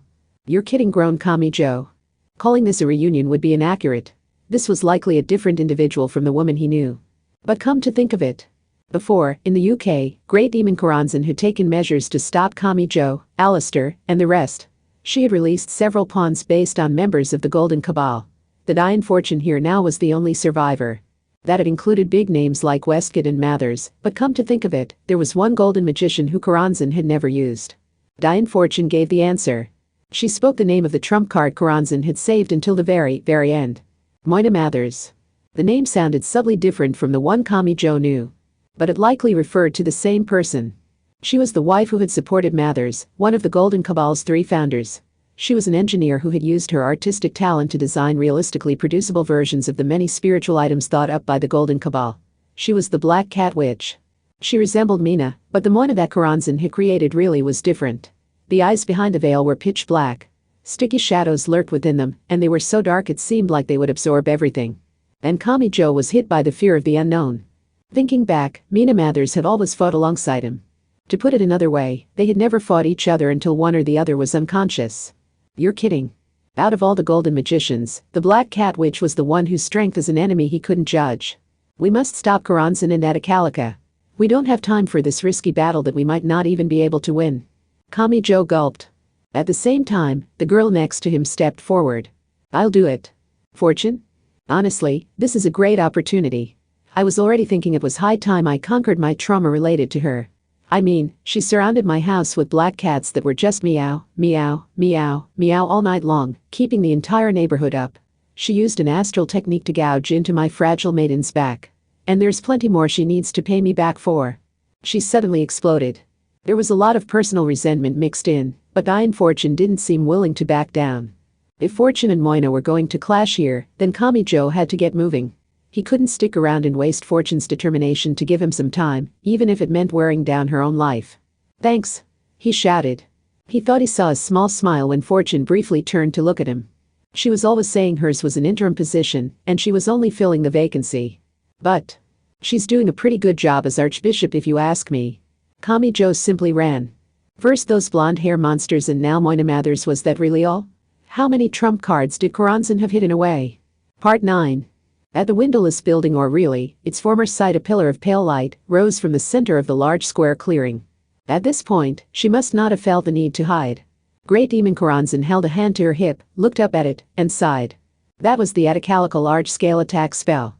For a great demon like her to spend hours on it, the spell clearly required a lot of care to set up. Of course, that may have been why she felt so attached to it now. Only about an hour to go. Even that comment under her breath was interrupted and cut off by a nearby explosion. Was that Academy City's missile attack? None of the missiles could directly hit her. She didn't even need to raise her palm for them to explode and scatter in midair. Fools. If they had so much weaponry left over, they should have ignored her and indiscriminately bombed different parts of the city. They should have thoroughly destroyed the city themselves. That way they could have prevented doom for the world at the cost of a single city. This time, anyway. She wasn't about to call it quits if she failed the first time. She was Great Demon Karanzan, and she had never said anything about only having a single devastating trump card. The center of the threat was not Atacalica. It was Great Demon Karanzan herself. Of course, Academy City wasn't actually placing their own fate and the fate of the world in the hands of this long-distance attack. She knew just how crafty and greedy humans were. She moved her feet to draw out the lines of a rectangle in the accumulated red snow. Then she added a diamond and a few lines to divide it into sections where she drew in the necessary symbols. This was a horoscope. A glance at the ground was enough to read it. It detected a few people headed this way. Sensing was her specialty. She was, after all, the supernatural being who managed knowledge off limits to living humans. And that management primarily meant preventing the masses from reaching or acquiring that knowledge. She had lost count of how many people she had devoured after they foolishly assumed that summoning and taming her was the ticket to endless knowledge. It was laughable that those people were referred to as talented or wise when they couldn't even figure out it was a bad idea to contact something that essentially had a warning sign with the words danger written in large text. Some grimoires make me sound really important while describing a role not much different from this country's Kakuri-san. Well, at least it's not as bad as getting confused with the necromancy where people ask a rotten zombie to reveal the future to them. Still, did they really think an explosive blast, that is, physical light and sound, could disturb her? It was almost scary how ignorant they were of magic. Or maybe was their misplaced confidence in their knowledge that would hurt them in the end. She felt like she was watching bandits hiding in the dark woods and celebrating their victory, while unaware that night vision devices existed. There was no reason to wait for them to arrive. She could blow them up from here. And all she would need to do was raise her palm in that direction. So it was time to obey her rule of dispersion. Who should she kill first? Hey. It amused her to no end that her creation of Dian Fortune had taken over her old position as the Anglican Archbishop. Blowing Fortune away along with the Moina Mathers she had sent out would be simple enough, but that was a low priority.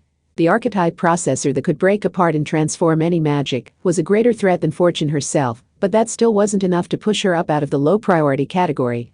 Fortune was a toy Karanzan had made after all.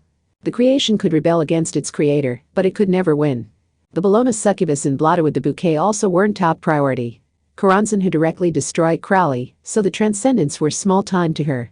After all, Alice Anatherbable was an accidental success by one of Alistair's students, and the other transcendents were the deteriorated result of mass-producing inferior copies of Alice. I can do better. The standard route would be to crush Imagine Breaker here. Isn't that right, Alistair? That was the best choice if she wanted to beat them down the most. As a demon, it was the most correct option. Karanzan grinned and, for some reason, rubbed a hand below her navel before holding that palm straight out ahead. Kamijo Toma wasn't yet close enough to be visible, but that was a mere trifle. It wouldn't stop her from targeting and killing him. If she was going to do this, she might as well show him some truly wonderful sparks. She would end his life with a terrible toy that had taken Alistair Crowley's family from him, and even triggered the Battle of Blythe Road. Kamijo Toma. He didn't know space itself was about to explode. With no way to sense it, he couldn't raise his right hand to defend against it. And once it hit him, he was destined to die. The inability to escape that destiny had been proven by the death and doom of Alistair's family. Does it hurt? It was rude. She knew that, but she couldn't help but let the smile split wide across her face. It hurts, doesn't it, Alistair? Yes, it hurts to be trapped in your own body and forced to watch an ending you do not want. I should know. I lived through it myself. The entire time you had me sealed away, it was endless torture as I watched those hellish scenes playing out. Now it's your turn, magician. It's time you felt even a minuscule fraction of the agony I felt as my body was used against my will. This was only one step in that process. With each new step, she would take another life. And she could circle the globe as she went. That was his reward for underestimating a great demon and, even temporarily, using her like that. Look back upon the bloody path you walked in despair, Alistair. But then. No. She heard a voice. It was a girl's voice that ever so slightly irritated Great Demon Karanzan as she single-handedly prepared the end of the world. She had been just a bit faster. First, a sound like a large sheet beating at the air. That was the sound of flapping wings. The girl flew directly in front of the great demon and descended.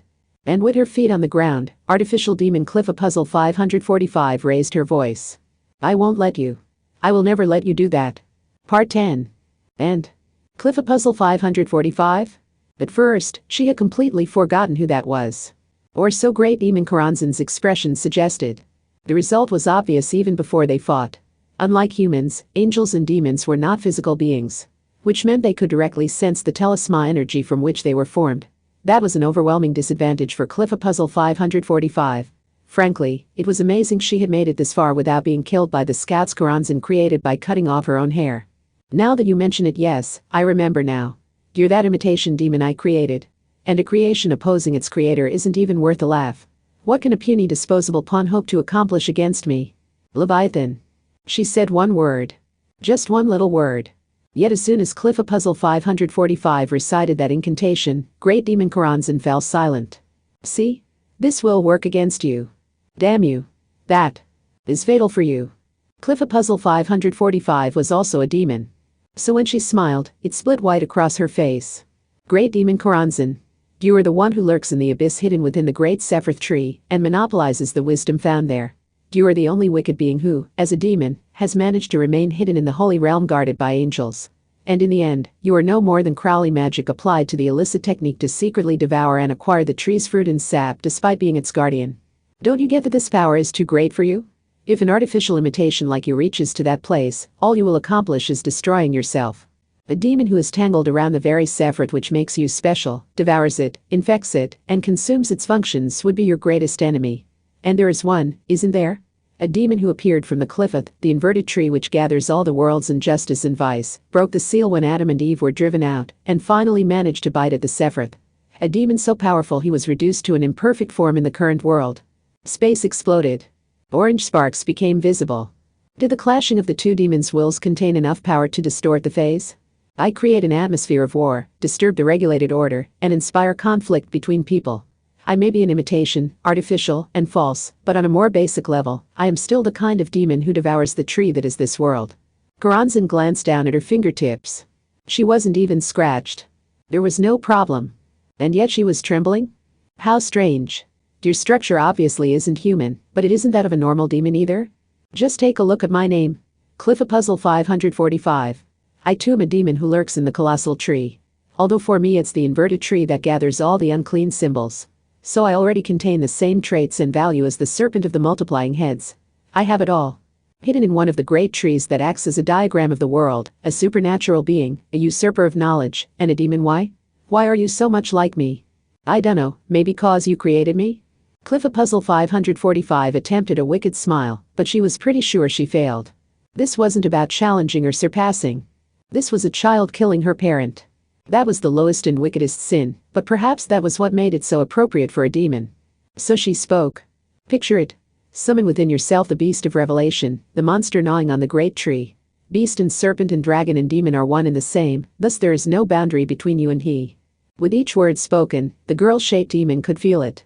Something was straining inside her and pulsing in a disturbing way. Karanzan spread her wings wide and tangled together countless long blonde hairs like a spiderweb to form a complex magic circle, and then stopped. She had been in such a hurry that the spell she formed was too powerful. This would cause Atacalica to burst and return to nothing. Damn, I wasted 1.5 seconds on this. So while holding herself back with wings spread, Karanzan whispered to her opponent. And just like a demon, this whisper was meant to guide her in the wrong direction. You must be aware your very being is unraveling. Cliff-a-Puzzle 545 had been created by Karanzan in order to cover the United Kingdom in a war atmosphere to drive it toward ruin. Since she had been meant as a temporary thing, not much care had gone into the structure of her girl form. You might be able to activate the spell, but you can never endure the recoil. Your form will break down permanently. And it will go beyond your appearance. You will lose your memories, your personality, everything. And you're still going to go through with it. By focusing on the primary functions, it would at least blow her away without a trace. All that would remain would be, well, a twisted form worthy of the demon title. More than just her outer appearance, she would lose everything down to the depths of her mind and become nothing more than a hideous monster. 7, 10, 8, 11, and 666. Extract the necessary numbers from within yourself while expanding them to their greatest form. But she didn't care. She wasn't listening. That foolish, weak, and filthy demon was intent on expanding the partial knowledge she had after incompletely performing an incomplete copy. Because of what she had seen. Inside that prison cell, that boy was working all alone to atone for his crimes, and had still managed to find hope in the world outside, but she had seen his face when he found that world was being destroyed. She had seen his expression, which he probably hadn't meant for anyone to see, when he had learned the boy he considered a comrade in arms was dead. That's why she needed to do this. The people who were running here were a necessary part of the scenery he wanted to protect. She wouldn't let it end here. She wouldn't let them be slaughtered from afar. No matter what she had to do. Here, I reflect the same number with a different meaning. By letting it engulf me, I gain a different self. She would protect the world, a dream that boy was trying to create. So artificial demon Cliffa Puzzle 545 roared with all her might. Shaking free of the chill she felt as she unraveled. Farewell, master. Transform me in body and soul, Leviathan. Part 11. Shortly before that. Hamazura. I know.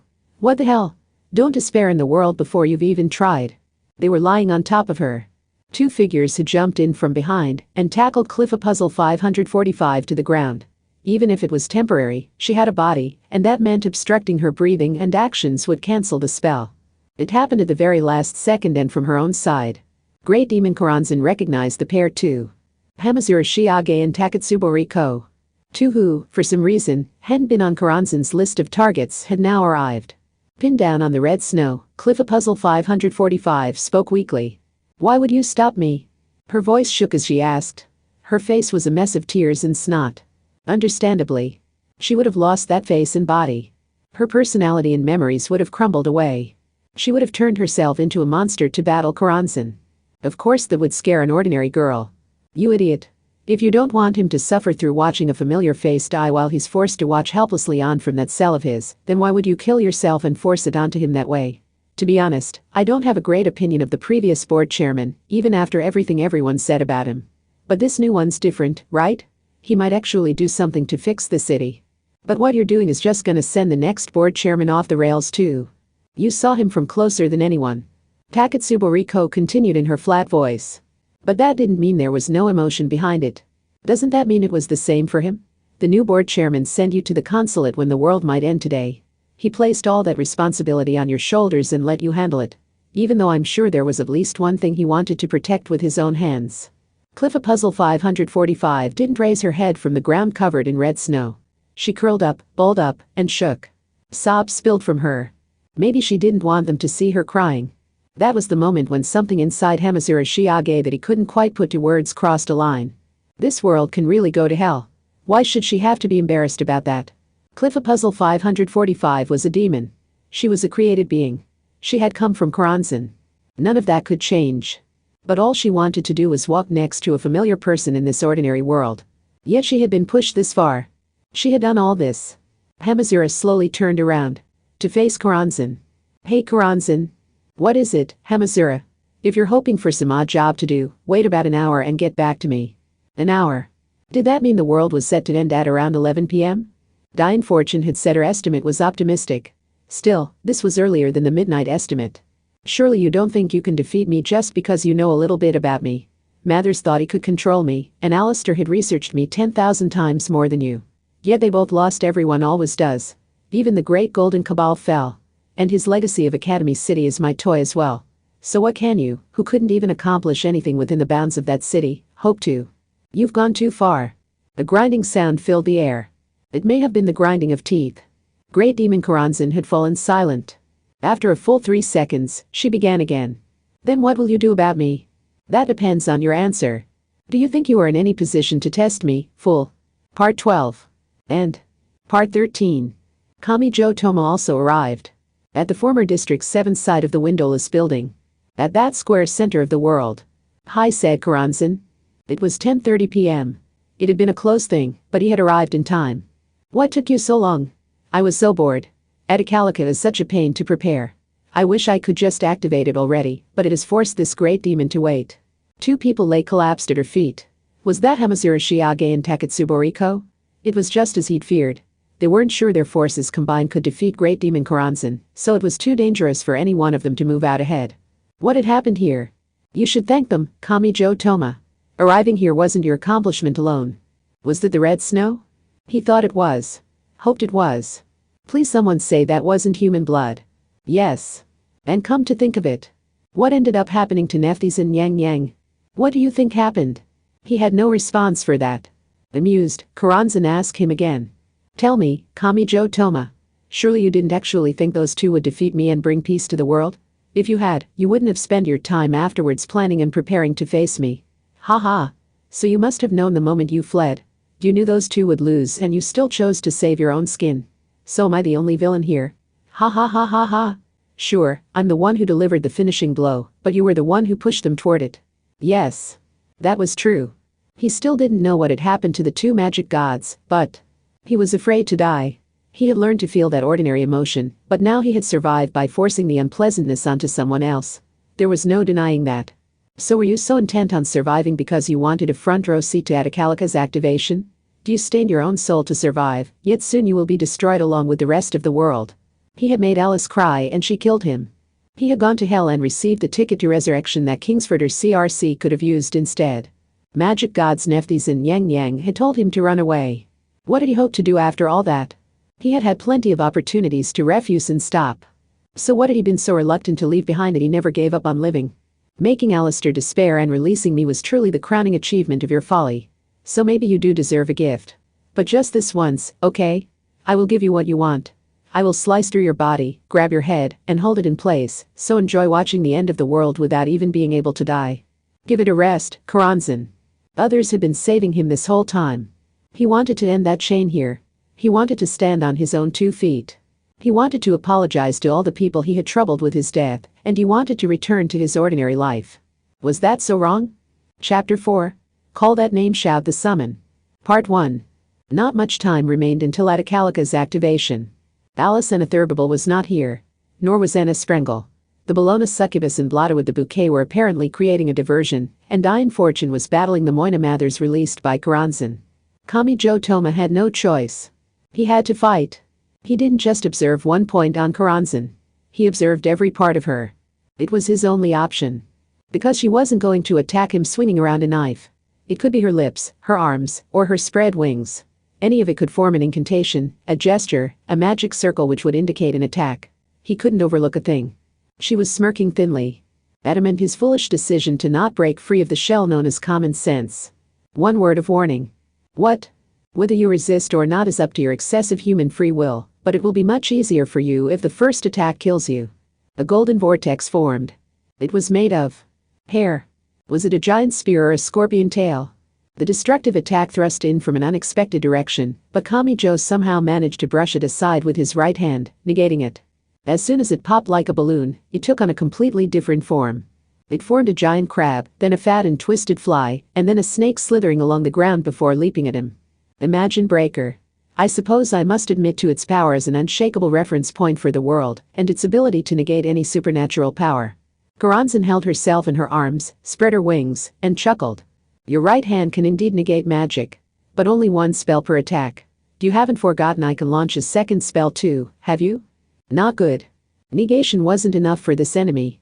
If negating one spell would lead to multiple new threats, he was in trouble. Kamijo clenched his teeth and turned his attention in her direction. But at that very moment, he heard the air bursting. The phases ground together, clashed, and collided with a great power, creating a deadly distortion. The sparks became visible. Karanzan whispered bewitchingly.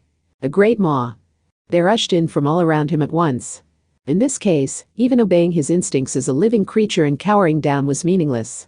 If he did that, the jaws would snap shut and he would have nowhere to escape. So instead he leaped hard to the right, approaching one of the sparks, and smashing it with his fist. Before the ring could fully close in around him, he rolled along the red snow to distance himself from the center point. It didn't end there. Kamijo was risking his life with each and every move, but it was all a silly game to her. Karanzan whispered. I am a demon, but not from the cliffeth where the forces of evil gather. I am the great demon hidden by the holy Sephiroth. I dwell in the same abyss as Dat. She held her left hand straight out, and her right hand pulled back toward herself. The pose resembled aiming a rapier. Every number is the same. My right hand contains Nuit of Resurrection. Watch as the possibilities expand and surpass the bounds of the finite. My left hand contains Hadid of Vengeance. The smallest point gathers and concentrates all forces to create a single meaning. Thus, an attack shall be released from the infinite acceleration of the circle of Rahu or Kuat, and shall appear on the surface layer of this world. A chill ran down Kamijo Toma's spine. This was bad. He had been on the receiving end of this spell when he first clashed with Koranzan. It was a much too powerful torrent of power. Back then, he had tried and failed to stop it with his right hand and been torn apart, his bones and organs destroyed. But I showed this one off last time. Koranzan grinned. Still, weaving it into a combo should lure you into position for a hit. As soon as Kamijo frantically tried to jump from his position, a golden scorpion and spider rushed in from the sides. They were only meant to hold him in place, but a hit from the venomous tail or sharp legs would still kill him. Now he couldn't escape. Oh, no.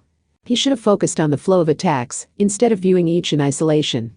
And after he had told himself at the start to observe everything as a whole. Damn, now I can't dodge it. Yet if he tried to stop it with his right hand, he probably wouldn't be able to fully negate the torrent of power, and it would tear his body apart. White lightning dropped from the sky. Koranzan didn't even look up. Really, is there some rule that everyone who sits the board chairman's seat must be a fool? Alistair easily deflected that one, and you expect it to work on me, number one? Also continued the Great Demon. If you can attack me from there, then I can attack you from here. Part 2. Bang. In the most tightly secured cell of a far distant prison, the giant LCD monitor on the wall shattered. Glass shards flew out in great quantity and shredded board chairman Accelerator's body. Gah. My reflection didn't work? They slipped right past my vector control barrier? Damn it. So it's a power from that side of things. Part 3. Only static came from Kamijo's wireless earphone, but even that ended eventually. He was dumbfounded as he used his right hand to negate the scorpion and spider made of blonde hair. No response. The board chairman had been taken out too easily. Especially considering he was Academy City's #1 level 5. Great Demon Koranzan's strength was on another level entirely. His ability to attack anywhere in the city from that one point also means that one point can be attacked from anywhere in the city. Much like the rules regarding gazing into the abyss. Koranzan looked like she was viewing some distant place while standing here. Was he sneering at Accelerator who she had just defeated? Or was he recalling the previous board chairman who had developed the #1? Still, for someone sniping people from hiding, it's curious how careless you were about the standard rules for line of sight. Is that another blind spot created by your reflection, Academy City's #1? Her focus shifted from the distant to the near. Koranzan's target was now Kamijo. And have you forgotten, Kamijo Toma? I have a winning move. As long as no one intervenes, I only need to repeat the process to pierce you. Damn it. She was right. The long hair spear, the scattered crab and fly scouts, and the invisible maw formed from countless sparks.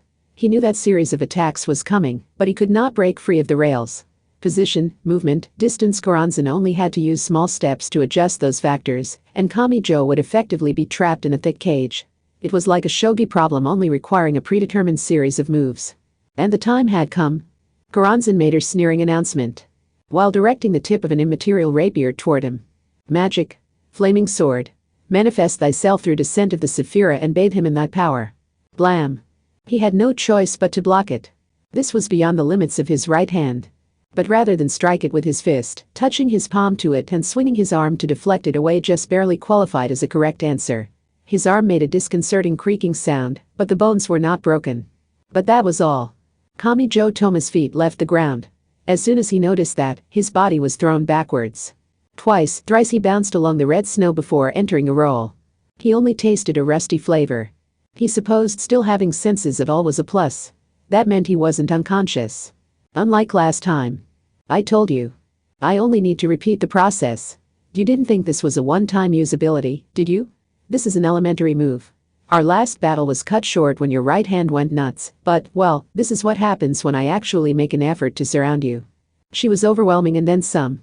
Last time, the British magic experts had gathered together and somehow managed to pull out a win, so taking on this monster alone had been a mistake. You aren't hoping circumstances will change if you buy enough time, are you? Could this be a stalling tactic, so you can let Alison Thurbable, Anna Sprengel, or another extraordinary member of your party deal with me? Great Demon Koranzan had been pure terror to begin with. But the squeezing of Kamijo's heart was even greater now. They aren't coming. Because I set it up that way. Kamijo Toma, Hamazura Shiage, and Takatsubo Riko. Oh, and there was that cliff of puzzle 545 too. You four were simply low on my priority list, so I didn't get around to trapping you in a labyrinth before you arrived. One by one, Koranzan plucked away his hopes and possibilities. all with a sneer. Almost like a child traveling all the way to a flower field, capturing a bug, flipping it over, and innocently tearing out its legs. So all I need to do is repeat the process, taking as much time as I need to kill you. Don't worry about how much it will cost me. Nothing you think can help you escape now. Damn. You see, I can spend as much time on this as I want. But Edicalica will activate in less than half an hour. So it's you that needs to stop playing around and seriously try to stop me. He was far from unscathed. In fact, he was in state of extreme tension where a wrong choice in when to blink could mean instant death. Dispersion? Natural decomposition? Destroying the current world? But still Kamijo was not broken. His right fist was intact. To hell with that, Karanzan.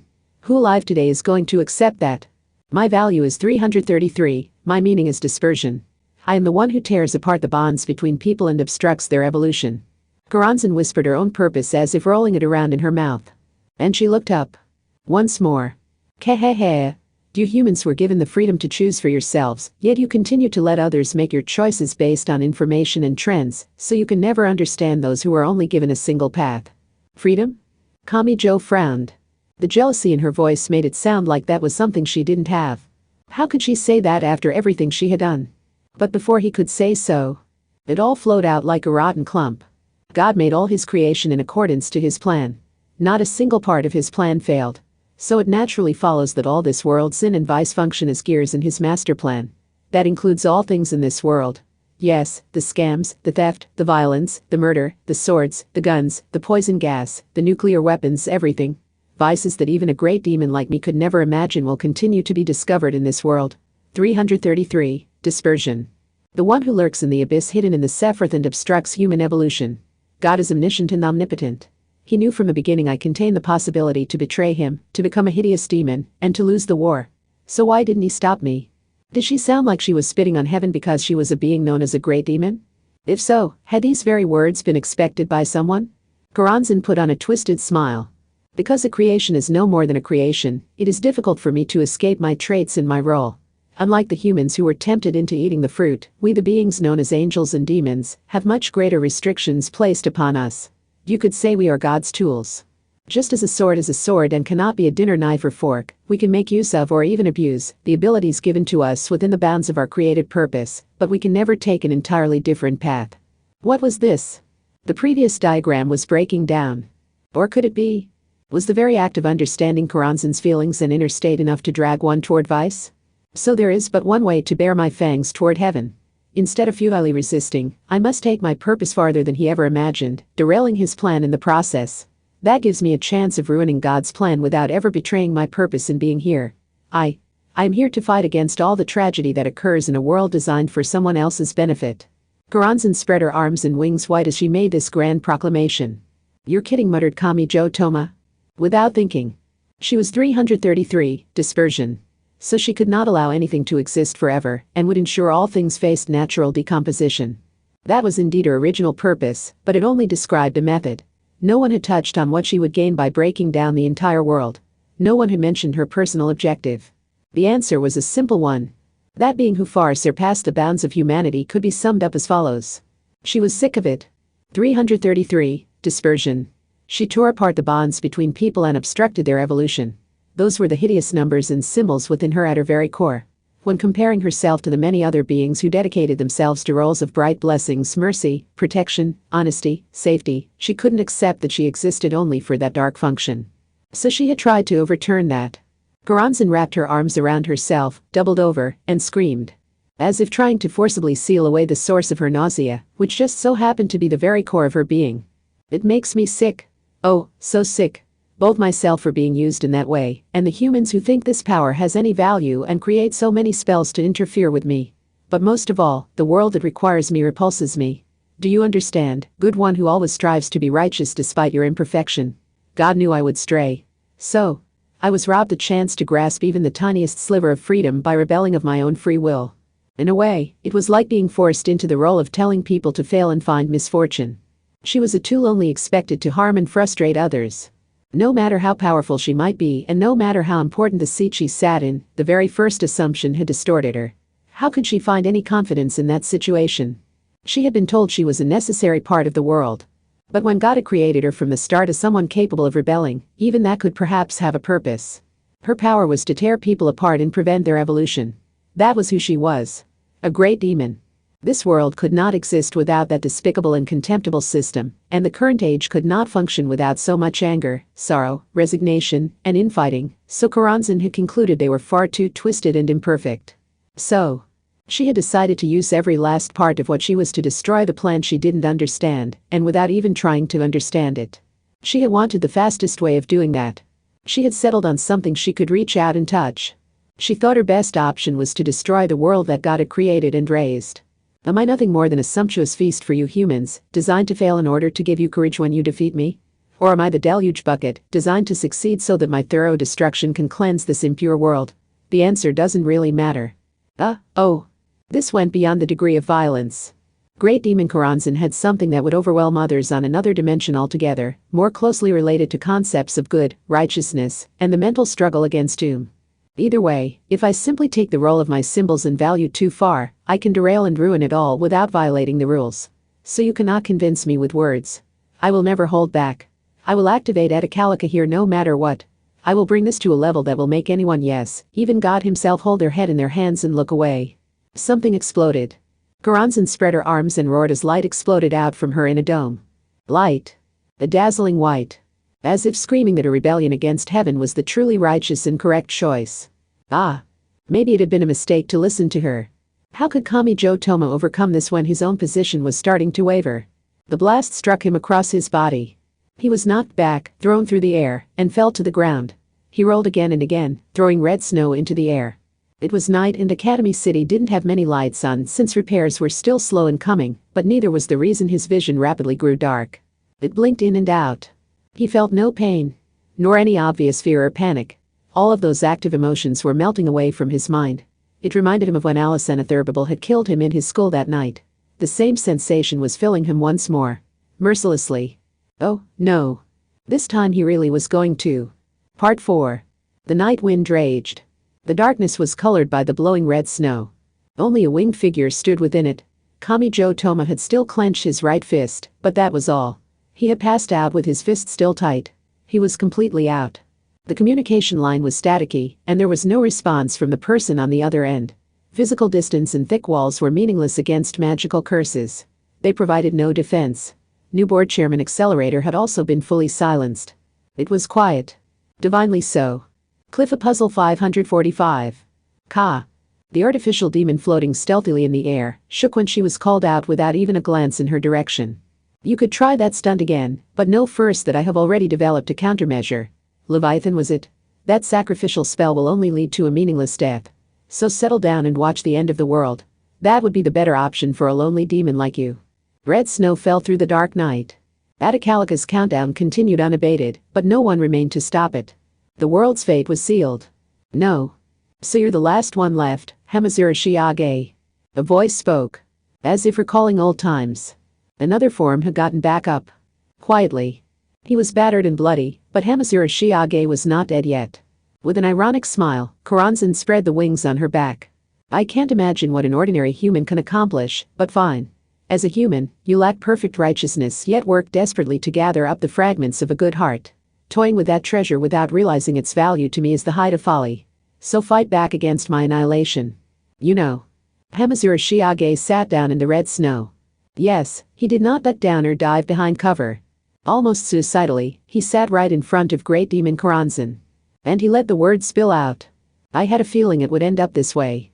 The last one standing wasn't going to be Kamijo Toma or Accelerator.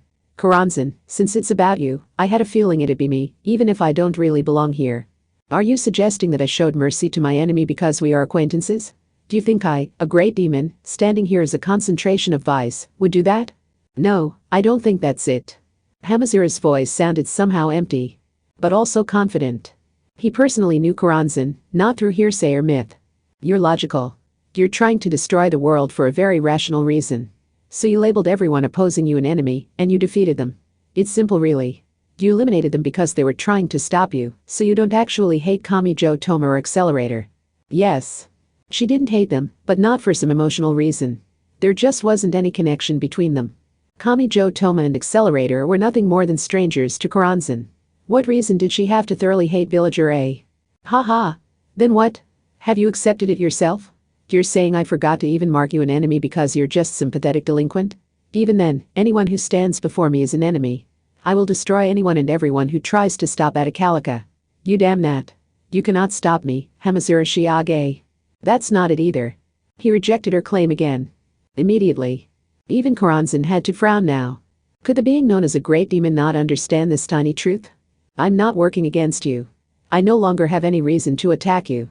I don't understand. Go ahead. With those words, it was Koranzan who grimaced. But seeing the look on her face, he spoke clearly. I know all too well this world is shit. I mean, I'm a level 0. That alone means I've got nothing. So go ahead. If the new age you imagine is a free and righteous place where everyone can be happy. Hey, wait. Damn it, Hamazura, are you saying? Mon, Koranzan. Go ahead and do it. Yes. When Hamazura faced Koranzan and she asked what he would do about her, he had said that depends on your answer. But back in the UK, you stopped me, didn't you? In the very end, with some help from Diane Fortune. True, admitted Hamazura. And then, but I hadn't actually processed what you said back then. I stuck with my own thoughts and simply thought I could save you too if I protected the world. But how did that pan out? The instant you were free again, you got to work trying to destroy the world again. As if to say it's the world that's wrong. To be honest, I agree with you there. If the fighting continues with you or without you, then it doesn't seem like you're the source of the problem. From Hamazura Shiage's point of view, Kamijo Toma and Accelerator were success stories too dazzlingly bright to look at. It wasn't a matter of money, education, family, or Esper level. No matter how much he tried, he knew he could never catch up to them. So they would want to protect the world. Without a second thought. Even if it meant risking their lives. Even if something about the world felt off. Ultimately, they wanted to protect the current world because they were reluctant to let it go. Because they were happy people who could imagine the benefits they would find in keeping the current system going. If they were foolish, they would be fine with that. They would foolishly look only to their own happiness and continue to reap the benefits. But what if they were clever? What if they were aware so many people were denied freedom and couldn't obtain the things they had, but they continued to enjoy those benefits themselves? That was no different than trampling others in pursuit of their own happiness. It was an undeniable sin. Protecting the world was not necessarily a good or righteous act. If the wicked wealthy with all their injustices and dirty money said they were going to protect the world, who would praise them for it? If the world had been rotten to the core from the beginning, then the meaning of that phrase flipped on its head. Everyone thought of Great Demon Koranzan as an unpersuadable absolute evil. Hamazura alone disagreed. Because he had once broken away and fought alongside Koranzan. And he had realized something because he saw her as a relative evil who could be reasoned with. He suspected this world was hiding something that had pushed Koranzan to do this. Damn you, Hamazura. You can see it, can't you? That question was a rejection of everything Hamazura had believed in. How much courage had it taken for a mere human to voice it? It likely wouldn't have been possible for Hamazura alone. Which was why he was currently holding the hand of his girlfriend lying unconscious by his side. He knew that would give him the courage he needed to face every obstacle this world could throw at him. You've viewed this world on a higher level than me, and you've investigated this world with superior brains than mine. If, in the end, the great demon Koranzan herself concluded this shitty world deserves to be destroyed, then that's probably the right answer. If even you had to give up with all your power, then there's really nothing we can do. At the very least, I can't think of anything to say to stop you. So you know what? I think you might as well go ahead and do it. Why not? This was a destructive third view that Kamijo Toma and Accelerator could never have held. This was Hamazura Shiage's job. Was it Diane Fortune who had said even Kamijo Toma was powerless against Koranzan? Are you kidding me? Do you know what you're saying? Why do you make it sound like you want me to stop you, Koranzan? I'm the all-purpose trump card. I'll work with a great demon if it'll save my girlfriend or just a friend. You weren't expecting a softie like me to take on that role, were you? KH. That's why. He wasn't good or righteous. But he wasn't fully evil either. The soft boy continued. That's why I'll accept you. When I saved Cliffa Puzzle 545 earlier, I was even thinking this world can go to hell. If Takatsubo Riko were awake here, he might have arrived at a different answer. But he couldn't do that now. Over and over, I've seen the depths of this world's cruelty and how it wears down the people you love like some sick assembly line. Body Crystal? The Golden Cabal? Everyone treats people's lives like nothing more than a useful component, and they praise that behavior like it's a sign of strength and beauty. Can you believe it? And no one ever questions it. Not even the people being worn down. It's obvious to anyone that this world is rotten to the core. So if you're going to get rid of all that glorification of complexity for the sake of complexity, give us nothing but an ordinary world full of ordinary things with nothing hiding below the surface, where everyone I love can laugh happily and worry-free forever and ever, then you're clearly on the side of good and righteousness, Karansan. The higher being seemed taken back. It couldn't be. Was someone really saying this to her at this stage? She suddenly found herself the one pointing out the dangers. This wasn't right. How did her role get so turned around? Have you forgotten? Once the Atacalica large-scale attack spell activates, there is no stopping it. It will fully destroy all life in the target land. So the Italian peninsula will be crushed and slashed into a hell of blood and bone. And after that, the Roman Catholic Church, the Anglican Church, Academy City, and the Russian Orthodox Church will all join in endless war. I have set them up in pairs so they will eliminate each other like matching cards in Old Maid, so every part of this world will be brought to an end. Trying to curry my favor will not allow you to survey. It's hopeless regardless, right? Whether or not you use that Adi whatever. He didn't let her finish. He wasn't speaking all that loudly, but Karansan still fell silent. As if he had struck her right in the heart. Hey Karansan. You're not stupid and you're not wild. With you, every single action is based on your intelligence. I saw just how incredibly smart you are back in that fight where you dragged the UK and the whole world into it. Hamazura spoke quietly. Yes, the boy holding his unconscious girlfriend's hand was quiet. He did not shout and scream. I've been thinking. You couldn't believe what I was doing, but you still helped me save Takatsubo and die in fortune. You had to have thought I was a burden and an idiot, but you never did betray me, leave me behind, or let me die. So I had to wonder why you're doing this to Academy City. It's simple. You decided you had to start a global war. There's something you can't solve without taking it that far. Are you saying you can see it? But how could a mere human do that? I don't know what it is. But you weren't the one who messed up this world. It's already so messed up that stopping you wouldn't fix anything. So it's past the point of not wanting to die or wanting to make sure at least my girlfriend survives. I don't know what's going to happen, but it's definitely going to happen if nothing is done. So betting on you seems like the best option. If I want even the slightest chance of the people I know surviving, someone has to force the world off its current course. Or are you going to say I'm wrong? It wasn't that Hamazura Shiage doubted the world was ending. He could already tell the world had been rotten before Karansan began any of this. It was so bad even a level 0 idiot like him could tell. And if it was that bad on the surface, then the invisible core's central pillar of the world must have been badly eaten away by now. He didn't know what the termites gnawing away at the great tree actually were, but knowing that wasn't important. So that wasn't what had shaken him. There was something else he had to be certain of. Am I wrong to bet on you? Are you not worth it? Were you going on and on about your importance, but it was all talk, and you just want to destroy the world for the hell of it? Will you end up sticking your tongue out, laughing, and going oops, that didn't accomplish anything? Well, in that case, you really are a villain. If you're causing trouble for so many people without doing anything worthwhile. If you'll just keep all the money I'd bet on you because I trust you. If you can't stick to goodness or righteousness and stall out somewhere in the middle without ever accomplishing anything, then you're evil. If it's all going to be pointless in the end, you might as well not have done anything in the first place. Do you know what that's called? It's called being a troublemaker, the lowest and weakest type of villain, Karansan. She hung her head. The monster who was understood by no one said nothing for a while. She appeared to be biting her lip. And, finally, don't make me laugh, human. When she raised her head, she showed off the most demonic of faces. I came up with this plan myself, but it was you who gave me the final push, Hamazura Shiage. So I hope your soul shatters from the guilt of unnecessarily making yourself responsible for the countless corpses soon to litter the entire globe. Atacalica. O Master of Death and Blood, Incarnation of Destruction, and Black Goddess of the 11th letter, break the current world's pillar of good, and submerge the very planet in an ocean of black blood. The world shined. Behind Great Demon Karansan, at the center of the empty space where the windowless building once stood, space itself was emitting a pale light as if something were gathering there. The pillar of light's glow strengthened in stages. It was already past the point of no return. In that moment, Hamazura Shiage smiled, while squeezing his collapsed and unmoving girlfriend's hand. Just a bit. As if he were at the train station sadly seeing off a friend who was moving away. Sorry I couldn't give you a world you can accept. Never before. Not even once. No one had never accepted that great demon, and even she had failed to accept her own function, and thus chose to curse God and herself, so she looked like she badly wanted to say something. She had clearly lost. Kamijo Toma, Accelerator, Alistair Crowley, and even Samuel Liddell McGregor Mathers had all failed to bring that look to her face. Of pain. And anguish. She began to say something. Hamazur. She never finished. The light exploded. Part 5.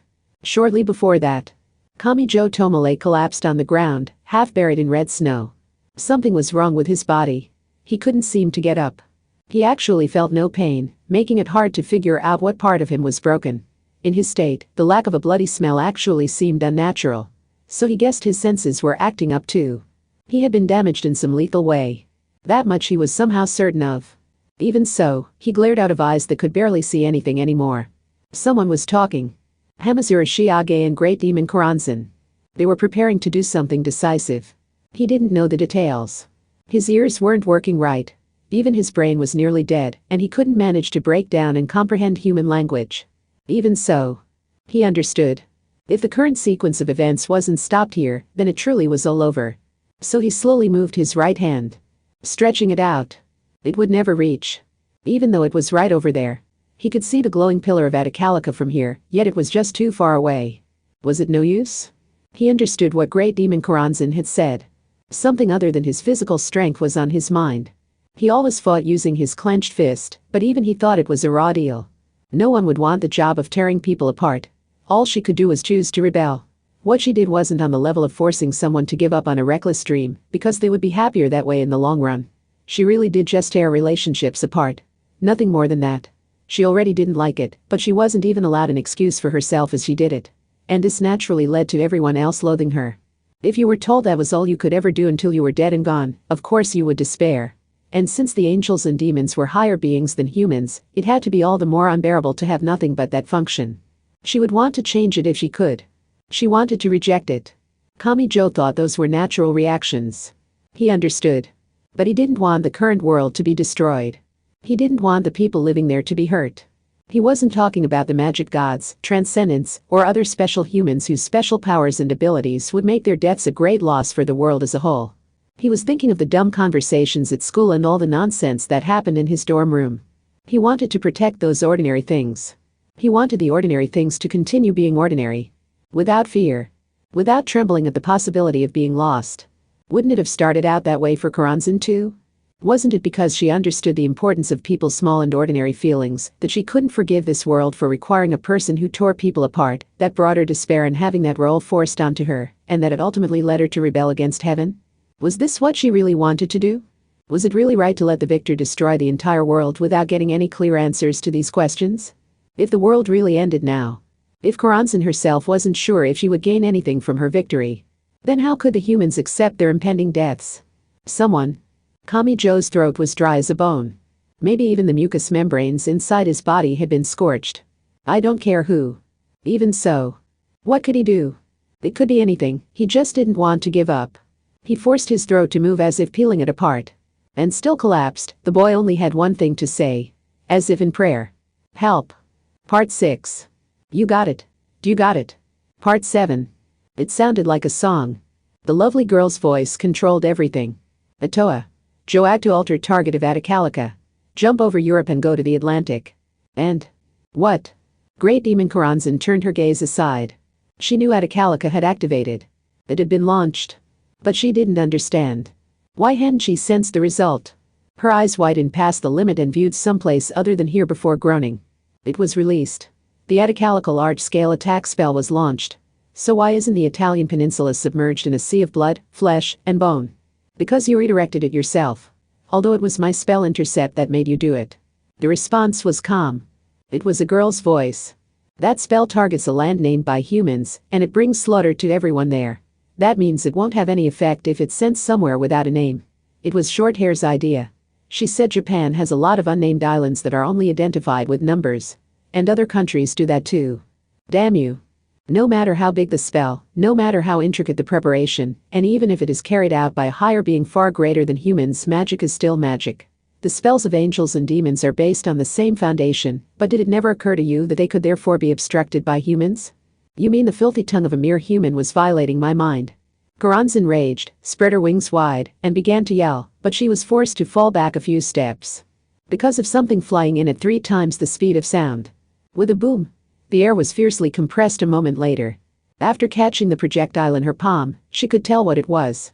It was half melted, but that was an ordinary arcade coin. Oh? Well, that's unusual. I've seen a few people send it back with their reflection, gravity, or some other cheap ability, but I never thought I'd see an idiot catch it with pure brute strength. Oh, wait. Those magic god people could do that, couldn't they? Damn you both. Karanzan growled the words like a deadly curse. As if the repetition would build up her resentment. The zap of a high-voltage current burst out. Hamazura Shiage had tried something and received a lightning spear, sending him down onto the red snow. Now Karanzan really was alone. She had begun this plan alone, but for some reason she now felt a hole in her heart. And not a small one either. And the pillar of light was gone. The Atacalical large-scale attack spell had been launched, but only launched. Not a single person had died. This miracle had not been brought about by Kamijo Toma. But this was clearly the result that loser had asked for. Alice Anathurbable and Anna Sprengel never made it here. Yet you outsiders did? It doesn't add up. If you could just walk here, they wouldn't have used parachutes. Karanzan began ranting, but she soon stopped. Her accumulation of resentment had ceased. She was empty. No, she had realized there was a precedent. Hadn't Anna Kingsford done something similar in hell? And hadn't the other Anna been here? In other words. No, it isn't just that those two never arrived. Did they intentionally give up their spots to ensure these two could reach the center? Did they use magical tricks to let them pass straight through the invisible labyrinth without my noticing? No voice answered her. Instead, the two girls took a step toward Karanzan. Straight toward her. Do you really have time for that? Unlike Toma, you don't have anyone coming to save you. I don't know what any of this great demon stuff is about, but I hope you don't think you can hurt my idiot this badly and get away with it. Index of the magical world. Misaka Makoto of the scientific world. Those two girls had heard a certain boy's cry. Epilogue. Another fourth hero. Phew. Alice Anathurbable let out a white breath. Even she, the prototype transcendent, had used so much power she had to catch her breath. Index and Misaka Makoto. She had sent those two girls on ahead, while ensuring the source of all this trouble didn't notice. That had opened a hole, but she remained trapped inside the invisible labyrinth. That modern labyrinth kept her from her destination, no matter how far she walked, and it was a much bigger problem than the blonde hair scouts which appeared more threatening. She had done it with brute force, but she had opened a hole. She understood the logic behind it. Next to her, Anna Sprengel released a white breath of her own and looked up into the sky with annoyance. She was another extreme, a being too irregular to call a transcendent. Red snow fell from the night sky. Cold concrete buildings surrounded them in all four directions. Meaning. Damn it, Karanzan. She used the gray concrete as a replacement for the thick screen of freezing snow that causes people to get lost in a mountain blizzard, didn't she? And so we've been wandering a labyrinth where we think we're walking in a straight line, but end up circling the same block over and over again.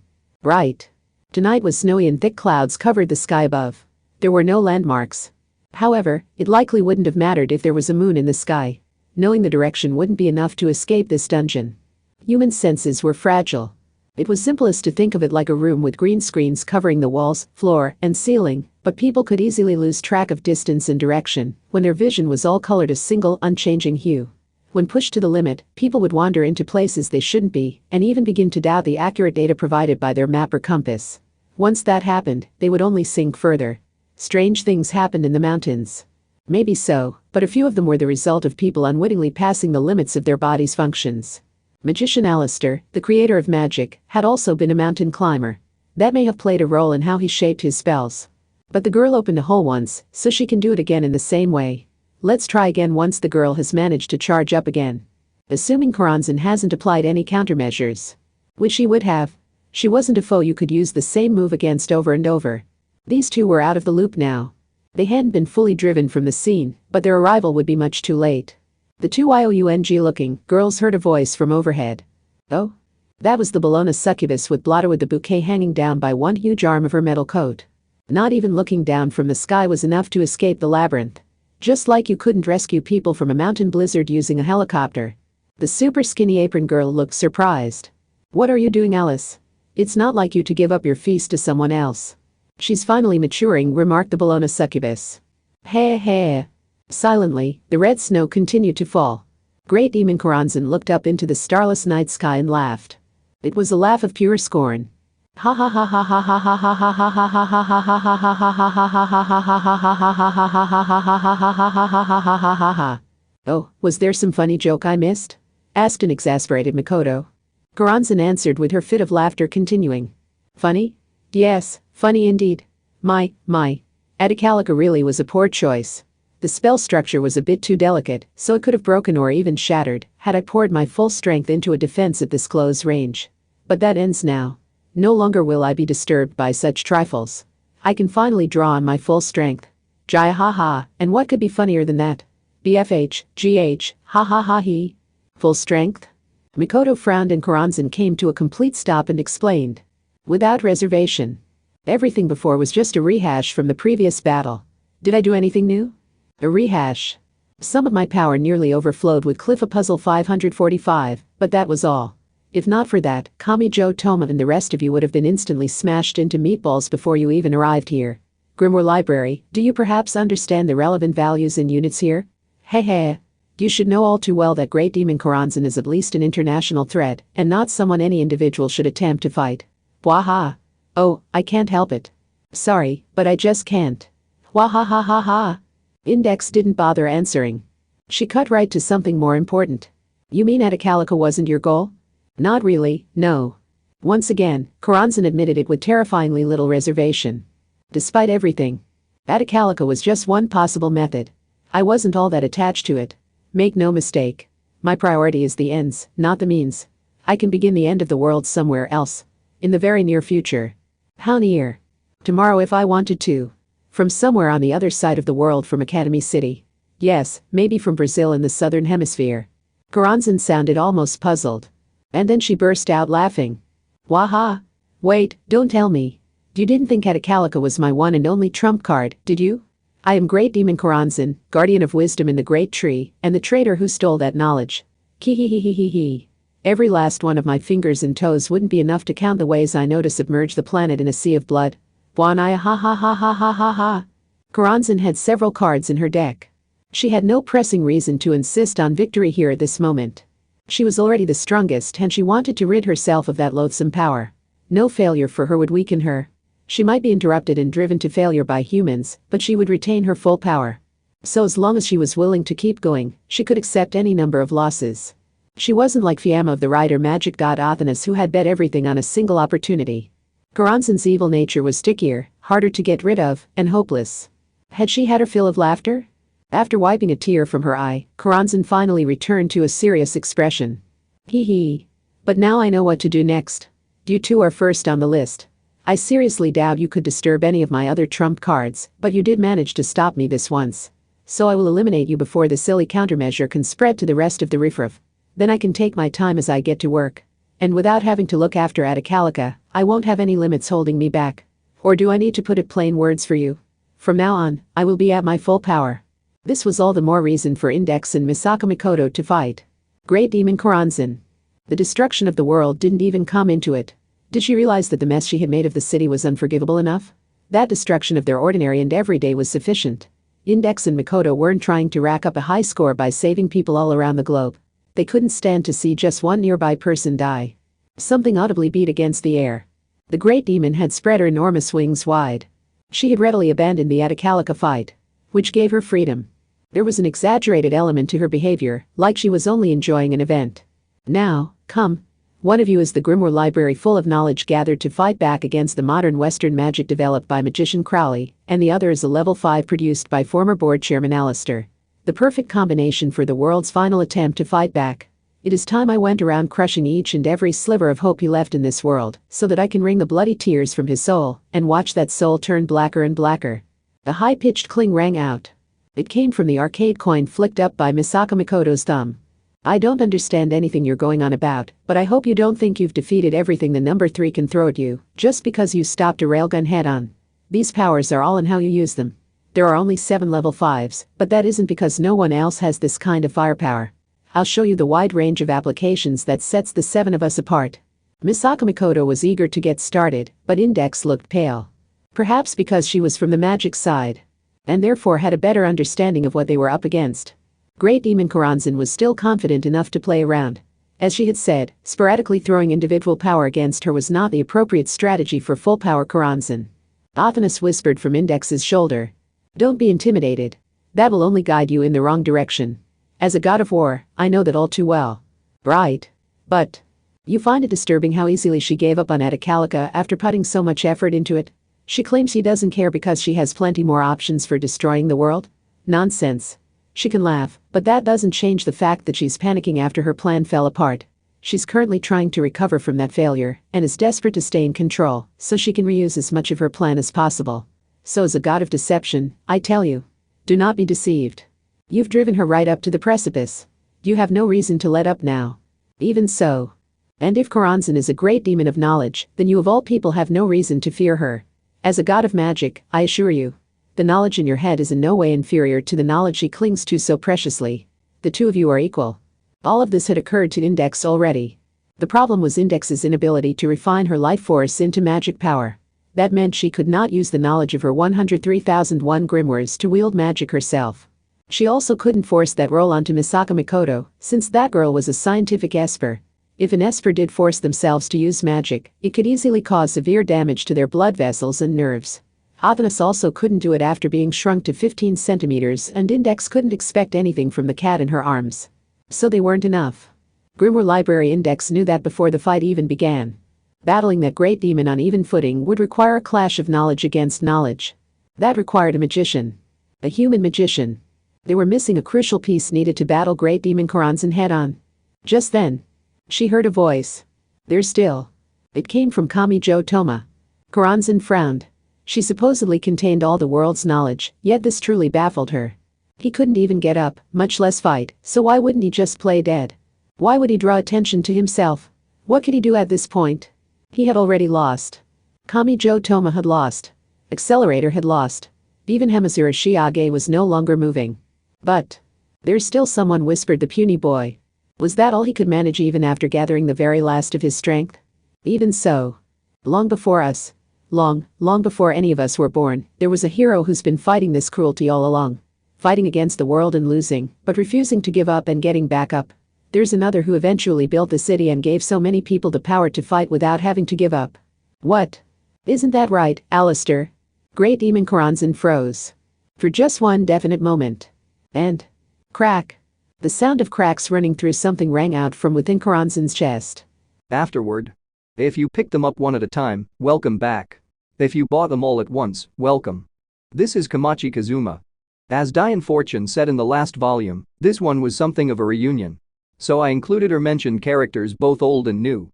The Level 5s, the Anglican Church, the Amakusas, the Saints, the former Agnes Forces, the Kaharas, the Magic Gods, an artificial demon, a great demon, the Golden Magicians, R&C Occultics, the Transcendents. So many different categories made an appearance in this one book. Do you remember them all? You've processed all those characters and pieces of world-building to reach this point. Even as I write this, I'm trembling at how much of a bother this is going to be for Hai Murasand as he does the illustrations. Necromancer Isabella Theism first appeared in an anime bonus novel. Since that has been released as an ordinary light novel now, I decided it was alright to include her in the main story and made her an enemy boss. I thought she could be used to continue focusing on the previous volume's question of whether Kamijo Toma is alive or dead, so I had her play the role of the magic side necromancer. Oh, and if you want to know what Accelerator meant when he mentioned the necromancer, I know, you should check out a certain manga from Dengeki and its anime. There's plenty of the kind that directly control dead bodies in there. As for Kahara Gauke, that was me going haha, did you really think a member of the Kahara family would be taken out that easily? So I let everyone's Madame Gu run wild this time. As a kind scientist who specializes in human life, she might remind some people of Kahara Kagan. Kahara Gauke is a researcher, can she really call herself that when she steals the tech? Only gathers forbidden scientific knowledge, but she may have turned out like him if she had entered the realm of magic. She's probably been gathering and making use of tech created by people like Kahara Byaori and Yukumi Hisako. Kamijo Toma never was able to meet up with the frog-faced doctor and is still officially considered dead, but his return to society has begun after saving his classmates, I guess. Personally, I think even the dead could be accepted pretty easily as long as they aren't harmful. The stereotypical example is people fearing that they will be cursed by a dead person, so they make them harmless by worshipping them as a god. Speaking of Kamijo, I think the highlight for him this time was his futile struggle even after losing. He's willing to risk his life to win, but he won't just give up because he's lost. He's found something he refuses to give up on even if it means losing and dying. I think that is another form of growth, but what do you all think? I give my thanks to my illustrators Mura-san and Itu Tatekai-san, and my editors Miki-san, Anan-san, Nakajima-san, and Hamamura-san. Academy City taken over by the magic site is an unprecedented situation, which I expect made the illustrations a challenge. Thank you yet again. And I give thanks to the readers. With Dark Moina Mathers riding around on a giant black cat, Cliffa Puzzle 545 nearly dying, and everything with Kami Joe's classmates or the Transcendence, I expect every reader found a different thing they liked best. All I hope is that you found something like that yourself. Thank you for continuing to read these books. It is time to close the pages for now, while praying that the pages of the next book will be opened. And I lay my pen down for now. Come to think of it, was this Shokuho's first time shouting huh? In the main story? Kamachi Kazuma,